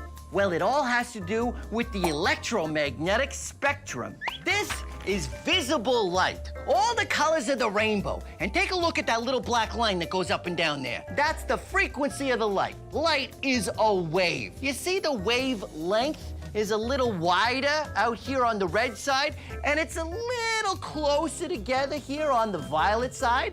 That's because every color of light has a different length of wave or wavelength. And that is what makes them different when we look at them. But if you think that's all there is to the electromagnetic spectrum, then you're mistaken. So what happens over here on the red side? Does it keep going? Yeah, it does. What? Look, we got infrared here, and then we got microwaves. These are the same kind of waves you use in your oven. And then we got radio waves, which are the same kind of waves you use in your radio. They're all part of the same thing as visible light, huh? Let's take a look at the other end. Remember these short wavelengths over here beside violet? Well, does that keep going? Yeah, if they keep getting shorter, you get ultraviolet, and then X-rays, and then gamma rays, huh? Pretty amazing. And look, it's all connected. From radio waves to gamma rays to visible light in between, it's all frequencies of electromagnetic radiation. How is this staying up? So everything outside of the visible spectrum is invisible, right? Wrong! Ha-ha! Bam! Huh? That is an X-ray, a picture we can take using this part of the spectrum. we can use special cameras to see outside of the visible spectrum. Huh? Huh? Right? Yeah. Okay, you got it. Huh? And look at these. These are night vision goggles. They help you see in the dark. They use part of the spectrum called infrared. For those of you keeping score, that's this part of the spectrum right here. Pretty neat, right? I would sell you these, but they're already spoken for. Oh, and here he comes now. Hey, Sal. Hey, how you doing? You got those goggles I ordered? Yeah, go ahead, help yourself. Thanks for putting them aside. Can I put them on my tab? Yeah, no problem. All right, thanks, Sal. Okay, see you later. Nice kid. He's always in a rush, though. Phil? Is that you? Yeah. Do you need the flashlight? I don't. Turn it off. I can totally make my way over to you. Oh. I can hear you. Yeah, I'm right here. Oh. Right here. Hi. Because I have night vision goggles. Ooh, check it out. Oh, cool. Pretty cool, right? That's awesome. So here's the spectrum again, and here's visible light. My night vision goggles use infrared, this part of the spectrum here with wavelengths just a little bit longer than the red we can see. Outside of the visible light spectrum. All right, I would say that's allowed. No visible light, and I will see the next ball. Have you got it set up? I set it up while you were out. Okay, good. I'm gonna sit in the chair and see if I can see it. Okay, here we go.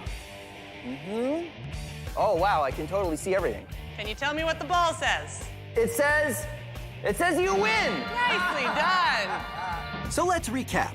This challenge is the same as the last challenge. The light from the ball was magnified by the lens, sent around a corner by reflecting it off a mirror, and flipped back around by using another mirror. But this time it's dark. So, using infrared light, thanks to my night vision goggles, I was able to see the ball and win the game. The light manipulation challenge is done. Science Max experiments at large. Time to turn the lights back on. Yep, absolutely. Huh. What did you do back there? I guess we blew a fuse or something. Uh-oh. These are night vision goggles. They use some of they use some things that I cannot pronounce. Have this container of water. Whoa! And I make it stream.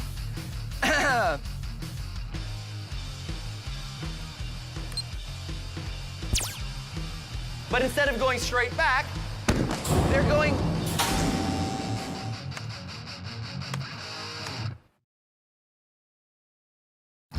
Have you ever done a science experiment and wondered what it'd be like if you did it big?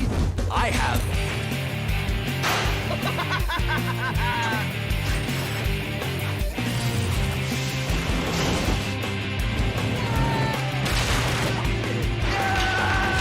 My name is Phil, and I take your everyday science experiments and do them big. This is Science Max, experiments at large. Science Max! Electromagnets are magnets you can turn on or off when you want. We build our own electromagnet and see just how powerful we can make it. It held 100 kilograms. Plus ferrofluid, wizards, and I tried to get to the North Pole using a compass. Now that I'm here, I realize it's really difficult. All on this episode of Science Max Experiments at Large. Greetings, Science Maximites. My name is Phil, and welcome to Science Max Experiments at Large. At this very moment, half the lab is being held together with the power of electromagnets. Magnet 1 turning off. Electromagnets are a really cool and powerful way to interact with the world. And when I say power, that's because you need power to make them work or not work. Magnetism is an invisible force that has to do with the magnetic fields created by magnets that lets them attract things that are metal or each other. But electromagnetism is a little different. You see, magnets are magnets all the time. It's because of what they're made out of. Electromagnets are only a magnet when you have an electric current going through them, which means you can turn them on or off. Today, we're gonna be building an electromagnet. Oh, that was the wrong switch.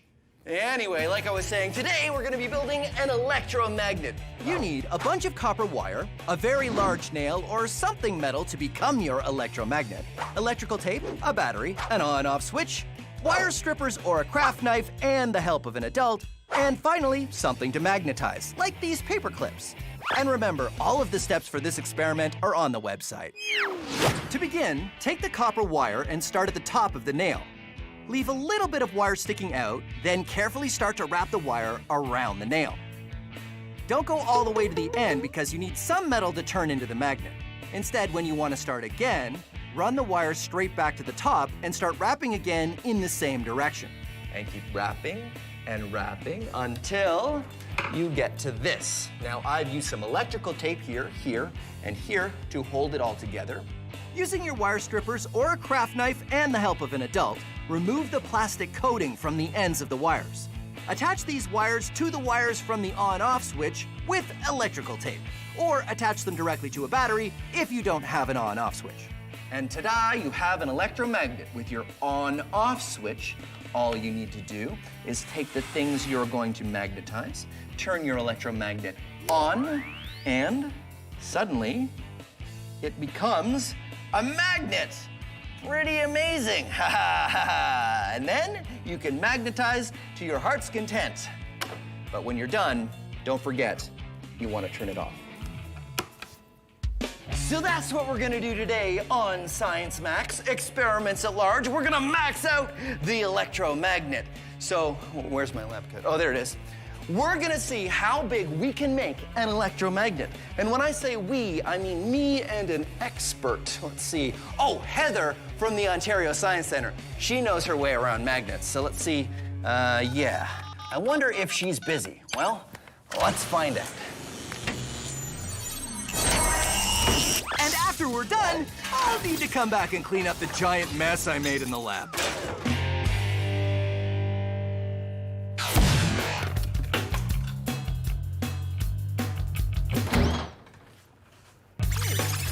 Hi, Heather, how are you doing? Good to see you, Phil. I was just wondering if you could help me with something. Are you busy? No, I got time. Okay, great, because I'm gonna make a giant electromagnet experiment and I need your help. That sounds like a lot of fun. Okay, great. Let's go back to Science Max headquarters. Oh, we'll via the portal? Yeah, by the portal. Oh, okay. You sure? I yeah. know you're hesitant, so I want to reassure you, nothing will go wrong. Great, okay. Okay. Oh, hey, we're here. We're outside. It's okay, it's no, okay. Don't worry about it. No, No, I think it's definitely. fine.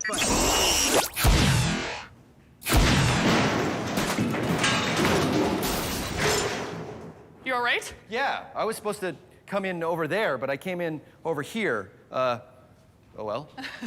So today, Heather, I want to max out the electromagnet. Turn it on, and it's a magnet. Pretty good. And turn it off, and it stops being a magnet. I want to make this into a much bigger, maxed out version. All right. So what are some of the things we can do to do that? Well, actually, if you have a larger battery, one that has a higher voltage, we can try that for sure. Okay, that so will help. there are batteries that are 12 volts? Yes. We could try one of those? Give it a try, I think for those sure. are like bigger, right? Yeah, bigger, more powerful, absolutely. Now, that's one thing you could do. You can also increase the number of wraps of our coil here. So how many times we wrap that wire? Yes, we'll increase that magnetic field, making our magnet stronger. And of course the nail, which is important because that's the thing that eventually becomes the magnet, right? Right on, yes. So what I thought we would do is we would start with a bigger nail. Oh. What, right? So larger battery. Yes. More voltage and a lot more wraps of the wire. Right on, and we have more space for that now, which is smart. Good job. Great, okay, so we'll get to work. Great. Max Historica.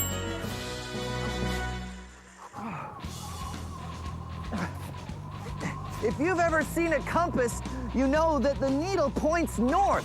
That's because a compass needle is a magnet and it points towards the Earth's magnetic North Pole. And I'm using this compass to try to get to the North Pole. But it isn't easy. In fact, scientists knew there was such a thing as the North Pole as far back as the 16th century, but no one was able to actually get there on foot until 1927. You'd think it wouldn't be that hard, right? I mean, the needle points you straight there. Just follow the needle, right?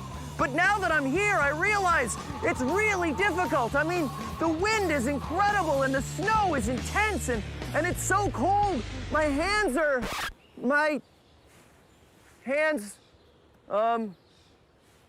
yeah. So, okay, we're not really at the North Pole. We were just sort of recreating that. But still, I salute the brave explorers who tried to make it there in the name of science. And I got a sense of it because the wind from the fan and the fake snow was. Okay, everybody, let's pack it up. I mean, that was pretty good. I just didn't know about that other camera. So, back to our main experiment, where Heather and I are building a larger electromagnet. An electromagnet works like this. When an electric current is traveling through a wire, it creates a magnetic field. If you wrap that wire around something ferromagnetic, that's something made out of a metal that is attracted to magnets, like an iron nail, then it becomes a magnet. You can make a magnet stronger by wrapping more wire, which gives more distance for the current to travel, increasing the magnetic field, and you can also increase the strength of the current. Heather and I start with a coil of 30 meters of wire and start wrapping. And wrapping. And wrapping. There, the wire is now all done. And remember, if you're doing this at home, do not use a drill unless you have an adult to help you out because drills can be very dangerous. This one goes at a very slow speed, so it was okay. But yes, definitely an adult supervised activity. Then we attach another on-off switch and make some leads that connect to a 12-volt battery. So, more wraps of wire and more current means the electromagnet should be stronger.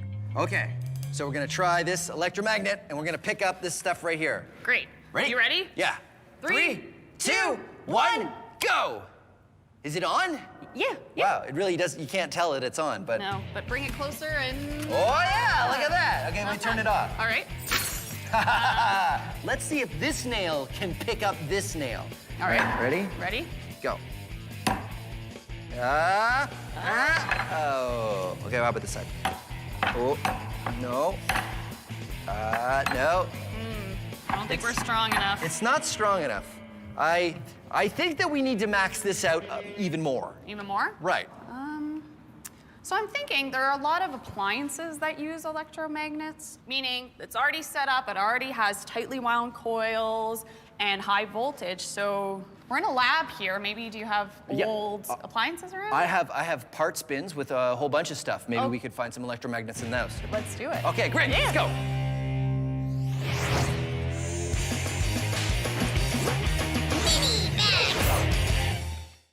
All right, pliers, battery, copper wire. Now, if you've already done the electromagnet experiment, here's another experiment that uses all the same materials plus these. Ha! Neodymium magnets, some of the strongest magnets you can get. So, here's what you need. A battery, some neodymium magnets the same diameter as your battery, copper wire, and some pliers. So here's what you do. First thing is you put the batteries and the magnets together like that. Then what you want to do is bend the wire so it's touching the top of the battery and goes around the battery and then touches the magnets at the bottom. Here's what that might look like. I say might because you can do any shape you want. I've made a coil here, and if you put it over the battery, you'll see it only touches the very top of the battery and the magnets at the bottom. And if I let it go, it spins. It's a homopolar motor. What happens is the battery sends an electric current through the copper wire, and that turns it into an electromagnet, which is attracted to the magnets at the bottom, and it spins. So, now, let's max it out. Aha! A D-cell battery, which is larger and, of course, larger neodymium magnets. And you do the same thing. Make a coil that only touches the battery at the top and at the magnet, and ha-ha! It spins! Maxed out homopolar motor. But don't worry, this is not the biggest size we're gonna do.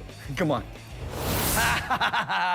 Maxed out homopolar motor. I have 27 D-cell batteries, a giant copper tube, and a neodymium magnet. So I'm just gonna, and then we get rid of that. Put this down. Okay, so the first thing I do is attach the neodymium magnet to the batteries. And I've got all the batteries taped together here so they'll sort of stand up like this. Huh? Giant stack of D-cell batteries.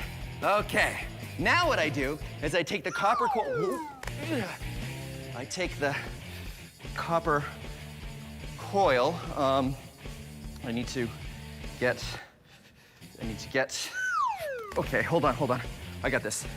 I just need to get the copper coil there. I did it. Okay, so I take the copper and I put it on top of the D-cell batteries like this, and then I let it go. Let it go. Nope, whoa. Homopolar motor. Okay, so that didn't work. But that's okay. I like it when it doesn't work, because that's science. It's not science if it works perfectly every time. I mean, you gotta have some room for improvement. Heather and I built a larger electromagnet, but it still wasn't as powerful as we hoped. So now we're searching for parts that came out of an appliance that are pre-built electromagnets. What about this? I think that'll do the trick. Do you think that does look like an electromagnet, huh? It does, yeah. And there's a whole big bunch of copper wires coiled on that. Around. So you think we can use this? Yeah, let's try it. Okay, great. We built the next version of the electromagnet. This one already has the copper coils, so it's just a matter of attaching wires and an on-off switch, and attaching all of it to a 12-volt battery. Do you think 12 volts will be enough? Let's find out. I think so. Try that. Once we do, it works much better. Oh, no problem at all. Ready? Yep, turn it on. On. Whoa, pretty good. Okay, off. Off. Neat. In case it was really strong, I have the next step. Horseshoe. Okay, ready? Oh, whoa, that's... Here. I can't pull that off. Okay, wait, grab this. Okay. Work together. Yep. Wow. So that's passed all of our tests. Yeah. This is really strong. Is there a way to test it further? In order to test how strong our magnet is, it's as easy as seeing how much weight it'll lift. Heather and I find a metal table. All right, Phil, so I brought the electromagnet. Okay. Just put it right here. Yep. We add some sandbags for more weight and then attach a scale so we can measure how much weight we're lifting. We use a chain hoist, a simple machine made for lifting heavy things. This one can hold up to 454 kilograms. Want to turn it on? We're ready? Yep. Here we go.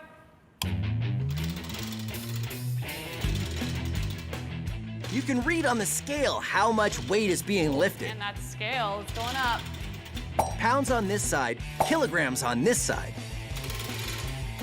We keep lifting until...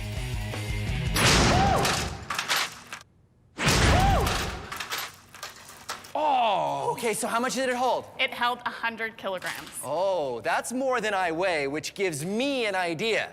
Come on.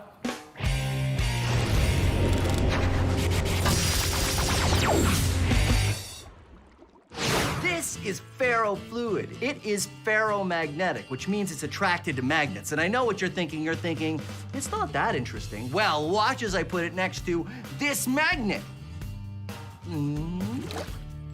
Very interesting. And because it's a liquid, it behaves in very interesting ways. Watch this. Unlike most things ferromagnetic, like paper clips or iron filings, ferrofluid is a liquid, which means it behaves in a unique way. The spikes it creates are following the magnetic field lines of the magnet. You can see the magnetic field in 3D. It's even more impressive when we max it out. This is ferrofluid outside of a glass jar. Now, it's sitting in a pool around this electromagnet. And this is a dial which I can use to change the voltage of the electromagnet, making the magnet stronger. Watch this. Changing the current going to the spiral in the middle turns it into a magnet. The more current I put in, the stronger that magnet becomes, allowing the ferrofluid to climb the spiral to the top. And remember, even though it looks all spiky, it's still a liquid. I will demonstrate with my plastic spoon.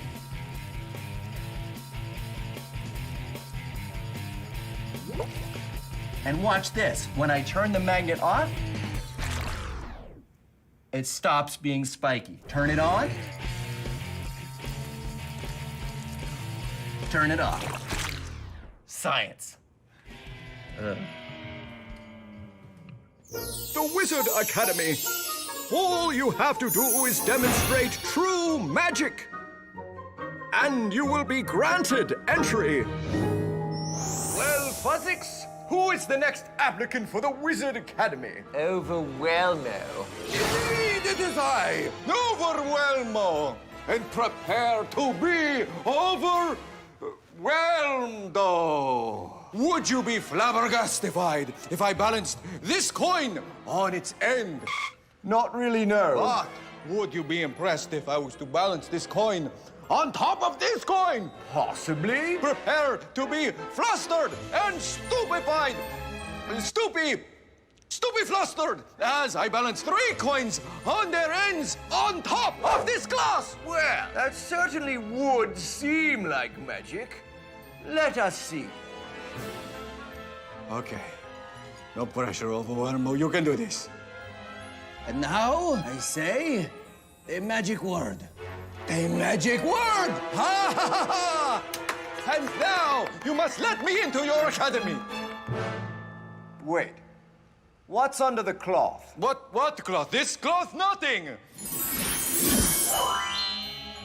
Oh! Is that a magnet? This? No! The pull of the magnet is what's keeping those coins up. The magnet is just strong enough to keep the coins from falling. No! This is set dressing. It's just... It was a good trick, but it's science, not magic. Well, yes.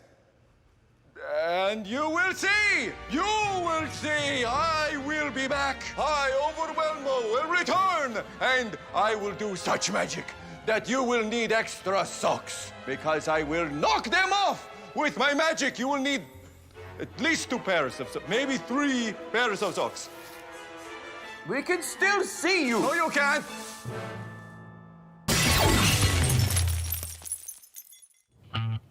So back to our main experiment. Heather and I have created a very strong electromagnet that can hold a lot of weight. It held 100 kilograms. Oh. Which gave me an idea. All right, you ready? Let's do it. Electromagnets super maxed out experiment. We've got 2 electromagnets, 1, 2. And those are wired to 2 batteries, which are on my belt, just like this, so that I can carry them around. And we've got a crash mat here, because... We need to keep you safe because you're gonna be using these electromagnets to get across this massive beam above us. That's right. I'm gonna stick to this metal beam and go across with the electromagnets. Wow. We hope. I have faith. I'm glad you do. I've got helmet for safety, goggles for safety, gloves for safety, but in this case, sometimes a lab coat is more safe and sometimes it's less safe. This time, it will get all caught up, so no lab coat. All right, you ready to go? I'm ready, let's do it. Okay. Oh my goodness. 1. Okay.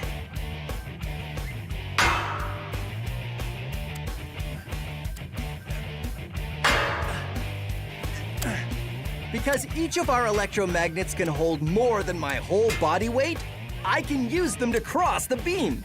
When they're on, they stick like, well, magnets. And when I turn them off, they stop being magnets and I can move them along as I go.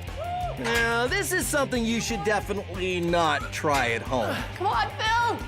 You're almost there. We did it! Yeah! There you go, Science Max, experiments at large, electromagnets. Woo! You wanna go? No. You sure? I'm positive. Okay, I'm going again. Woohoo! Crazy. Oh, careful. Don't mess it up, Overwhelmo. Overwhelmo. Send in the next applicant for the Wizard Academy. Overwhelmo. And now, I say, the magic word. Overwhelmo. I say the magic word. The magic word! Well, that certainly does seem like magic, yep. As I balance not 1 coin, not 2 coins. That's a 3. Have you ever done a science experiment and wondered what it'd be like if you did it big? I have.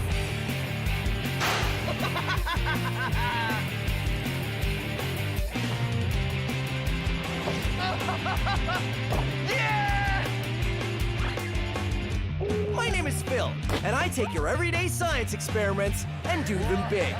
This is Science Max, experiments at large. Science Max! Try yours.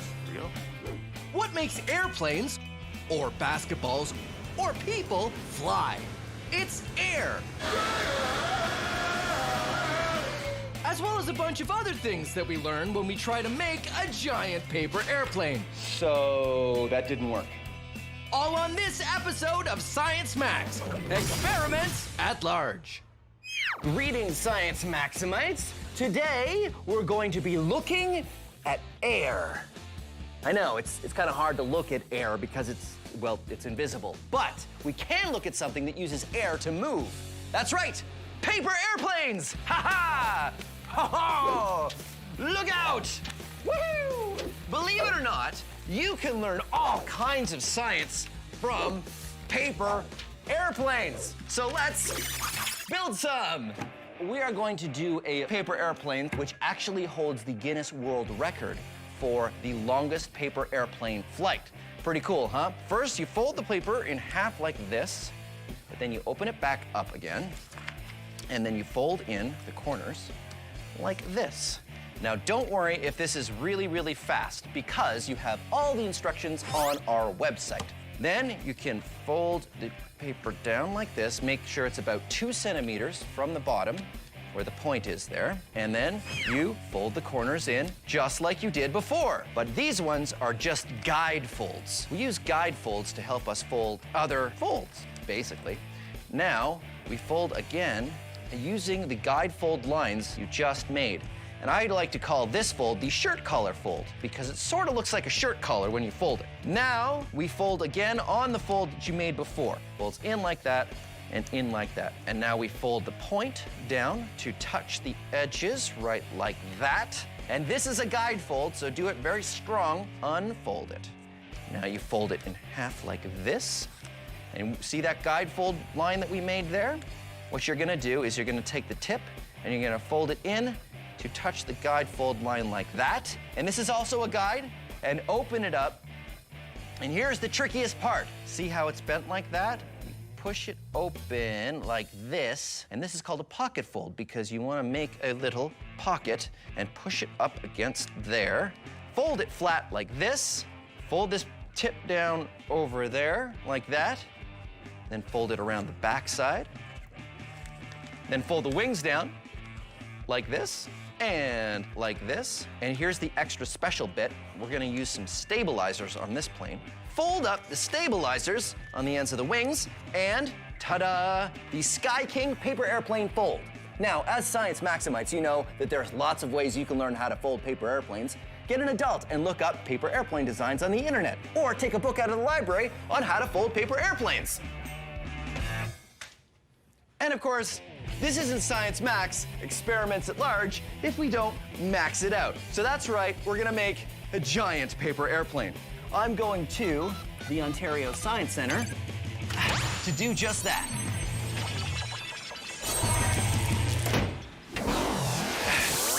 Uh-oh. That's never good. Whoa, Phil, I'm so sorry. You okay? Yeah, I'm okay, Justin. I never know where the portal's gonna spit me out. This is the Science Center, right? Well, that's right. In fact, you've landed in our paper airplane laboratory. This is what happens to me, Justin. I make a paper airplane, I fold it perfectly, but then it flies like that, or it does that, and I don't know how to fix it. Okay, well, that will happen. But you know what? There are really only 3 ways your paper airplane can fly, and I can teach you how to control each and every one of them. Great, let's do it. Let's do it. All right. Science Max presents how to fly your paper airplane. Is your paper airplane spinning around and around? Well, that's what you call roll, chum.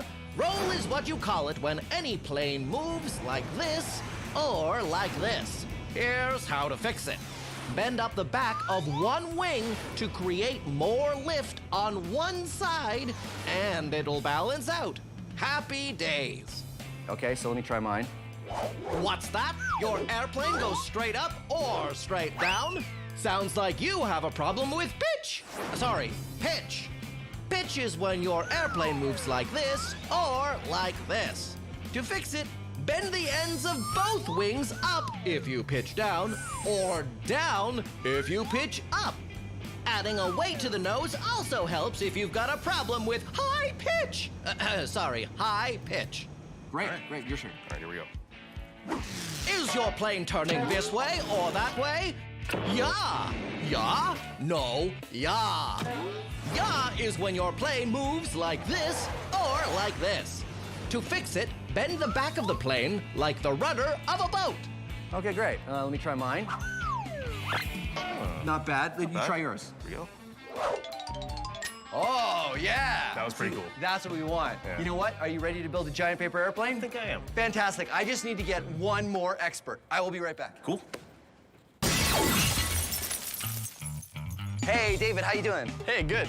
Good. So David's going for his Masters of Applied Science. In aerospace science and engineering. So you know all about planes. I do. Great. Yeah. So what does this have to do with planes? What is this? So this is a water channel, and it allows us to test airplanes in it before we put them in the sky. Great. We'll have my airplane, and we'll just put it in here, and we'll test it. Please, it's made of paper. Yeah? And in the water, it becomes soggy. Well, how do we test our paper airplane if we can't put it in the water? Well, this is a classic airfoil shape. Yes. Now, is that what you call it, airfoil? An airfoil, yeah. So the cross-sectional shape of a wing is called an airfoil. Okay. And that's what generates the lift. Fortunately, air and water are both fluids, so they behave in the same way. I could push ink into the water, and that's going to allow us to see how the fluid flows over the aircraft. So if you tilt its nose up a little bit, you'll be able to see that the shape of the airfoil is actually pushing the water downwards. Oh, yeah, you're right. The ink doesn't go straight. It follows the wing down. It follows the shape of the wing down, and we have a lower pressure on the top of the wing and a higher pressure on the bottom of the wing,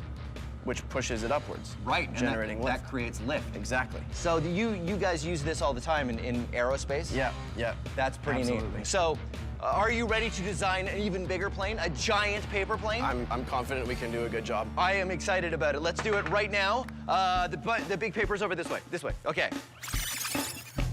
Here's the plan. Take a giant piece of paper and fold the exact same airplane we did in the lab. The small one flew. The large one should too, right?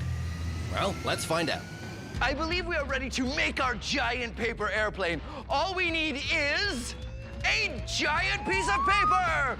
Yeah! Okay, be very careful getting off it. Whoa! All right, let's fold it. Nose on that side. Okay. Remember, we're folding the exact fold we did in the lab, only on a larger scale. We have a tape malfunction down here. But it's a lot harder to do with a giant piece of paper. Fantastic. That's pretty good. Okay. There. Perfect. Yeah. Giant paper airplane! Ha ha! This doesn't look too much like an airplane. No, it's way too floppy. Yeah, but I mean, maybe it just needs, like, when I throw it, maybe it'll catch the winds, and then the wings will come up like that. Yep. Maybe. Like, I'll just... Give it a try, Phil. Okay, I'm gonna give it a try. Giving it a try. Okay, you guys ready? Yeah. Go for it. Okay, here we go.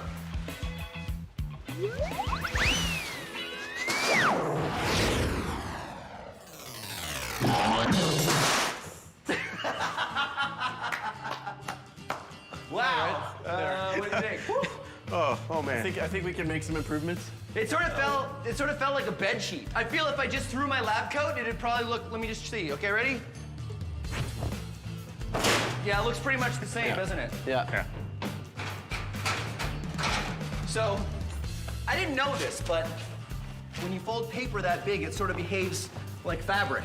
Yeah, very floppy. Very floppy. What if we supported the plane like we put struts or something in it, like this stick? If we put it on the wings, it'll stop it from being so floppy. Right, and you can tape it on. Yeah. That's a great idea. Yeah. We need bigger sticks. Yeah. Really lightweight. Like foam. Yeah. stuff? And like hollow tubes. Hollow tubes. Hollow Good. tubes. Good. So we'll put a whole bunch on there. We'll tape them on so that it doesn't flop around. Yeah. We'll try it again. Yeah. Yeah, I think we got something. Okay, great. Let's go. All right.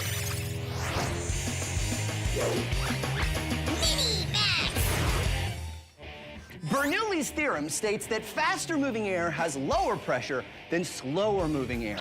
You can demonstrate this yourself with a ping pong ball and a hairdryer.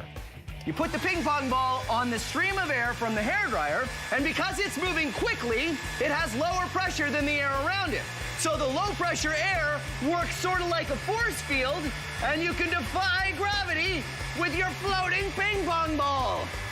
Awesome! But of course, this is Science Max Experiments at Large, so we have to max it out with a giant hairdryer and a giant ping pong ball.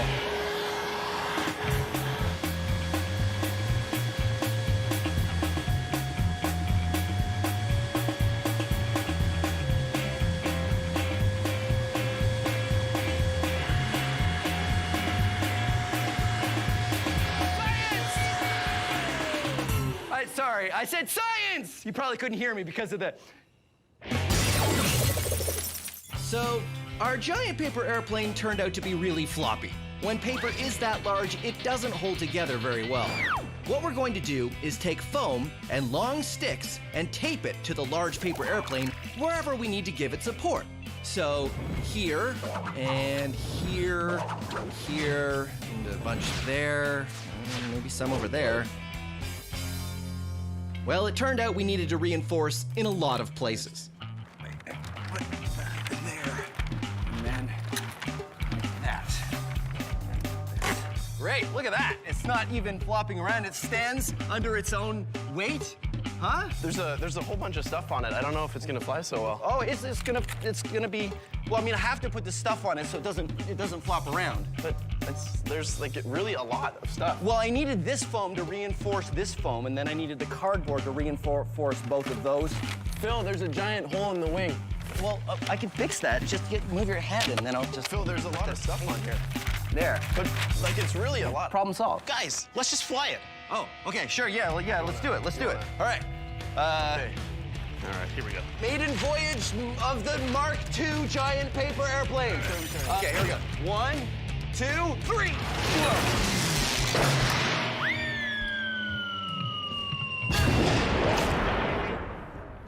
So it went about 3 feet. So that didn't work.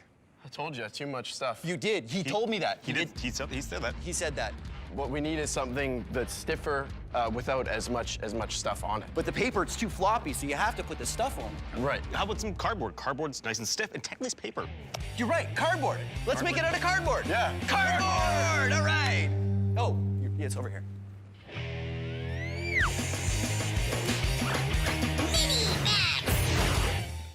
Tornadoes are giant weather systems that cause the air to go around and around. Tornadoes can be pretty dangerous, but they don't happen that often. Here's how you can make your own small pet tornado you can play with at home. Because air and water behave similarly, we can make a water tornado. You spin it around, get it going, and ta-da, your very own pet tornado. Here's how you do it. You take two 2-liter plastic bottles and fill one with water and some blue food coloring, is what I like to do. And then tape the mouths of the bottles together. You might need an adult to help you with this because you want to make sure the bottles are perfectly aligned. Then flip it over, spin it around to get it going, and voila, your very own pet tornado. Awesome. And now we're gonna max it out with a giant tornado chamber.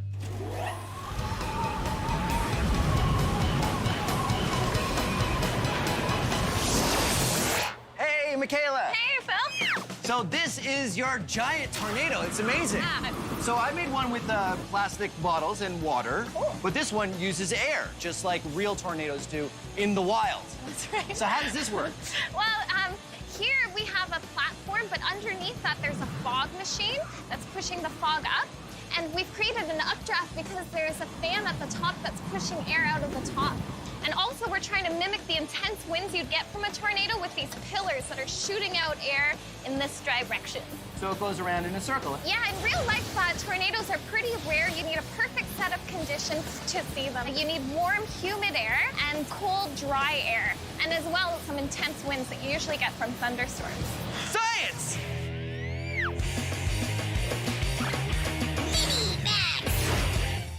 If I was to drop this light basketball and this heavy workout ball at the same time, which do you think will hit the ground first?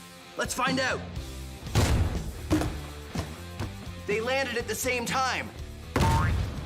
That's because everything falls at the same rate. It doesn't matter how heavy or how light something is. Until things are falling fast enough that air friction or drag starts to play a factor. Soon, things reach their top speed. This top speed is called terminal velocity. It means I could throw this basketball from an airplane and it might not be going any faster than if I threw it from, say, 10 stories up. I'm gonna find out what the terminal velocity is for both of these objects when we max this out. Ninja science roll! Here's how terminal velocity works. Everything falls at the same rate, going faster as gravity pulls it down. But when things start going so fast that just pushing through the air at that speed creates as much force as the pull of gravity, things reach a top speed and they won't go any faster. How heavy something is and how much air it pushes both play a factor in its top speed. And that top speed is called terminal velocity. How cool is that? I'm at iFly Toronto. This is a giant wind tunnel, and they've got the wind going fast enough that they can't fall any faster. It's the terminal velocity for a human being. I'm gonna take our weighted ball and our basketball and place them both here in the wind chamber. This is the control panel, which is what they use to control the wind speed inside the chamber. And this is Derek, who's gonna be operating it. And that is Mike and Greg, and they're inside the chamber. All right, let's fire it up. All right, firing it up. 35, 58, nothing happening yet. This number here is the one we're looking at to see how fast the air is moving. 86, something's starting to happen. Oh, 89, wind speed of basketball, 89 kilometers an hour. At 89 kilometers per hour, the wind is going fast enough that the friction of the wind and the pull of gravity balance out, making the basketball float. This means you could throw a basketball out of an airplane and it would never go any faster than 89 kilometers per hour. All right, let's keep increasing the speed. 106, 124 kilometers an hour, 140, 150. Oh, 166, almost.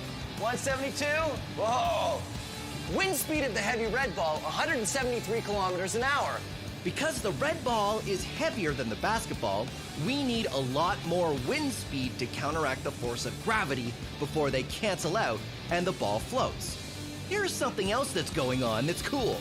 Mike is flying, but Greg is not. That's because Mike is lying down, which means he's catching a lot more wind than Greg is, who's standing straight. If Mike stays lying down, his terminal velocity is the same as the red ball, 173 kilometers per hour. But Greg's velocity would have to be a lot faster. And that's science! So the giant paper airplane hasn't been working so well. The problem is paper can't hold up its own weight when it's that large. Cardboard is much stronger than paper, so we've decided to rebuild the plane out of cardboard. All right, Phil, hoist it up. Then we take it to the roof of the Science Center and see if we can get it to fly. Oh, woo! There you go, our Mark III model paper airplane. Now, I know it's made out of cardboard, but cardboard is technically paper, and it's the only thing strong enough to hold a plane of this size together. We even had to put some poles in so the wings still wouldn't flap, but we're pretty confident this is gonna work. Okay. All right, Phil, we're in position. Now, don't try this at home. Our roof has a big wall on the edge. Your roof does not.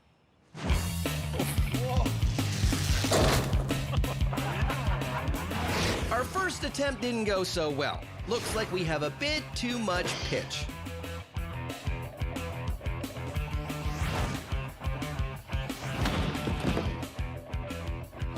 our second attempt still had a bit too much pitch.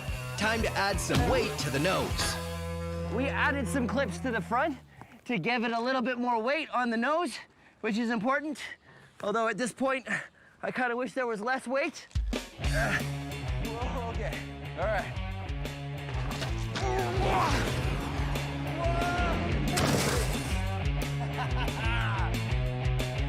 Phil, that was great! All right! This throw worked best, but I know what you're thinking. Why didn't it sail through the air like a normal paper airplane does? Well, that's because the other thing heavy planes need to fly is thrust. So we could put an engine on our plane, but then we'd have to use something stronger than cardboard, and well, pretty soon we'd have an actual plane. But this isn't about making a full-size plane. This is Largest paper airplane I've ever thrown! Woo! Hey, you guys are great! The plane is great! Thank you very much for watching Science Max Experiments at Large. Where were the stairs? Yeah. Oh, never mind, I found them. Science Max is a show where we take small experiments and do them big. If you want to try these experiments yourself, go to our website for instructions. But not all the experiments on Science Max are the kind you should try at home. This one, yes. This, no. Try this, don't try this. A big yes, a big no. I don't know how you could possibly do this one at home. And remember, if you're ever not sure, ask an adult. Thanks for watching Science Max Experiments at Large.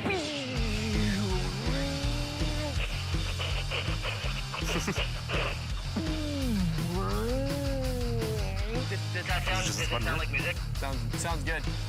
Stop! Yeah. Yeah. Yeah? Yeah. Yeah. Yeah. Yeah. Yeah. Yeah. Yeah. Word has lost all meaning. Science!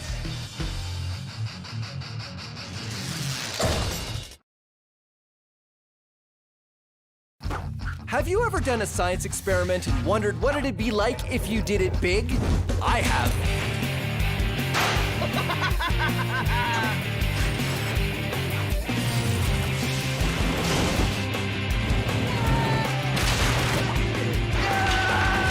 My name is Phil, and I take your everyday science experiments and do them big. This is Science Max, Experiments at Large. Science Max! Today, Science Max is all about sound. We bend the power of sound to our will by making the loudest sound we can. A subwoofer. Make cornstarch mud dance, glasses break, and things vibrate. It's the sounds of science. Today on Science Max Experiments at Large. Greetings, Science Maximites, and welcome to... Can you hear me? Greetings, Science Max! You can't... hold on a second. Greetings, Science... Yeah, that's much better. Greetings, Science Maximites, and welcome to Science Max Experiments at Large. Today, we're going to be talking about sound. Sound is all around us. We use it every day, but what is it really?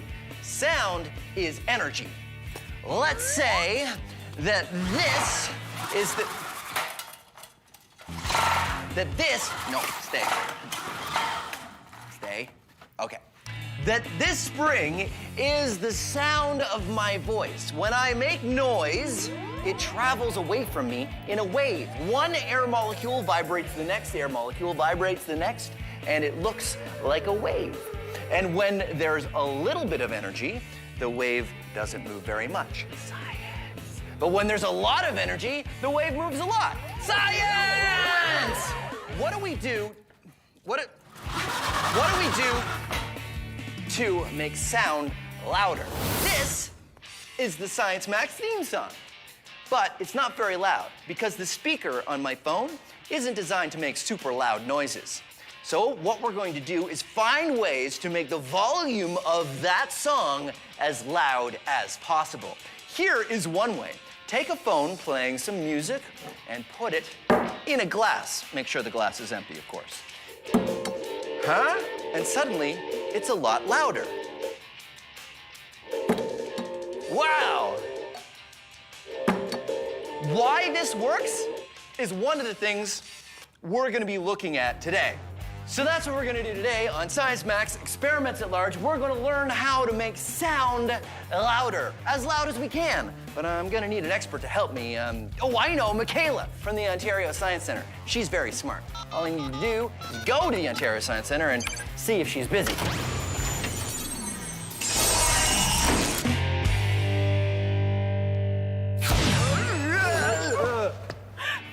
Are you okay? Yeah, Michaela, it's good to see you. Nice to see you too. That was weird. I was wondering if you could give me a hand with an experiment. Oh, I'd love to, yeah. It's a sound experiment.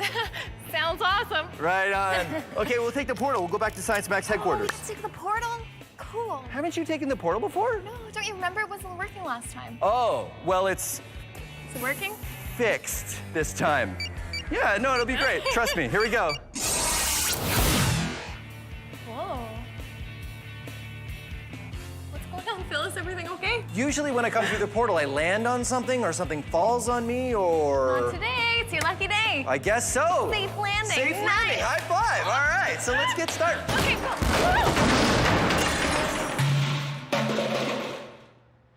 This is the experiment I want to max out today, Michaela. I know. Pretty impressive, right? No, hold on. Okay. So I take my phone and I play some music on my phone and it's louder, right? Check it out. Phil, you've just made yourself a resonance chamber. A resonance chamber. A Very resonance nice. chamber is what we say when we're trying to describe how the sound is amplified. So if the sound's coming in from one direction, it's bouncing around, not really losing energy. So when more sound comes in, that's amplified. We hear it a lot louder. That's cool. So that's what I want to do. Hold on, let me turn this up. That's what I want to do today. I want to max out as much sound as we can get out of the Science Max theme song, which I'm is so excited. totally awesome. So what else can we do to do that? Well, there's a couple avenues I'm thinking. Do you want to try something with electricity or without electricity? That's because with electricity, we're talking speaker systems and Yeah. Right. So We why can don't get we into do no electricity for now, and then All we right. can jump to electricity when we feel we've exhausted everything that's non-electric. Cool. So I was thinking we could try to make a megaphone, because if we have a lot of sound, we could, funnel it in one direction, and then it would be louder. Okay. What do Yeah. you So think? the megaphone's pretty easy to make, right? We could just use. In fact, we could use this piece of paper, right? Yeah, let's try it. What do you think? I think it's very megaphony. Science taping it up. Okay, ready? Okay, turn it on. Play it. And doesn't sound, but what if I do this? Hey, there it is. I know. Oh, that song. yeah? You hear it? Yeah. Oh, I hear it. Okay. So that worked pretty well. So. Oh, yeah, it works. Works well. So, okay, so this is pretty easy, right? Yeah. Megaphone? Oh, yeah. So why don't we max this out? Why don't we make a giant megaphone and see if it makes a big difference? I think it will. Let's do it. Sounds good. Let's get started.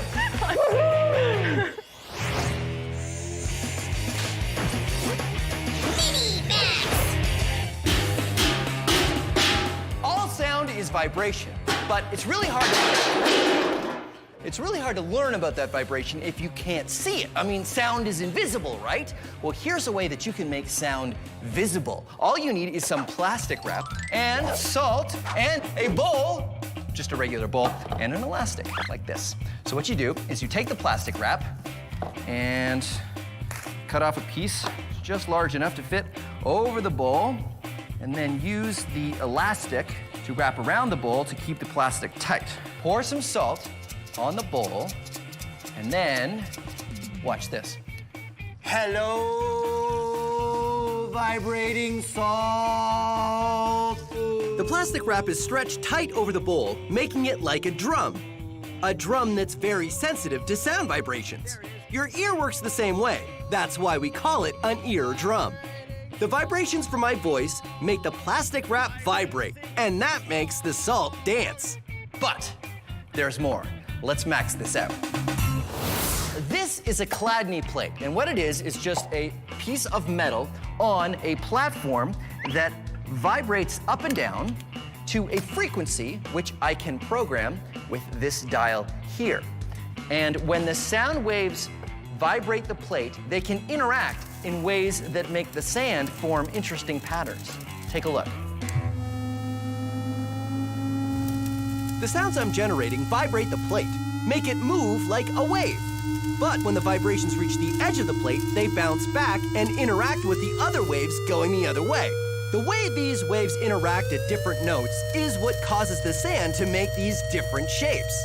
So this is great, but you know what? We can max it out even more. Maxing it out even more.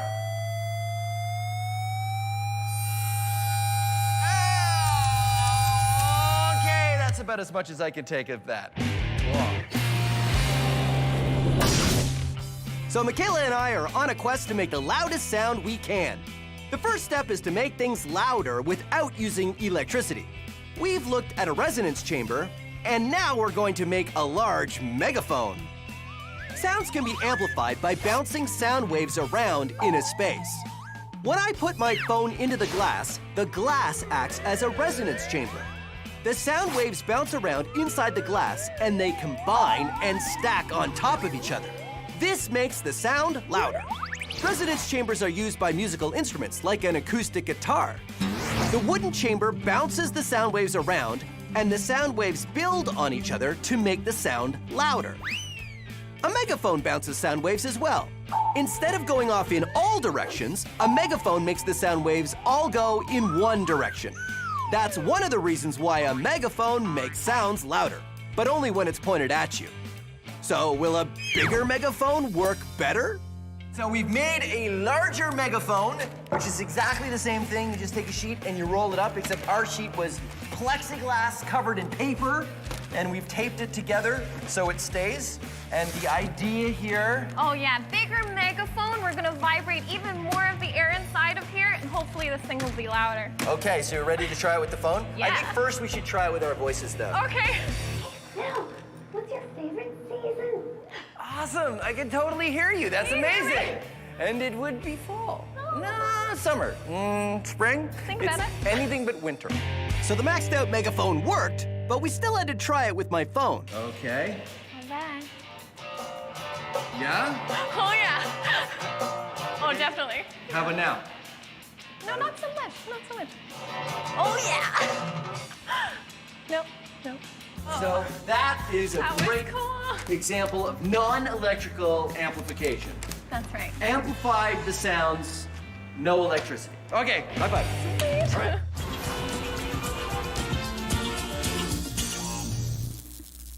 Come on, make some noise!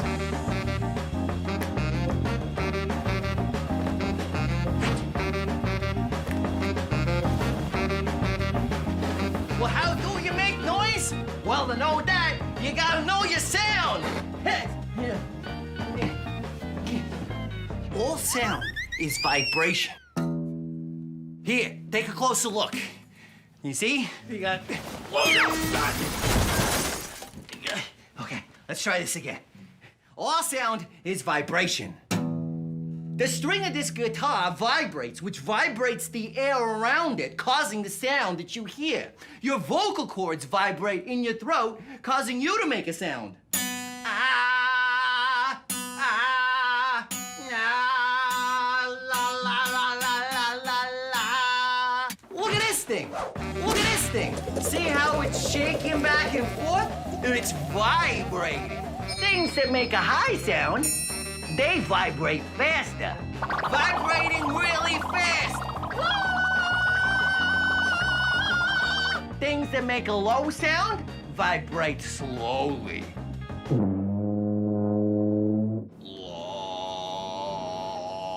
High note, vibrating fast. Fast!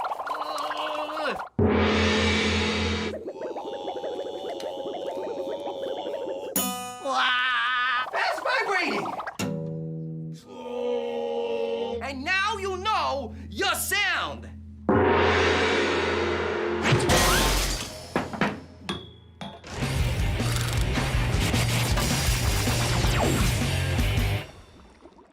Everything has a resonance, a note that it vibrates best at.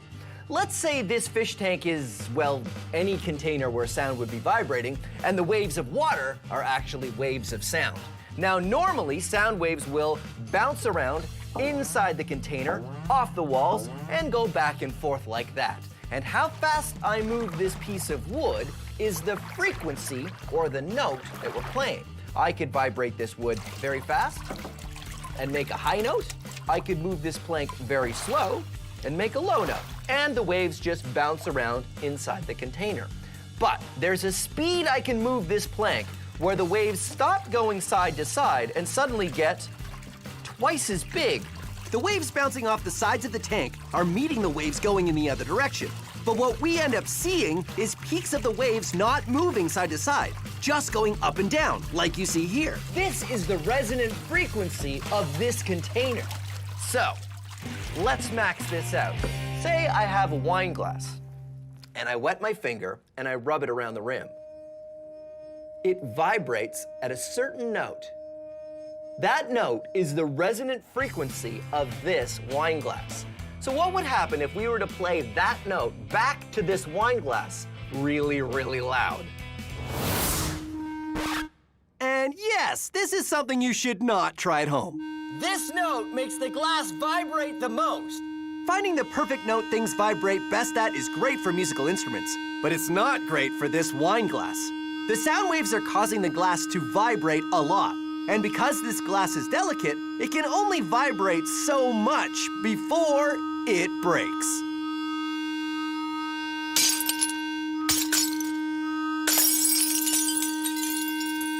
The vibrations were so strong that the glass literally shook itself to pieces. Science!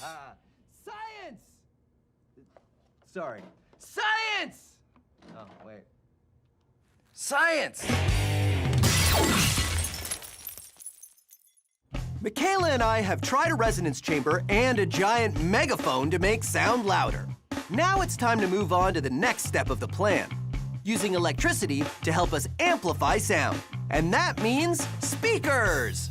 So, speakers that you have at home, 3 different speakers here, right? Looks 3 really different busy. cones. Yeah, there's a lot going on. So, what's the deal? Well, here at the bottom, we have a subwoofer. Wait a minute, a subwoofer. Subwoofer. So it's a woofer? The word is woofer? Yep. And it's, okay, so it's for dogs. Right? No, a subwoofer is for low notes here in our speakers. Ah. At the top here, we have a tweeter. So it's for birds. Is it birds? Dogs. So low, let me guess, low notes? Yeah. Tweeters, high notes? Yeah, high notes. And then we have this guy here in the middle, and that's called your mid-range speaker. Oh, that's not nearly a cool name. Now we have speakers, we've taken a look at that, but why don't we take one apart, Cool. right? Yeah, let's do it. I've got this one here that I spilled juice on, so it doesn't work anymore. So I've kind of taken it apart. So Cool. it's got, Man, that's awesome. okay, so it's got the cover. That's cool. So what I find interesting is there's the speaker and the wires, right? Because it's electrical amplification. But check this out. This is just a ring to hold that on. And the rest is just an empty box. We know what that is. Resonance chamber. That's right. So that's why it's an empty box. So Let's take this apart too, see what's going on. So that's the paper cone, right? So that's that's the drum, I guess. It's like the eardrum, the thing that vibrates. Yes, yeah. This whole thing vibrates. So that this whole thing. That's for electromagnet. When we turn this on, the electromagnet goes on and off, and it's causing this whole thing to vibrate. So that's how it works. It's the electricity turning the electromagnet on and off. Exactly. And it's on and off and on and off and on and off and on and off. And then it makes it vibrate at certain speeds, right? Hertz. The number of times it vibrates per second is hertz. What we could do is we could max it out with the speaker and plug the phone into speaker. But this step does not feel like Science Max to me because anybody can do that, right? Yeah. You can just turn up your television right now, and that's pretty much the same kind of thing. We need electrical amplification, but maxed out. Max it up. What are you thinking? Okay, so I've got a friend, and he's got a stereo system that he built, put together, and what he does is he tours different cities. So he said he'd bring it by Science Max headquarters. He's gonna bring it here? We gotta go outside. See this thing. And it's very loud, so we have to go outside. When's he coming? Right now. All right, let's go check it out.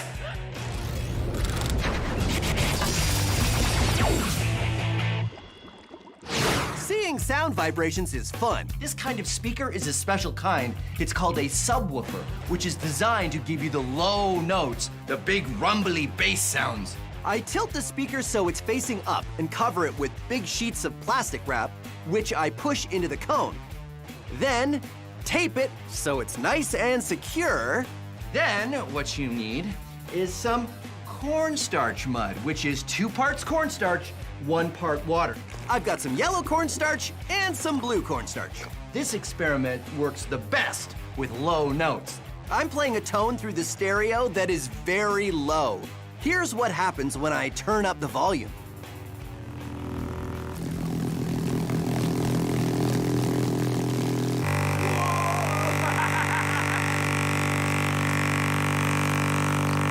It's alive! You see, cornstarch mud is a shear thickening fluid, which means when you impact it, it turns solid. So the vibrations from the speaker cone are making the cornstarch mud impact, and that's turning it into a solid. But then it sort of also melts back into a liquid, so you get little columns of cornstarch coming up and falling down again. It's like it's dancing. Whoa! Visual sound waves. Science!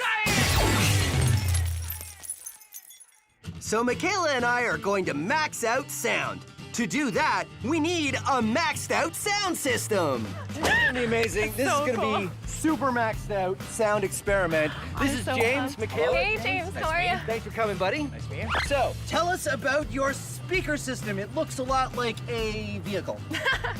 This is my audio van. It's got 4 15-inch subwoofers in the back. It's got a whole bunch of power to power it, and I'm glad to be here to let you guys hear it today. Awesome. So if I have a speaker at home, like a little speaker like this, how many watts do you think that would be? Somewhere between 15 and 25. 15 and 25 watts? Yes. And you've got 4,000? Yes. So that's a lot more. Yeah, quite a bit. And subwoofers, they play low notes? Yes. So is that better when you have a van like this? With a car audio van like this, you want to play low notes. Like your house stereos and that will play anything from 120 to 200 hertz. I'm playing 20 hertz to about 35 max for you guys today. So that's like a sort of rumble of thunder, very kind low. of blah, blah, blah, Yeah. where you really feel it. Yes. Like a train going past almost. Oh, that's cool. So we get our hearing protection on and we try it out. I know what you're thinking. Phil, what's the point of having loud music if you can't really hear it?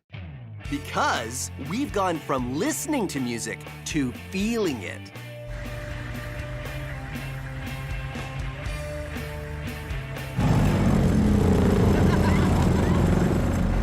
The sound waves are so strong that they have become a physical presence. Michaela's hair flies around because the air from the speakers is creating shock waves. The sound waves are so powerful, they move the air back and forth, which makes Michaela's hair dance all over the place. And my hair, not so much.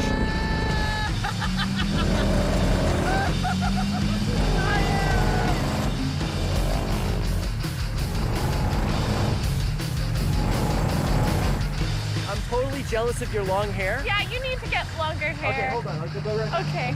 Whoa! Science, Mac! Experiments at large! Super sound! High fives. Yes. Okay, ready to go again? So cool. Yeah, let's do it. Okay, here we go.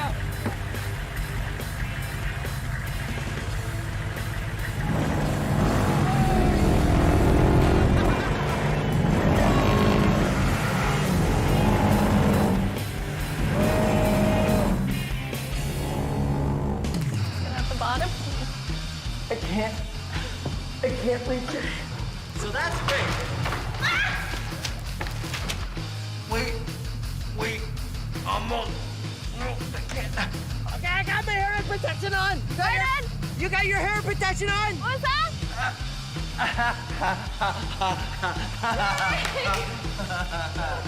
Hello? Oh, hi, Mom. No, I'm shooting the show right now. I can't. Science. Have you ever done a science experiment and wondered what it'd be like if you did it big? I have.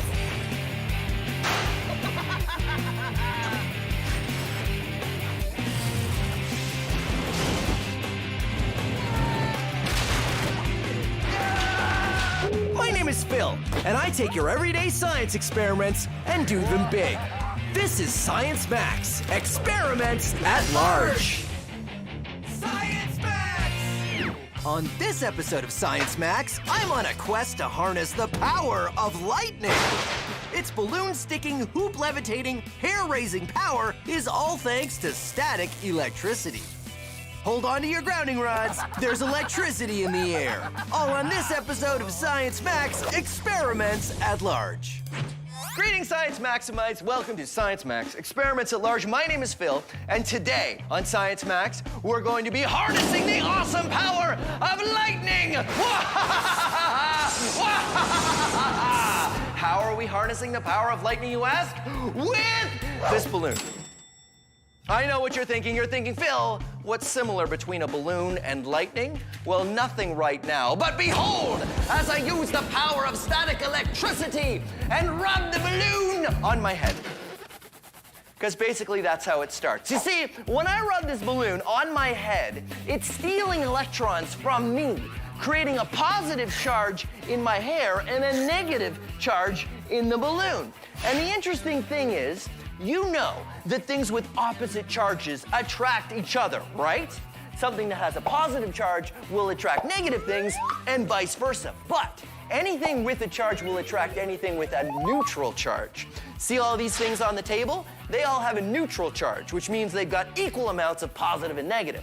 Right now, this balloon is building up a big negative charge, which means it will be attracted to all of these things. This can of Science Max soda, it has a neutral charge. The balloon has a negative charge, which means the can will be attracted to the balloon. And this paper is neutrally charged, which means the paper will be attracted to the balloon. And if you hold the negatively charged balloon next to neutrally charged sugar, haha, sugar storm.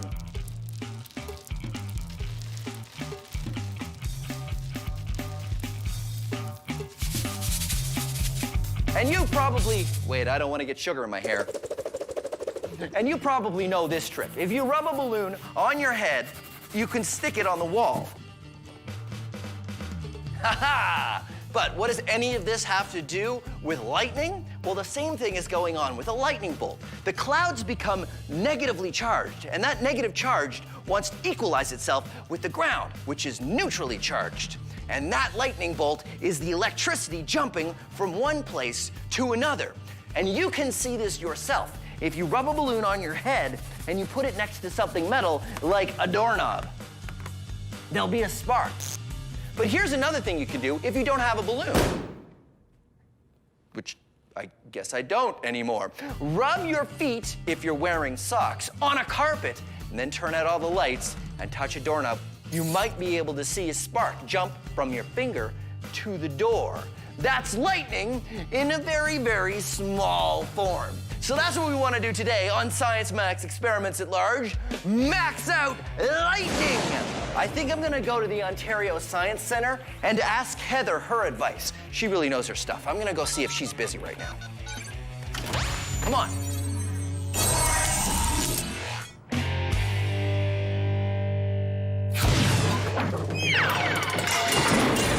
Phil, you got the portal fixed, though. Well, it's not exactly fixed. It's still got a couple bugs that I'm ironing out, but I stopped coming in 10 feet above the floor. Hey. So that's a step in the right direction. Anyway, Heather, I've come here because I want to ask your advice on something. Yeah, for sure. Awesome. So what I am doing is creating lightning. So this is where I'm at right now. So this is a balloon. I blow up the balloon, and then I rub it on my head, and it creates a static charge, right? Yeah. Just like in the lightning bolt between the clouds and the ground. And the ground. So I was wondering if you could help me maybe max that out, and I thought the perfect place to start would be a larger balloon. Ooh, right on. Actually, yeah, I like this. Yeah. I've got a big balloon, if you just give me a second. Sure. All right, catch. Okay. All right, giant balloon. So what I figured is I'll just start rubbing it on my head. Okay. And then we could maybe stick it to the wall or something? Yeah, I think instead of a wall, we can even try on this whiteboard here. Oh, okay, great. Keep rubbing. I'm rubbing. Okay, ready? Yeah. Here we go. So that didn't exactly work. Yeah. Both of us rubbing our heads on the balloon. Okay. And go. Wow, that was a whole lot of nothing. Well, we've got a really heavy balloon here. And I so- feel like our heads are only this big, so we can't cover as much surface area of the balloon. Fortunately, you can also build up a static charge by rubbing a balloon on a sweater. Or if your balloon is giant, rubbing sweaters on your balloon. But even that didn't work so well. I think what we need to do is come up with a better way to create a difference of charge. Yeah, let's forget about the balloon. You have something else? I have something else really awesome here at the Science Center. You want to check it out? Yeah, absolutely. Yeah, right. Should we take the sweater and the balloons, or should we leave them here? We'll leave them here. Okay. So here's how static electricity works. Normally, everything has equal numbers of positive and negative charges. That's when things are said to have a neutral charge. But when you rub a balloon on your head, the balloon develops more negative charge than positive because it pulls electrons from your hair. The same thing happens in clouds during a storm. The cloud develops a negative charge when water molecules start bumping into each other. A lightning bolt happens when the negative charge in the cloud gets so big, the attraction to the positive charge in the ground gets strong enough that the electrons can make the jump all the way from the cloud to the ground, and you get lightning.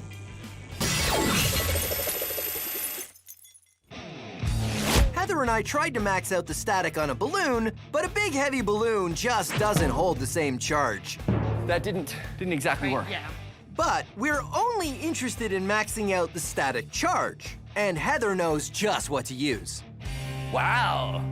So this is the Ontario Science Center electricity show? Yes. Okay, so where's the electricity part? The one we're going to be playing with is right there. So the giant mushroom. Yeah, well, it does look like a mushroom. We're gonna make some sort of electricity salad. All right, head on up onto that platform right there. And I need you to put one hand on that silver ball, yes. So the way it works... Nothing is happening. Patience. Okay. Once I turn it on, when I engage it, this is going to steal your negative charge. So it's going to steal your electrons. So if it steals electrons, you're going to be positively charged. So it'll make me more positive. Even more positive. Yay! Woohoo! I am positive! Here we go. Woo! This machine is called a Van de Graaff generator, and it pulls the negative charge away from the person touching it. That is great! Instead of having equal amounts of positive and negative charges, you become positively charged. Woohoo! Science hair! Yeah! Like when you try to put two positive ends of magnets next to each other, each hair on your head starts to repel the others, and be repelled from your head. Science hair! Dude! So your hair stands up. Yes! Woohoo! I can't see anything. So this is more of a machine to generate hair standing up, but it doesn't make lightning. Oh, well, actually, I have a demonstration in my back pocket. This is going to help us to create lightning. This is our grounding rod. It is my scepter of science. And so we're going to use this to continuously provide that negative charge. That's why it's static. plugged in. That's why it's plugged into the ground, yeah. Okay. Okay, so then if you touch it to that metal ball, got it? Not too exciting, right? So pull away and let's see what happens. Whoa! This is what I'm talking about. Very good. The Van de Graaff creates a positive charge. The rod has a neutral charge. When the difference becomes big enough, the charge jumps the gap. Behold, I have the power of lightning!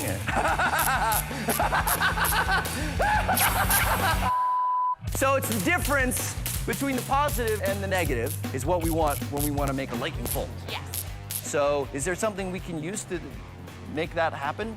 Large difference of charge? Yeah, I think I have just the thing. Oh, yeah? Yeah, you want to check it out? Absolutely. All right, Okay, let's do go. it.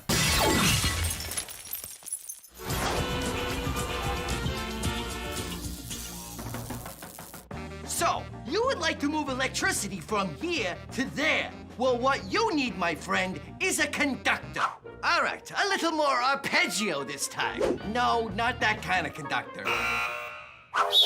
All aboard? No, not that kind of conductor either. This kind of conductor. I know what you're thinking. You're thinking, hey, that's just a piece of metal. Well, that's right. That's because you're smart. This is a circuit.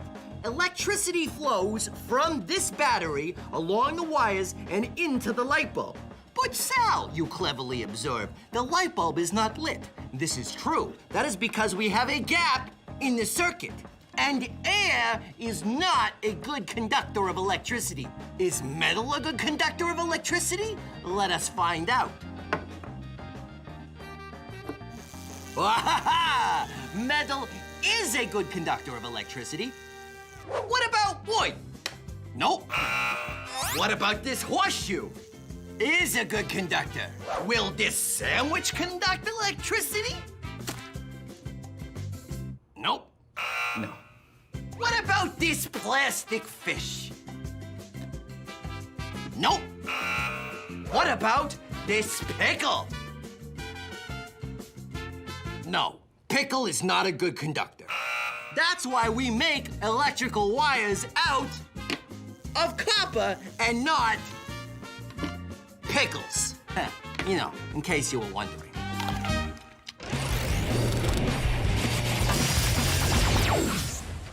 Lightning bolts make interesting patterns. That's because the electricity is searching for a way to get from one side to the other. But it's hard to see the patterns of lightning bolts because they happen so fast. Fortunately, using the power of science, we can observe these patterns for ourselves in a motion we can perceive. I'm going to use electricity to recreate a lightning bolt pattern. I've got 2 nails in a piece of wood here, and I'm going to attach electrical leads to both nails. Now, the electricity wants to go from that side to that side, but it can't. It has to go through the wood, and wood is not a very good conductor of electricity.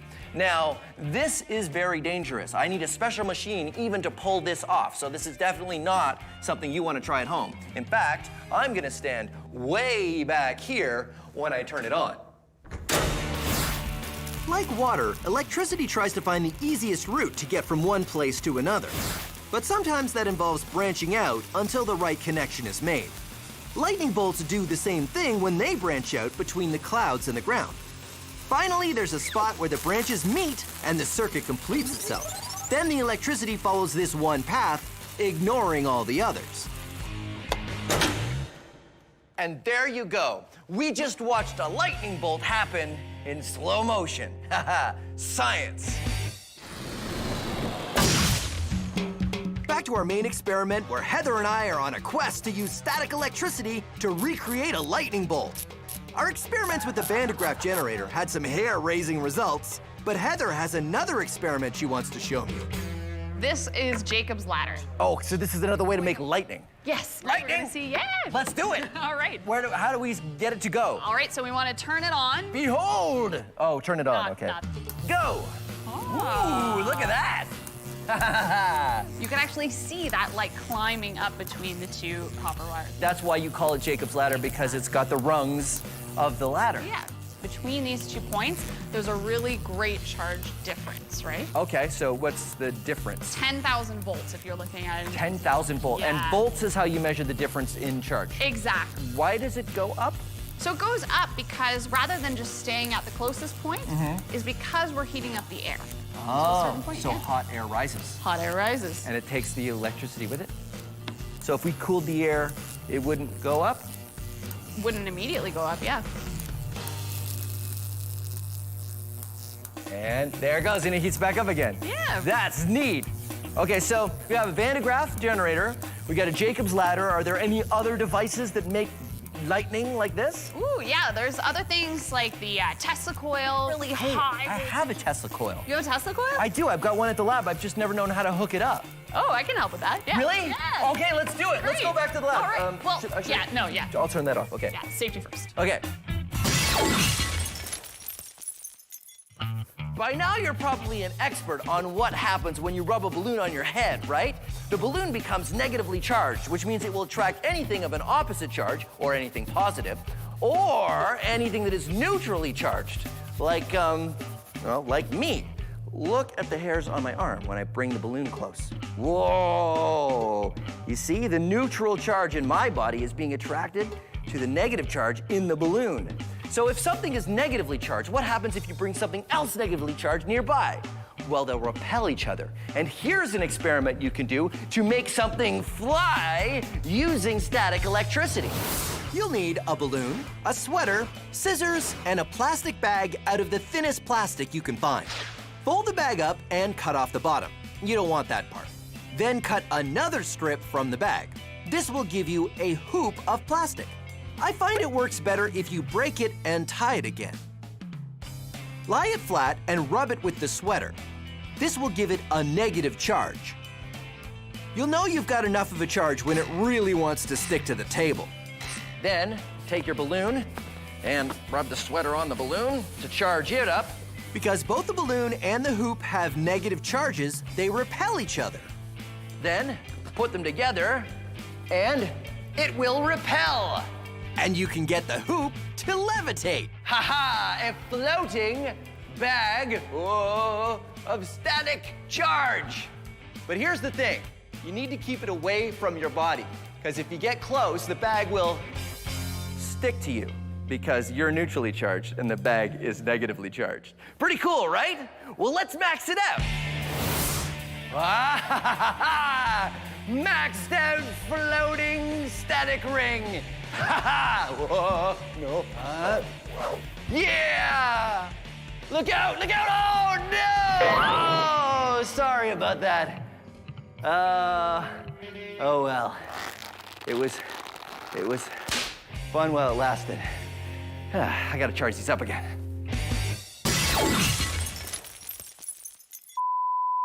Being a chef is my absolute passion. And cooking up science recipes is my speciality. I'm Buster Beaker, and this is Cooking with Science. Oh, hello. I didn't see you there. My name is Buster Beaker, and welcome to Cooking with Science. Let's say, for example, I've spilled the salt. Oh no, look at me. I've spilled the salt. Oh, there's salt all over the place. Not really a big deal, right?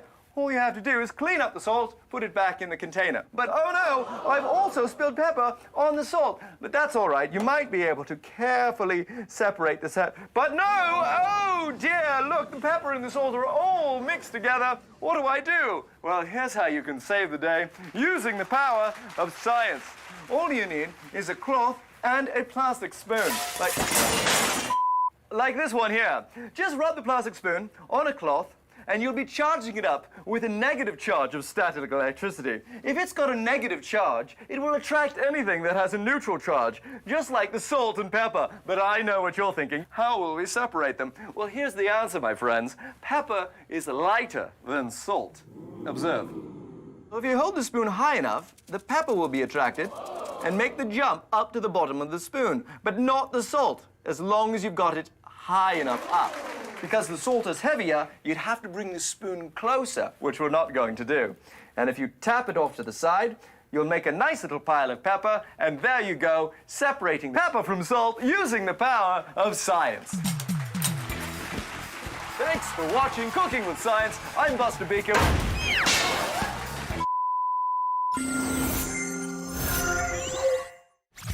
Heather and I have been on a quest to recreate lightning using static electricity. We've gone from balloons to a Van de Graaff to a Jacob's ladder, each more lightning-y than the last. Finally, Heather suggests we use a Tesla coil. Oh, is this named after Nikola Tesla? Yeah, he invented it. Oh, one of the founding fathers of electricity, right? I love Nikola Tesla. He's cool. So how does it work? So the way this works is it is a step-up transformer, meaning we take a lower voltage and bring it up and ramp it up to a much higher voltage. Okay, so normal voltage is 120 volts. That's what we have a normal plug-in socket. Typically, we're getting it out of, yeah, exactly. And we're gonna ramp that up to really high amounts, upwards of 25,000, maybe even 250,000. Wow. Volts. That's a lot. And all that charge buildup, we're gonna see something pretty amazing happen. Okay. Do you wanna see it? Yes, we stand back there, right? Let's check it out. And... The Tesla coil builds up a charge which jumps through the air to this neutral rod, just like a lightning bolt. We made a lightning bolt! That totally jumped a long way. That was impressive. That was a really good one. So can you control it? Yeah. Okay, show me. You wanna see? All right. I'm going to lower my frequency. Okay. Let's see what happens. Oh, that's amazing. Oh, it's like a scattered lightning bolt. Oh, wait a minute, so you can play different notes? Play different notes. I need 5 minutes, hold on. Okay. Okay. All I need is 5 minutes. You know, I was thinking is if you can make different, hold that for a second. If you can make different frequencies, that means you can make different notes, right? Right. So I don't need that either, hold on. That's not what I need. Okay, one more thing, can I get that hammer? Okay. Yeah, okay, ready to go. So what is this? When you told me the Tesla coil could play different frequencies, I thought we could make different notes come out of the Tesla coil, so I programmed it to play the notes of the Science Max theme song. What? Yeah! You want to hear? Yeah! Let's try it. Yeah! Science Max, experiments at large, lightning bolts! Speed lightning! We have created lightning! Woohoo! Lightning dance!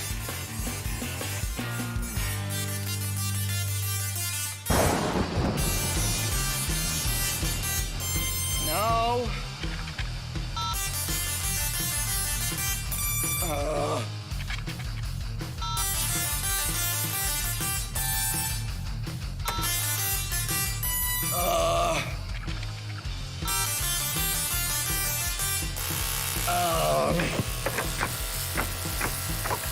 I give up.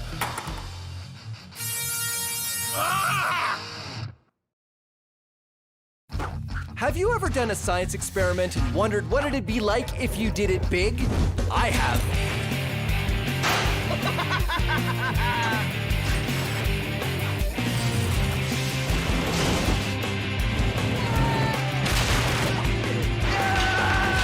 My name is Phil, and I take your everyday science experiments and do them big.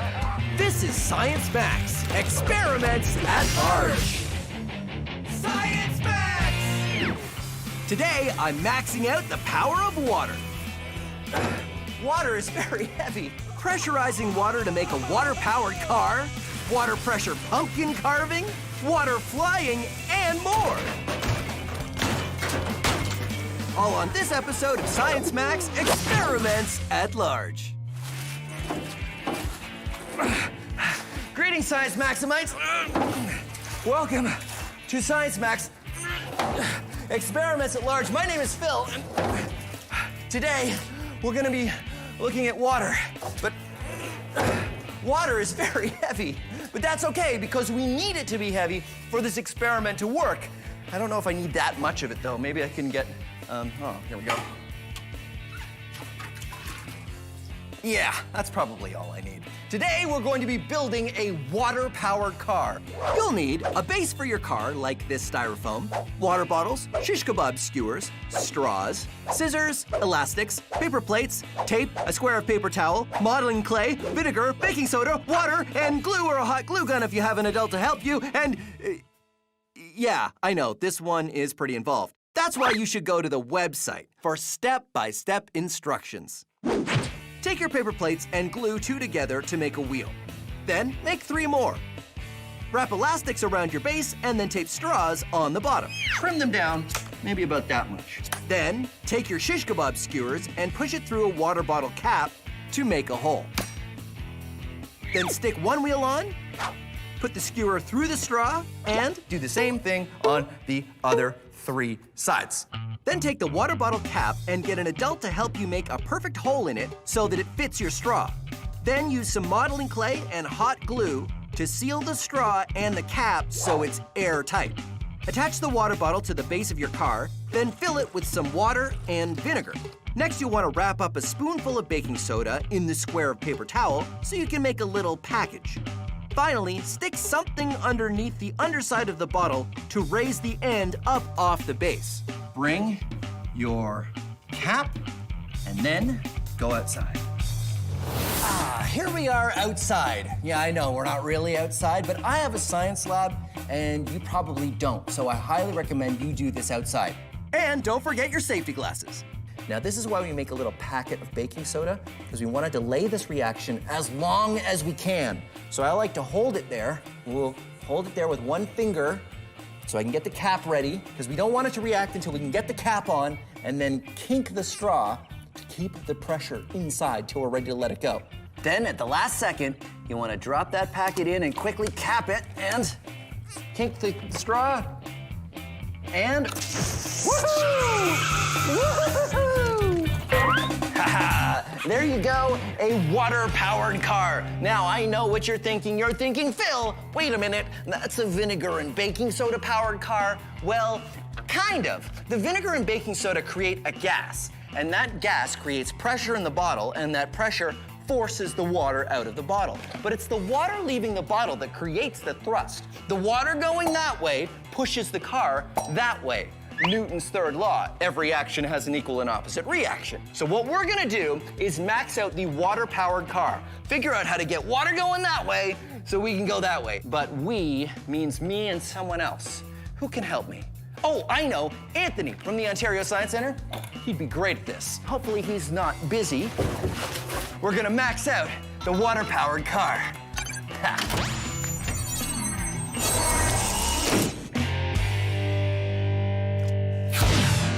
Anthony!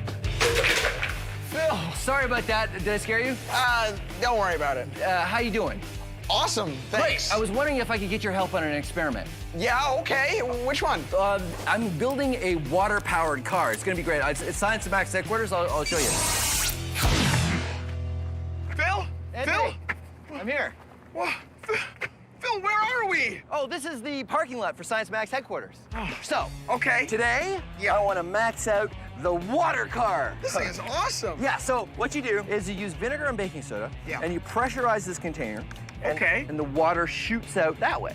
So the car goes this way. Ah, Newton's third law. Every action has an equal and opposite reaction. Yeah, you know your stuff. This is why you're here. This is because I could really use your help and advice on how to make this bigger. Okay, so we're gonna need a bigger tank to pressurize. So this, what about something like this? So we need something that can hold pressure. Do you think this would work? I don't know if we'd wanna... And we'd have to put like pressure fittings on the barrel, like cut a hole and weld them on. I don't know if that's... Something tells me this wouldn't work, so okay, we need, sure. I got some other stuff over there maybe that we could use. Check this out. Yeah, I think this would work. This would work a lot better. Well, this is my stand-up wash tub base. Your what? So we'll reuse it. Yeah? Okay, you know what I'm thinking now, though? I know this... The problem is, I think this is like an oil drum, right? It is. It's an oil tank from a house. And these things are not built for pressure. You can get water tanks that you pressurize. Like hot water heaters, yeah, you can pressurize. They're built for that stuff. You pressurize them in your basement, and then the water travels up to like the top your floor. shower or something like that. So all we need to do is get a pressurized water tank. Okay. Put water in it, put pressure in it, and put it on wheels. And then we open the valve and it goes, right? That sounds amazing. All yeah, right. let's get to it, man. Okay. I got some water tanks over here in this corner of the parking lot. Seriously? Being a chef is my absolute passion. And cooking up science recipes is my speciality. I'm Buster Beaker, and this is Cooking with Science. Oh, hello. When you're a professional chef like me, you spend lots of time perfecting the perfect recipes. I know my way around a kitchen, and today I'd like to show you one... That's not the fridge. Oh. Today I'd like to show you one of my favorites. Quail truffle gazpacho cakes on a plate of ice. Beautiful. And here's how to make it. Take some quail, some truffle, and some gazpacho and put it into a cake. Delicious. And here's the interesting part. How to make the plate of ice. Ooh, how did I do it? Well, I tried many different methods, and none were very successful.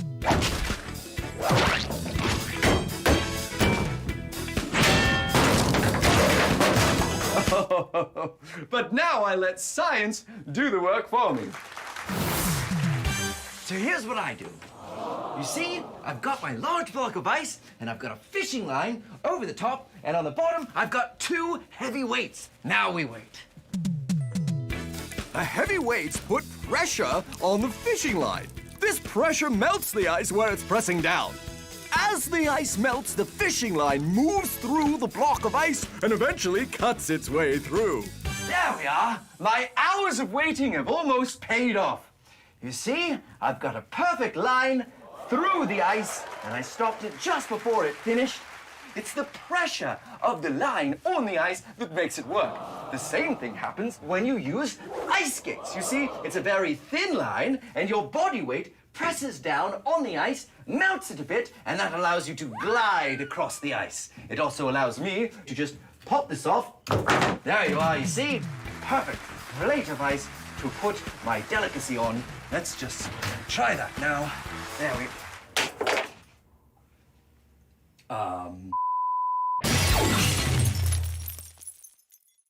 So I've joined Anthony and we're going to max out our water-powered car. Our small design works by creating gas, which creates pressure, which forces the water out of the bottle, creating thrust. Our new plan is to get a water tank, put it on wheels, and put water in it. Then we use an air compressor to pressurize the air inside. When we open the valve, the water is forced out this way, which causes our water car to go that way. Okay.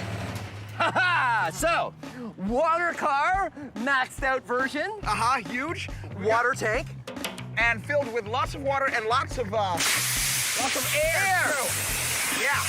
Pretty good, right? Whoa. It's a lot of it. So, Did it mess up my hair? no, you look fine. You look great. Okay, good. Now, the only thing left is we just gotta open this valve here, right? Yeah. You want to do the honors? Yeah, let's do it. Okay. Okay, here we go. 3, 2, 1, go! We open the valve and our pressurized tank moves forward. The air pressure in the tank forces the water out with enough force to move the tank. Awesome!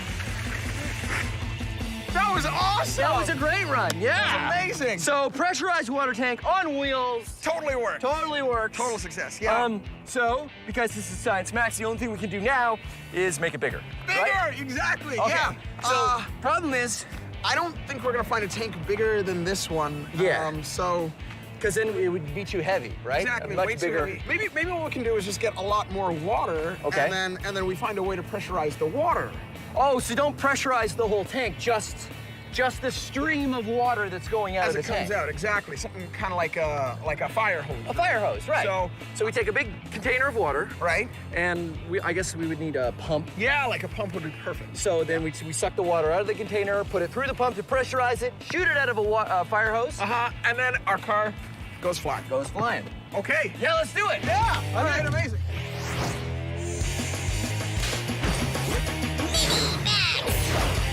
When water is going fast, it has a lot of force. This is a power washer. It's made for cleaning concrete and wooden decks, but it doesn't use soap and it doesn't use heat. It only uses the power of water. Let's try it out.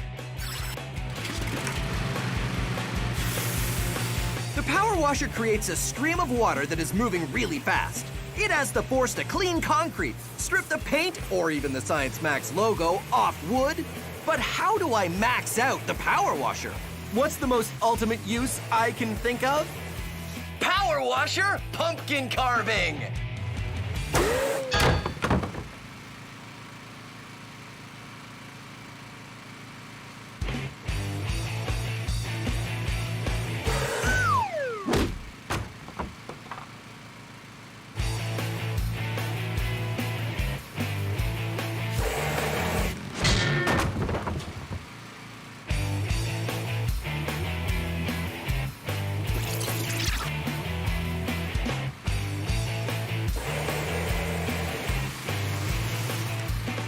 The power of the pressure washer creates a stream of water strong enough to make short work of my pumpkin.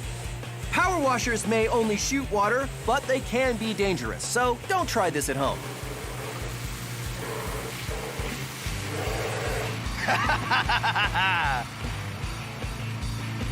Yeah, science! The Wizard Academy. All you have to do is demonstrate true magic, and you'll be granted entry. Send in the next candidate. Oh, no, not Overwhelmo. Did someone say Overwhelmo? No, wait, no. Next. No, not that. Okay, good. Okay. Behold, it is I, Overwhelmo!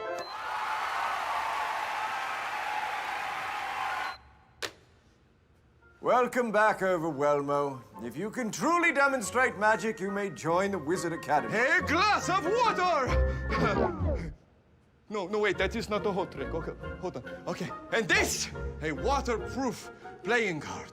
I put the card on the glass and flip it upside down, and then I say the magic word. The magic word.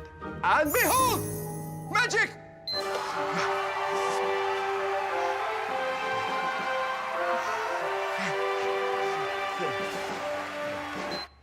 Yes? Is that it? Yes? Well, it's not magic. It is defying gravity! Nope. The water would fall and the card would fall to the floor. It's not magic. This is magic! No, it's science. Horse feathers! Look, the reason the water doesn't come out is the air at the top of the glass keeps it held in by suction. More air would have to get into this glass to decrease the suction, and because the playing card is keeping a seal on the glass, the suction of the air is holding the weight of the water up. Balderdash! All right, look, let's do a little experiment then, shall we? Let's move the playing card just a little bit from the edge of the glass. You see those bubbles? Yes. That's bad news. Science, not magic. Well, I will return, and then you will see your mind will be melted by the... No, that's not my music. Hold. You will rue the day when... That's not my... Hold. Overwhelmo shall return. Our maxed out water car worked pretty well. Now it's time for something even more maxed out. We start with a giant tank on wheels, we add a pump to pressurize the water, and a fire hose to shoot it out the back. What's more, this version is big enough for me and Anthony to ride. Water car! So this is the more super improved water car. This tank holds 1,000 liters.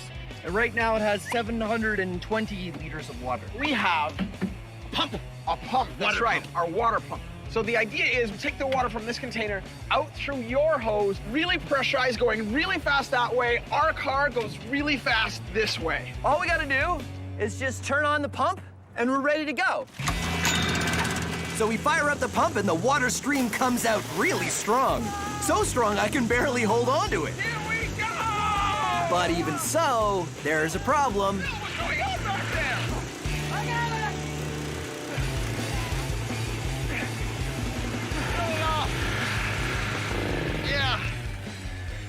Nothing happened. No, nothing really. Well, something happened. We got wet, but it didn't really. It's too heavy. Too heavy. So you're on it and I'm on it.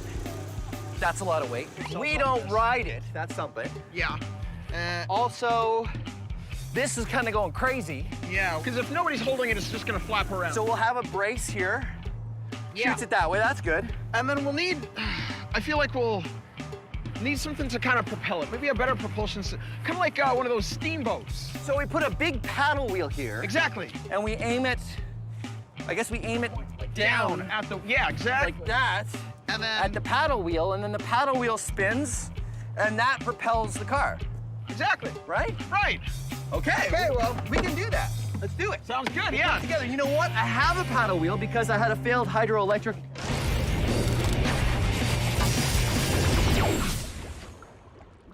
This is called flyboarding. Wow.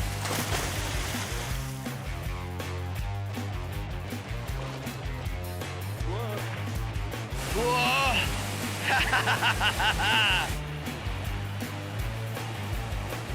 Powerful jets of water are being shot out from this board at my feet. Whoa. The engine on the watercraft behind me creates the water pressure, which travels up the hose and through the jets. The force of the water is strong enough that I can use it to fly around. So what's the difference between this and a water car? Well, We don't have to take that much water with us because it starts in the lake and ends up in the lake. So the only water I have to carry is in the hose that goes up to the platform. Woo-hoo! flyboarding is lots of fun, but it takes some practice to get it right. Balancing on jets of water isn't easy, but I got the hang of it. It's all due to Newton's third law. For every action, there's an equal and opposite reaction. physics! Woohoo! Our maxed out water car didn't work so well. The main reason is that much water is heavy, 720 kilograms. Yeah. So Anthony and I have a plan. Rather than rely on the force of the water going straight out the hose, we're gonna put a water wheel on the back of the water car. A water wheel works by catching water in the segments of the wheel. The weight of the water on one side of the wheel causes it to start turning. But we're gonna use the weight of the water and the pressure of the water. Hopefully, both combined will be enough force to turn the wheel, which will drive our water car forward. A little construction, and we have it ready to go. Okay, so here's the latest version of the water car, water wheel. Yeah. All right. Yeah, there we go. We try it out, but there's a problem. The trick with the water car is the water itself weighs a lot. Every liter is 1 kilogram, so our 720 liters we start with is way too heavy to get the car moving in the beginning. But as the water gets pumped out, there's a sweet spot where the weight is low enough the water car might move. But then there's only a little water left, so it's a balancing act. We fill it again and see if we can come up with a plan. Okay, new and improved version, only half full. So the idea this time is because we're starting with it only half full, right? Yeah. Then it'll begin to go a little easier because it won't have as much weight as it had the last time we did it. And Phil, yeah? I can't even move this thing. What? I think there's too much fuel. There's too much. Yeah, there's no way we can move this. There's no way this is gonna be able to. Even half full, you Even can't half full, move it. I think we need less fuel than we're gonna get down to like maybe like a quarter or something like that. The thing is, we ran it from the full tank last time, and it never. Okay. It never moved at all. What if we gave it like a push to kind of help it get over that little bump of energy? Ah, so give it the first push when it's still got a bunch of water in it. We give it a bit of a push, and then maybe it'll go in its own. Exactly. Okay. Wanna Yeah. get it down? Absolutely. Let's do it. We start the pump and wait for the amount of water to get to just the right spot. Then we give it a push while it's still kind of heavy to start it moving. Sure enough, that push makes all the difference. The water car is light enough to roll, has some momentum to keep it going, and the force of the water coming out the pump is enough to keep it moving forward on its own. Still going. All right. Amazing. Yeah. Look at it, man! This thing worked like a beauty. It worked all. It went all the way. Way to go. The water car finally a success. It was the push. It was the push. That's all we needed to get it going. A bit of a push to get it going and a lot less water, and there you go. It totally works. All right, you want to do it again? Absolutely. All right, here we go. Okay. See you next time on Science Max Experiments at Large. So much easier to push it without any water inside it. Let it go and. There we go. Oh, careful. I can't really see with my goggles. Behold the power of physics! Through here.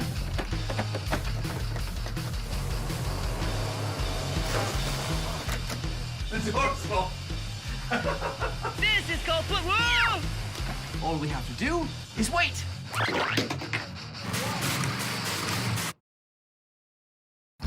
Have you ever done a science experiment and wondered what it'd be like if you did it big? I have.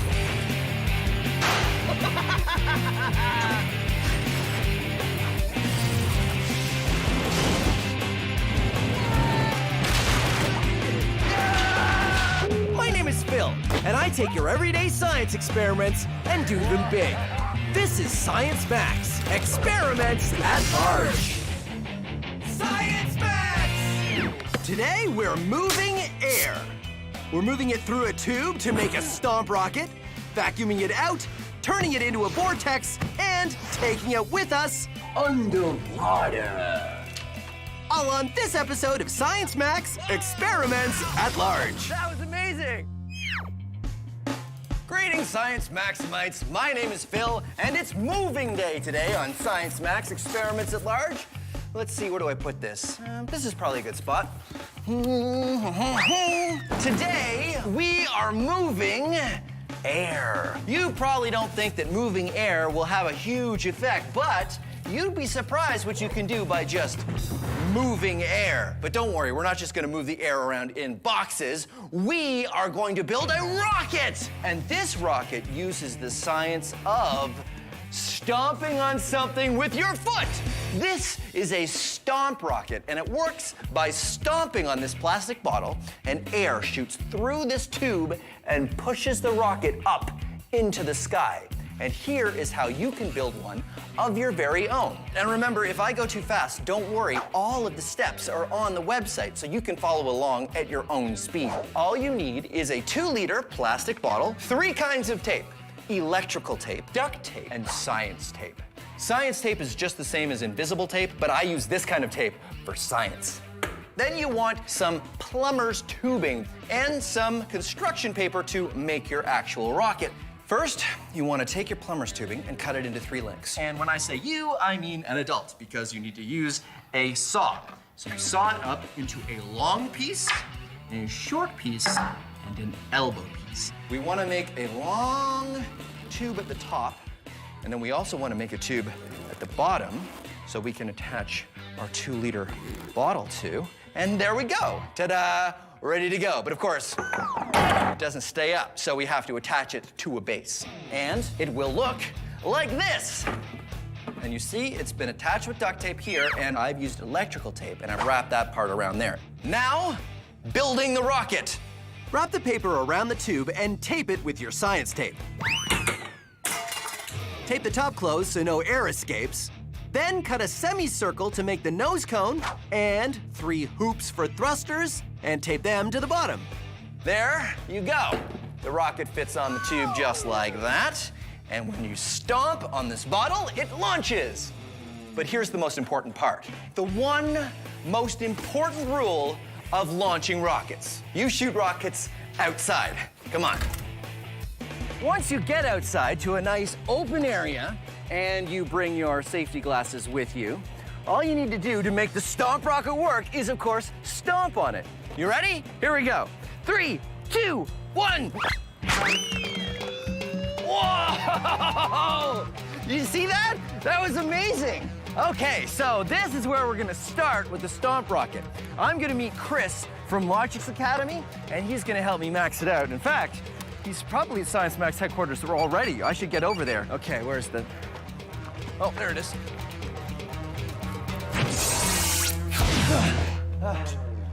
Okay.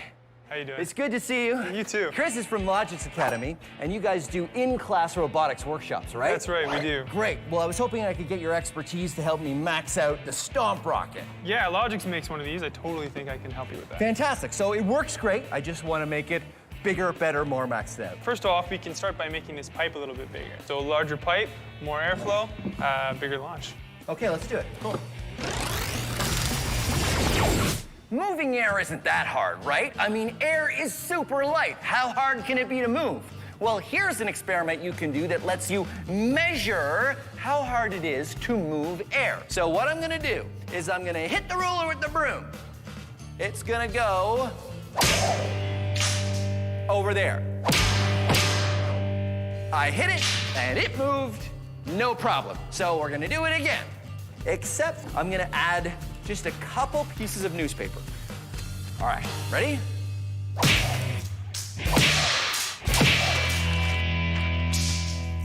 Aha, the ruler broke, because this time I wasn't just moving the ruler, I wasn't just moving the ruler and the newspaper, I had to move the ruler, the newspaper, and all of the air that was on top of the newspaper. And that resistance was enough to break the ruler. Pretty good experiment, right? Let's max it out. I've got more table space, I've got a piece of lumber, and instead of a newspaper, I have a tarp. Now, the tarp is very light. It is not the weight of the tarp that is going to be the difference. It is how much air I need to move when I hit this piece of lumber. And I've got a Science Max hammer. So first of all, you're not gonna try this at home, right? Deal? Okay, deal. No trying this at home. Okay, here we go. Moving air, test 2.0. It broke, and it didn't even move. Did you see that? I wonder if we can max this out even more. 2x4, which is much bigger than the piece of wood we used last time, and a sledgehammer. Here we go, moving air experiment 3.0.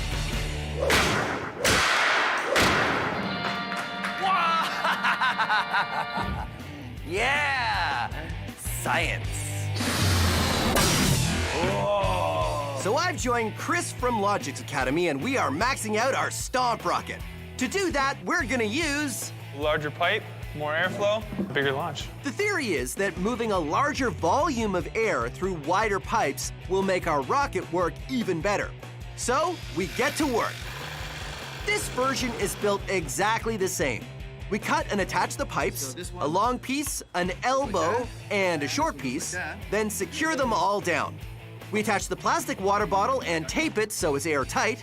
And then the only thing to do is make a new rocket that fits over the larger pipe. Ready to try it? I'm ready to try it. All right, let's do it. Let's go. 1, 2, 3, go!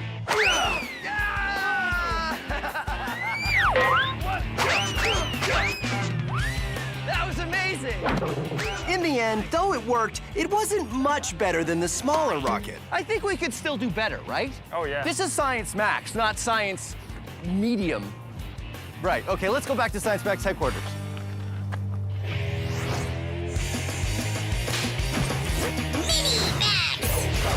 Vacuum sealing. That's what you call it when you take all of the air out of something, often a bag, to seal in the freshness of food. I will demonstrate using this Science Max banana. 100% banana, but with added science. Not all bananas contain science. Here's how you can do it at home. Put your food in a bag, seal it most of the way, because we have to take out the air from the bag. And we will do that with a straw. Put a straw inside the bag, and then suck the air out of the bag, and then seal it at the very last second.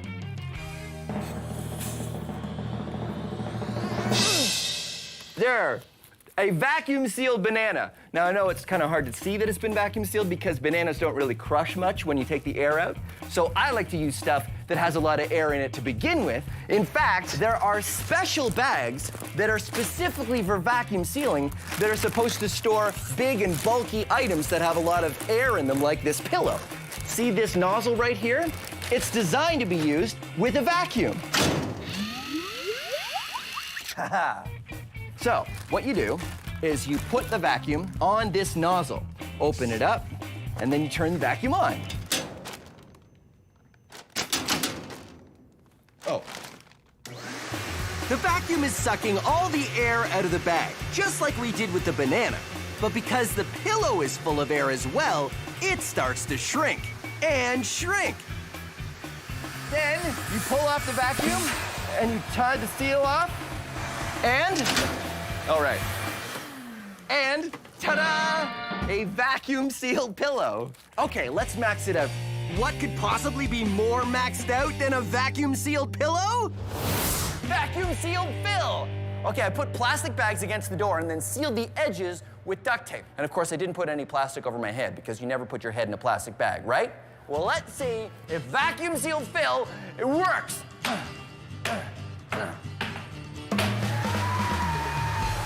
Whoa. Hey, it's working! Ha-ha! The vacuum sucks all the air from the bag, which seals the bag and me in it to the wall. That means I should be able to knock this milk crate out from under me. Air pressure, or the lack of air pressure, is keeping me sealed to the door. I'm completely suspended! Uh-oh. I shouldn't have done that. No.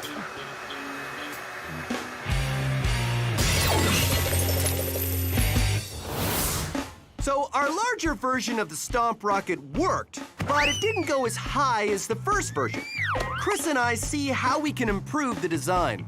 The larger pipe and the larger rocket works really well. It does work really well. I am afraid, though, that the larger pipe means that the same amount of air is flowing slower out the nozzle than it did before. Oh, so because we're moving only this much air, it's not going to go as fast because this is a bigger tube. We need a bigger volume over here to match our larger. So a nozzle. bigger bottle. That's right. I got a bigger bottle right here.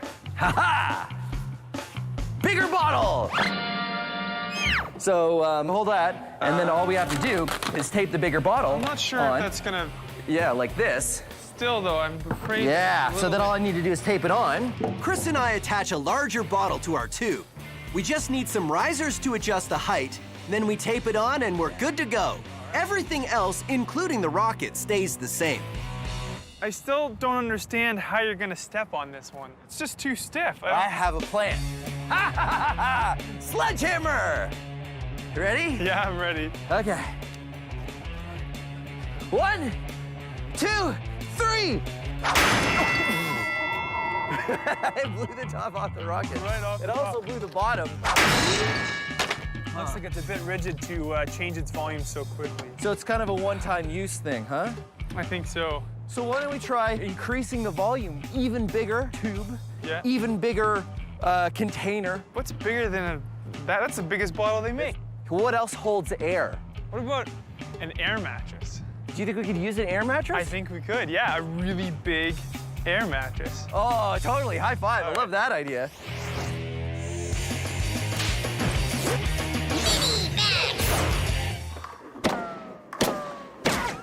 Moving air is a lot of fun, especially if you use one of these, a vortex cannon. They're pretty impressive and they use some pretty amazing science. I'll show you how to build one. It's pretty simple. All you need is a plastic cup. You want a balloon, something round, an elastic, scissors or a craft knife, and a pen. Here's what you do.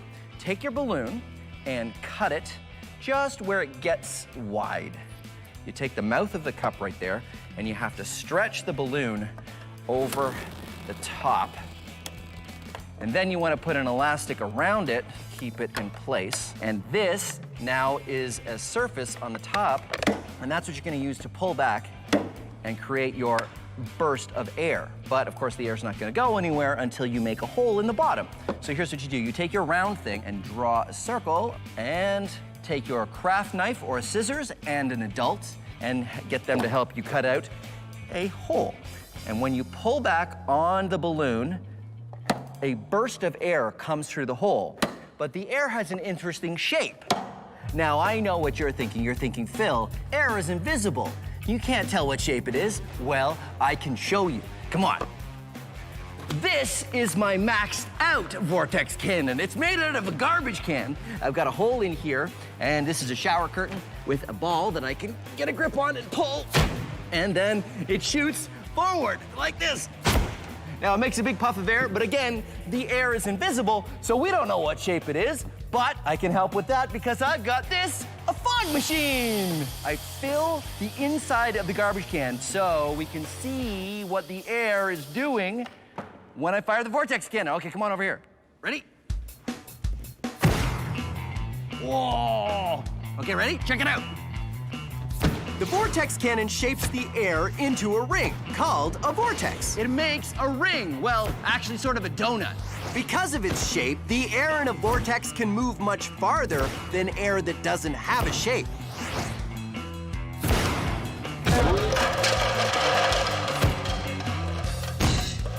Vortex cannon. Air that has a shape goes a lot further than air that doesn't have a shape. And it's also way more fun.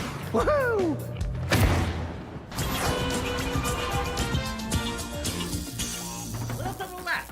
Little to the left, Ramona. Okay, now that's too far left. I don't know what you think. Oh, hey, I don't suppose you're going on vacation anytime soon. Well, if you haven't decided where, may I suggest underwater. But don't forget to pack the most important thing when you go. Hat? Nah. Ukulele? Nah, forget about it. Rubber chicken? No. Sunscreen? Forget about it. Teddy? No, if you're going underwater, the most important thing you gotta pack is air. You see, human beings have been coming up with ways to go underwater for a long time. But the thing is, you gotta bring air with you because, you know, breathing is good.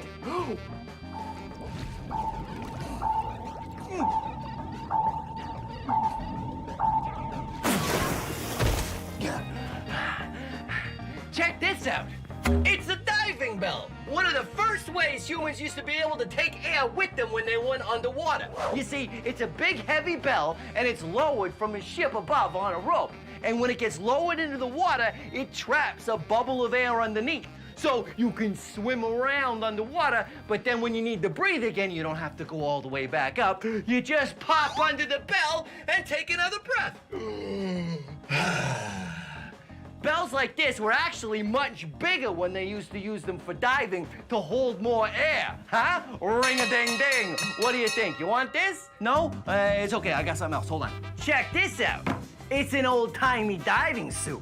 Air is pumped in through these hoses here, which means the diver has a constant supply of air, which means he can stay underwater longer. What do you think? Yeah, no? Okay, hold on. I got something else. Yeah. This is it. The ultimate in bringing air with you. The scuba suit. This tank holds compressed air, which means it can carry a lot of air with you, which means you can stay underwater for longer. So I'll tell you what, I'll wrap up all three things. What do you say? Yeah? You'll take them? Okay, great. Let me just wrap them up for you. Come on, Teddy, let's go find the bag. So our large stomp rocket hasn't worked perfectly. A small bottle didn't move enough air, but our larger bottle was too rigid to stomp. And when I used a sledgehammer, it was so sudden the bottle broke and also blew apart the rocket. Chris and I need a large container of air that is soft enough to change its shape easily. So here's the current plan. An even larger pipe, an even larger rocket, and we use an air mattress. We make 2 holes in the air mattress, one to fill it up with a leaf blower, and the other hole to go out the tube to the rocket. Since an air mattress holds lots of air and is very easy to change the shape by jumping on it, we figure it'll be a great way to get lots of air through the tube to launch our rocket. Okay, let's do it. Let's do it. All right, we're gonna go 1, 2, 3, jump, right? Okay, yeah. 1, 2, 3. Being a chef is my absolute passion. And cooking up science recipes is my speciality. I'm Buster Beaker, and this is Cooking with Science. Oh, hello! Welcome to Cooking with Science. I'm Buster Beaker. Whenever friends come over, I like to make my famous potato chip recipe. And look at this bag of potato chips. Quite large, there must be a lot of potato chips in here, right? Well, let's open it. What? This potato chip bag is mostly air. Why do potato chip bags have so much air? Well, to tell you the answer to that, I have to tell you the story of 2 bags of potato chips. Here they are. This one full of air, and this bag of potato chips, there's not much air in it at all. Why don't they make them like this? Well, let's find out. First thing that happens is the potato chip bags come off the conveyor belt at the potato chip factory where they get packed into a crate. Here's a crate here. So let's really stuff them in. And then the crate gets boxed up and shipped off to the store. Oh, it's a bumpy ride to the store today. Now we're at the store, and then you come along. Bags of potato chips. What else should I buy today? Oh, I know. How about a cantaloupe? Very nice. Some apples, yes? And take it home, walk along, and you get to the kitchen, you have a choice. This bag of potato chips, where all the potato chips are light and fluffy, or this bag of potato chips, which is not exciting at all. And that's why potato chip bags have so much air, to protect the potato chips from getting crushed. Speaking of potato chips, time to get back to my recipe. What is it? It's potato chip soup.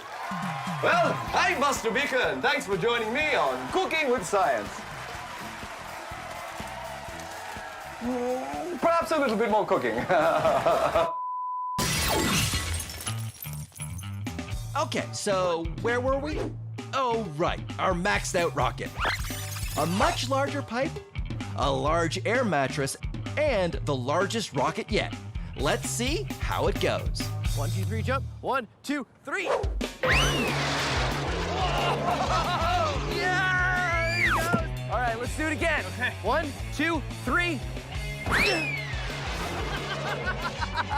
It works amazingly well. The large volume of air Chris and I can move by both jumping on the air mattress gets transferred through the large pipe, and even though it's a giant rocket, it sails higher than any other version. That was great. That was amazing. All right. There you go. Science Max, experiments at large, moving a lot of air. That has to be the biggest stomp rocket ever. Biggest stomp rocket ever. Let's do it again. Okay. Okay.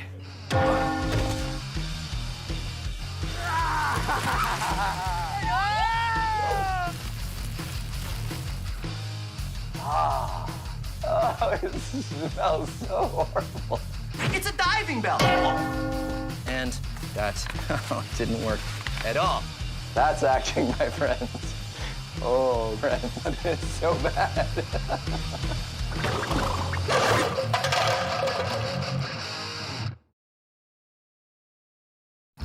Have you ever done a science experiment and wondered what it'd be like if you did it big? I have.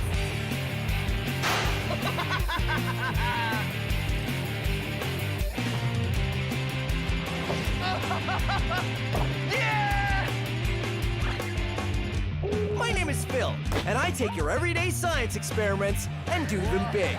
This is Science Max, experiments at large. Science Max! This episode of Science Max is all about liquids. What makes something float or not float? Oh no! My loonies! Liquid density and super absorbent gel. Who wants to do an experiment with diapers? Liquids. Today on Science Max, experiments at large. Hey, welcome to Science Max, Experiments at Large. I'm Phil McCordick, and hold on a second, I'm just gonna change. Okay, that's better. Now, where were we? Oh, right. Let's go make a boat. So you know that some things float and some things sink, like rocks, or wood, or full water bottles and empty water bottles, or carrots, foam, waffles, screwdriver, playing cards, plasticine, tinfoil, potato, my watch. Wait. That wasn't supposed to go in there. So how do you make a boat? You make it out of something that floats, right? Well, most boats are actually made out of metal. Tinfoil is metal and, well, it sinks. But if you fold tinfoil into a boat shape, it floats. And boats don't only float themselves, but they can hold people and cargo. In fact, there's container ships crossing the ocean at this very moment that are holding thousands of tons of cargo, and they're all made of metal, which doesn't float, it sinks. So how do boats do it? Are they magic? No, of course not. Boats are science. And here, you can be science maximites. Get some tinfoil and cut it into the same size pieces and fold a couple different shapes of boats and see which one can hold the most weight before sinking. And now it's time to max it out. But before we do, here's how you can fold your own tinfoil boat in less than 15 seconds. First, take a square piece of tinfoil, then fold it in half. Fold one corner down and the other corner down. Then open it up and ta-da, you're done. If you want instructions on how to fold a more complicated boat, go to our website. I have a feeling I'm gonna need a few extra lab coats for this experiment. Like I was saying, let's max out the tinfoil boat and find out a little bit more about why boats float.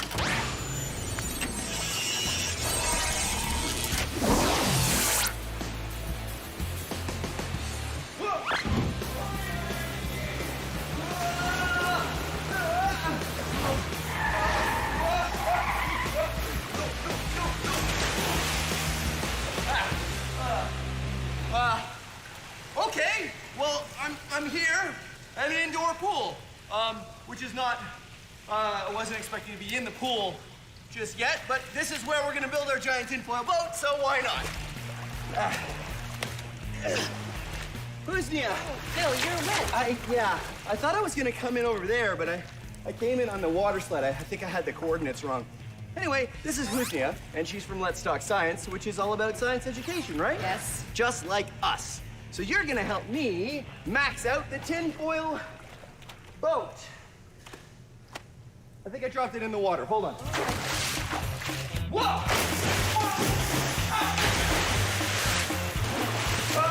Here, where? There it is. The tinfoil boat. The tinfoil boat.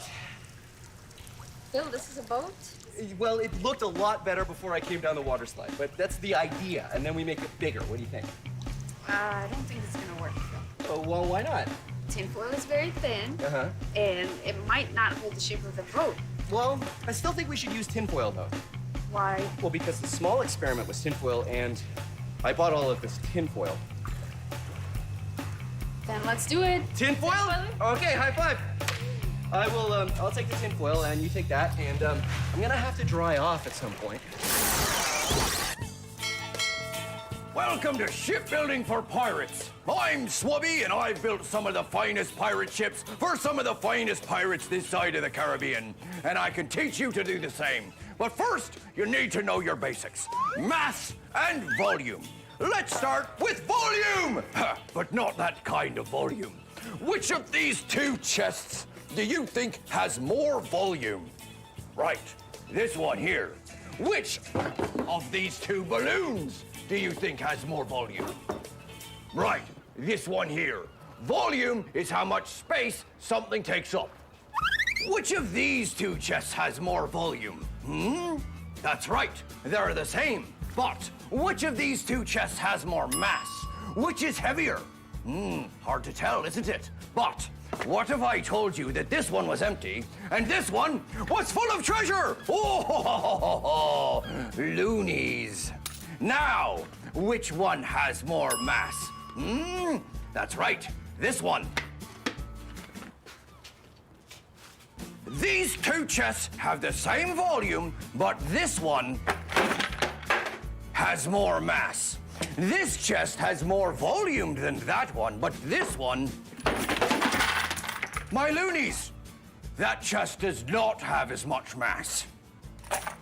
Volume is how much space something takes up, and mass is how heavy something is. And when you look at them both together, you're looking at density.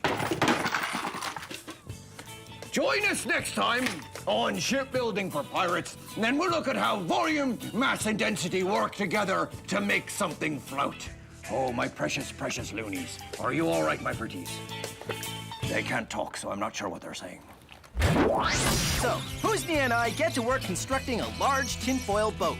Our first design is just sort of a square, folded together out of a very large sheet of tinfoil. Simple, but can I ride in it? There we go. A giant tinfoil boat, just my size. Woo-hoo-hoo-hoo. I don't know if it's gonna work. It's too thin. You think it's too thin? I feel like yes. What should we do? Do you want to test it? Let's test it. Okay, good idea. So here's the most important question. Do you want to test it or should I test it? No, you test it. All right, here we go. Putting it in. First test, does it float on its own? Yeah! Floats on its own, no problem. If I just get in very carefully, then it will work fine. See, if I'm careful about how I get in, no, it's fine. See, if I just get in like that. Oh my! Bill, are you okay? Wait a minute. It's sort of, no, that's just air. You know what went wrong? It wasn't boat shaped. I think if we make it look more like a canoe, because canoes float, if we make it look like a canoe, it'll work great. No, Phil. We need some support. If we add a couple of structures in between, then we add support to it. I'll tell you what, let's make a boat like I want to make and a boat like you want to make, and we'll see whose is the best. That's a good idea. Okay, let's do that. All right, let's do it. Welcome back to Shipbuilding for Pirates. I'm Swubby, and now we know what volume means, what mass means, and that together it can tell you something's density. Now let's find out why things float. Let's say we're out to sea and my treasure chest gets swept overboard. Oh no! But it's all right. It floats because it pushes enough water out of the way, displaces it to carry its mass. But What if my treasure chest had more treasure in it? Well, we're giving it more mass, but not more volume. Too much mass and not enough volume, and it'll sink. Oh no, my loonies! You need more volume if you want to float more mass. And that is why things float. I'm Swabby, and thanks for joining me on Shipbuilding for Pirates. So, the first version of the tinfoil boat didn't work out too well. Like that. But my idea is to build a tinfoil boat more like a canoe to see if a different shape makes any difference. Tinfoil canoe! Very Canadian. Very Canadian. The canoe part, anyway. I don't know about the tinfoil part. So, Husni and I had a bit of a disagreement of why the last boat didn't work. I thought it was because it wasn't shaped enough like a boat. So this one looks like a canoe. What I thought is that it requires some structure. Structure so that it wouldn't fold together. That's right. And we'll see how it goes. All right. All right, here we go.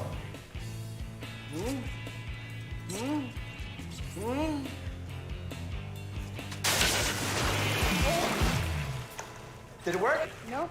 Okay, your idea next.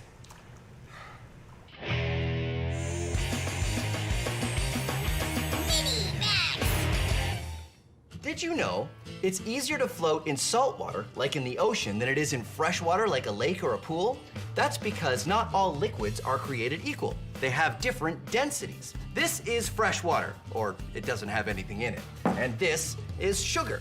If I was to put 1 scoop of sugar in this water and stir it around until it dissolves, now this liquid is more dense than before I put the sugar in. Here's an experiment you can do at home using liquid density.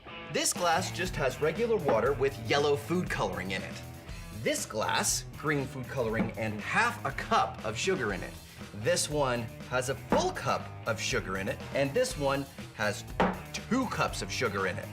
Now, when you do this at home, you'll definitely want an adult to help you because you have to heat the water if you want to dissolve that much sugar in 1 glass of water. I'm gonna put them all in 1 container. You can do this at home, and when you do, I suggest you use a very small container because you have to be very careful when you put the layers in. You can use a turkey baster or a straw. When you put your finger on top, the air pressure will hold the liquid in and you can just drop it in. But these kind of take some time, so I'm going to use the syringe of science. I'm gonna use the most dense liquid first because that's the one that's gonna want to be on the bottom. I carefully put it on the bottom of the container.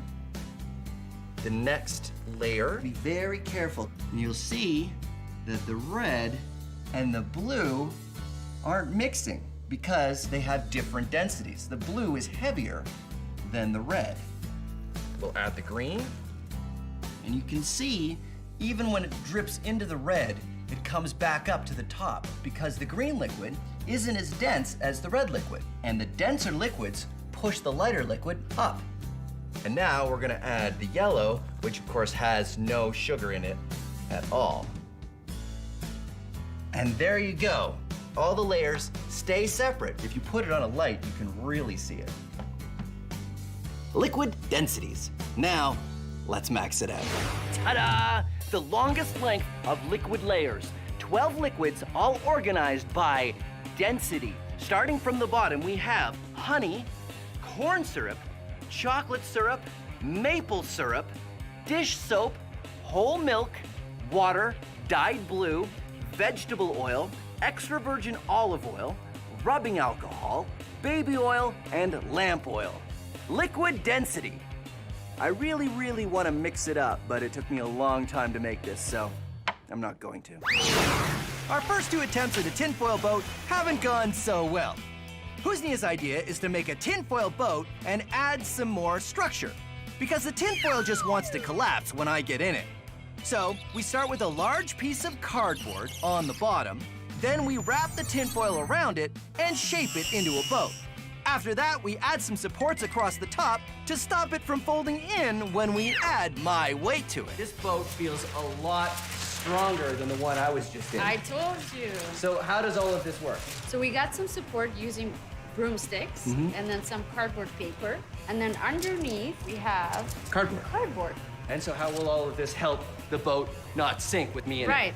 The broomsticks will prevent it from folding this way, Yeah. and you won't sink. Good. The cardboard will prevent it from folding this way, and you won't sink again. Not sinking is my favorite thing to do in the tinfoil boat. All right, so let's try it. Let's do now, it. Are you gonna get in this one? I'll tell you what, Phil. If you get in and you don't sink, I'll go after you. Deal. All right. All right, here we go.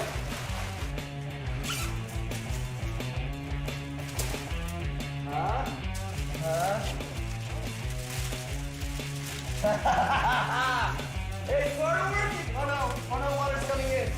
It's sort of working. It's almost working. Uh-oh. Wow.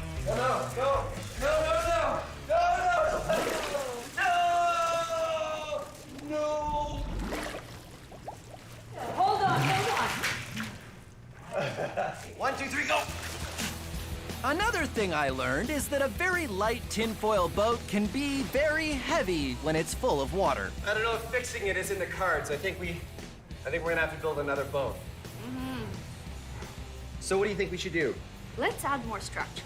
More structure. Oh, yeah. What if we add like a metal rod around the outside and maybe some more metal rods and ribs? And we wrap it all in tinfoil, and you think it'll work? Let's give it a try. Let's give it a try. Don't worry about it. I got this. No, I'll get it. I'll get it. Sure?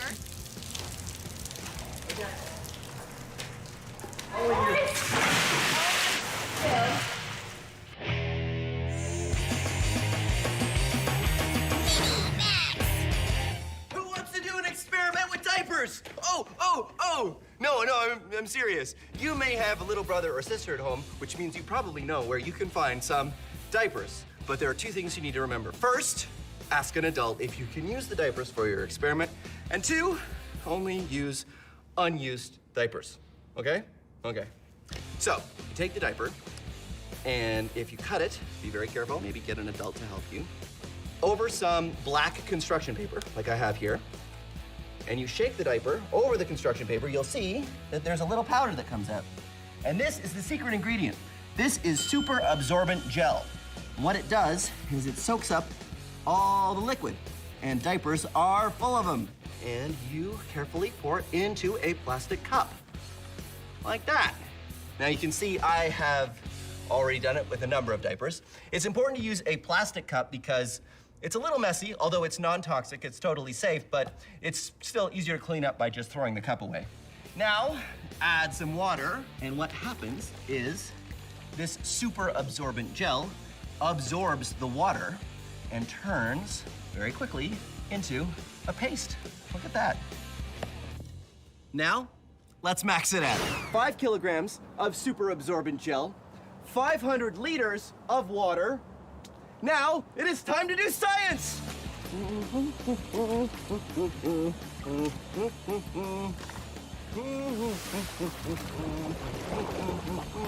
And I have my own stir stick.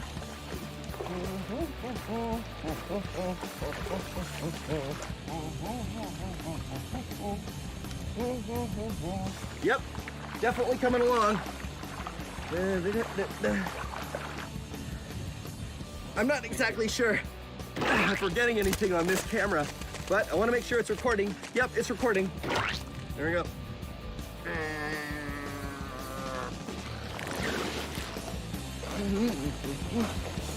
It is definitely turning solid.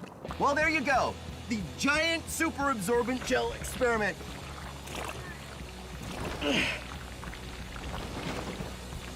Corey, Trevor, I need some help getting out.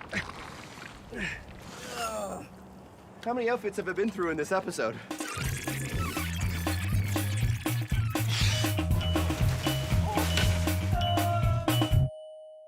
How many outfits have I been through in this episode? Anybody have a towel? There you go. Thanks, buddy. That's great. Husnia's idea of adding structure to the tinfoil boat was definitely right. We just needed to go further. So we did it again. This time, we made a much larger boat. We started with a sheet of cardboard, then wrapped the tinfoil around and added some metal supports taped to the cardboard across the boat this way to make ribs. as well as some other supporting pieces in the front and the back. Then another metal rod all the way around the top, and finally, supports across the middle. All right, feel how strong it is.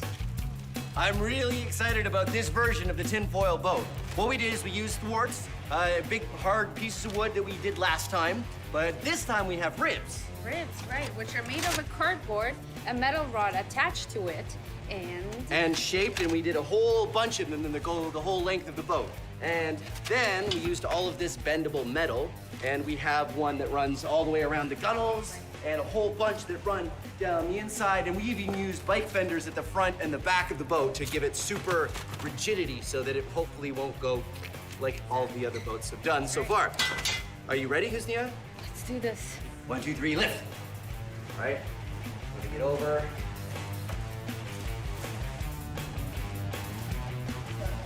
It floats, but that doesn't tell us anything because they've all floated at this point. It's only when I get into it. Okay, here we go. All right.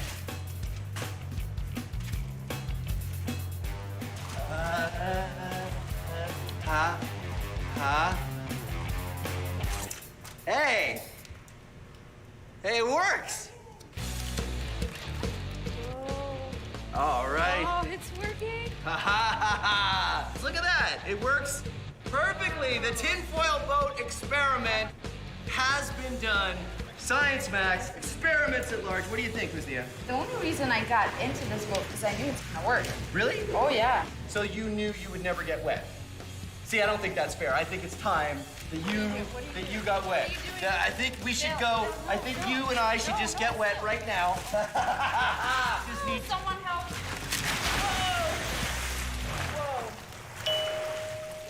You're still dry, aren't you? Okay. That is so unfair. Science Max is a show where we take small experiments and do them big.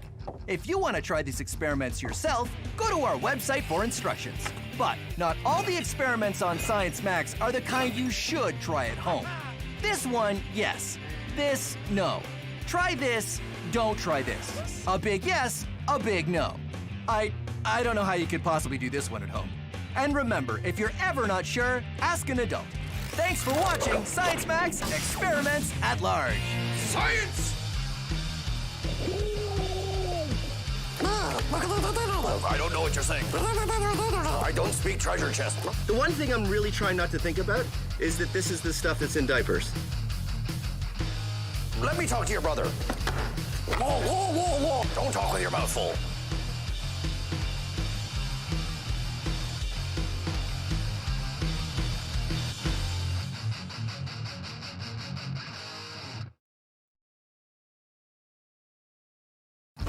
Have you ever done a science experiment and wondered what it'd be like if you did it big? I have.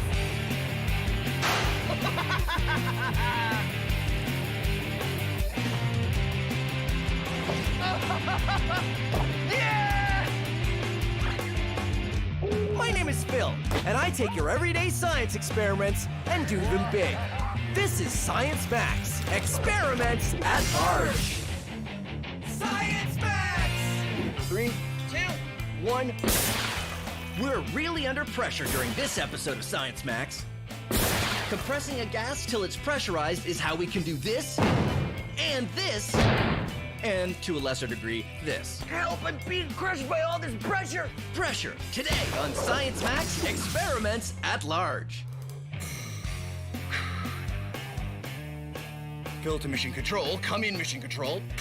This is Mission Control, Phil. We read you loud and clear. I would... Oh. Greetings, Science! Greetings, Science Maximites! Welcome to Science Max Experiments at Large. My name is Phil McCordick, and today we're gonna be building an air-powered rocket.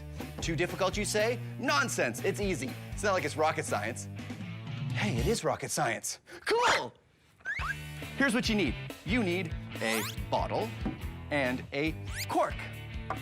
Make sure that the cork fits nicely into the bottle, and then you need an air pump, because you can't have an air-powered rocket without air. And on this air pump, you need a pin, the special kind that you use to inflate basketballs or volleyballs or stuff like that. Now, what you want to do is push the pin through the cork. You might want an adult's help for this. Push it through until it goes through on the other side, and then make sure you get a good seal with the bottle. Now you're ready to launch your rocket with air pressure. But first, let's do a few other things. Take your cork and put it in a tripod launcher. You can make this out of pencils or anything you want, as long as it stands up nice and solidly.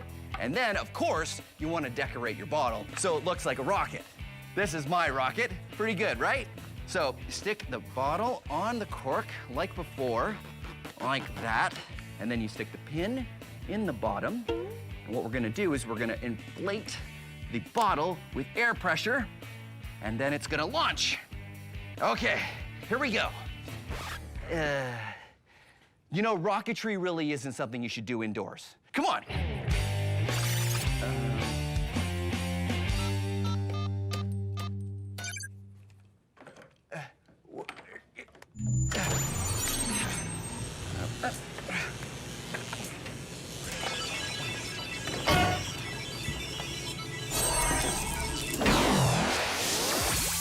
Hey, this was supposed to be a field.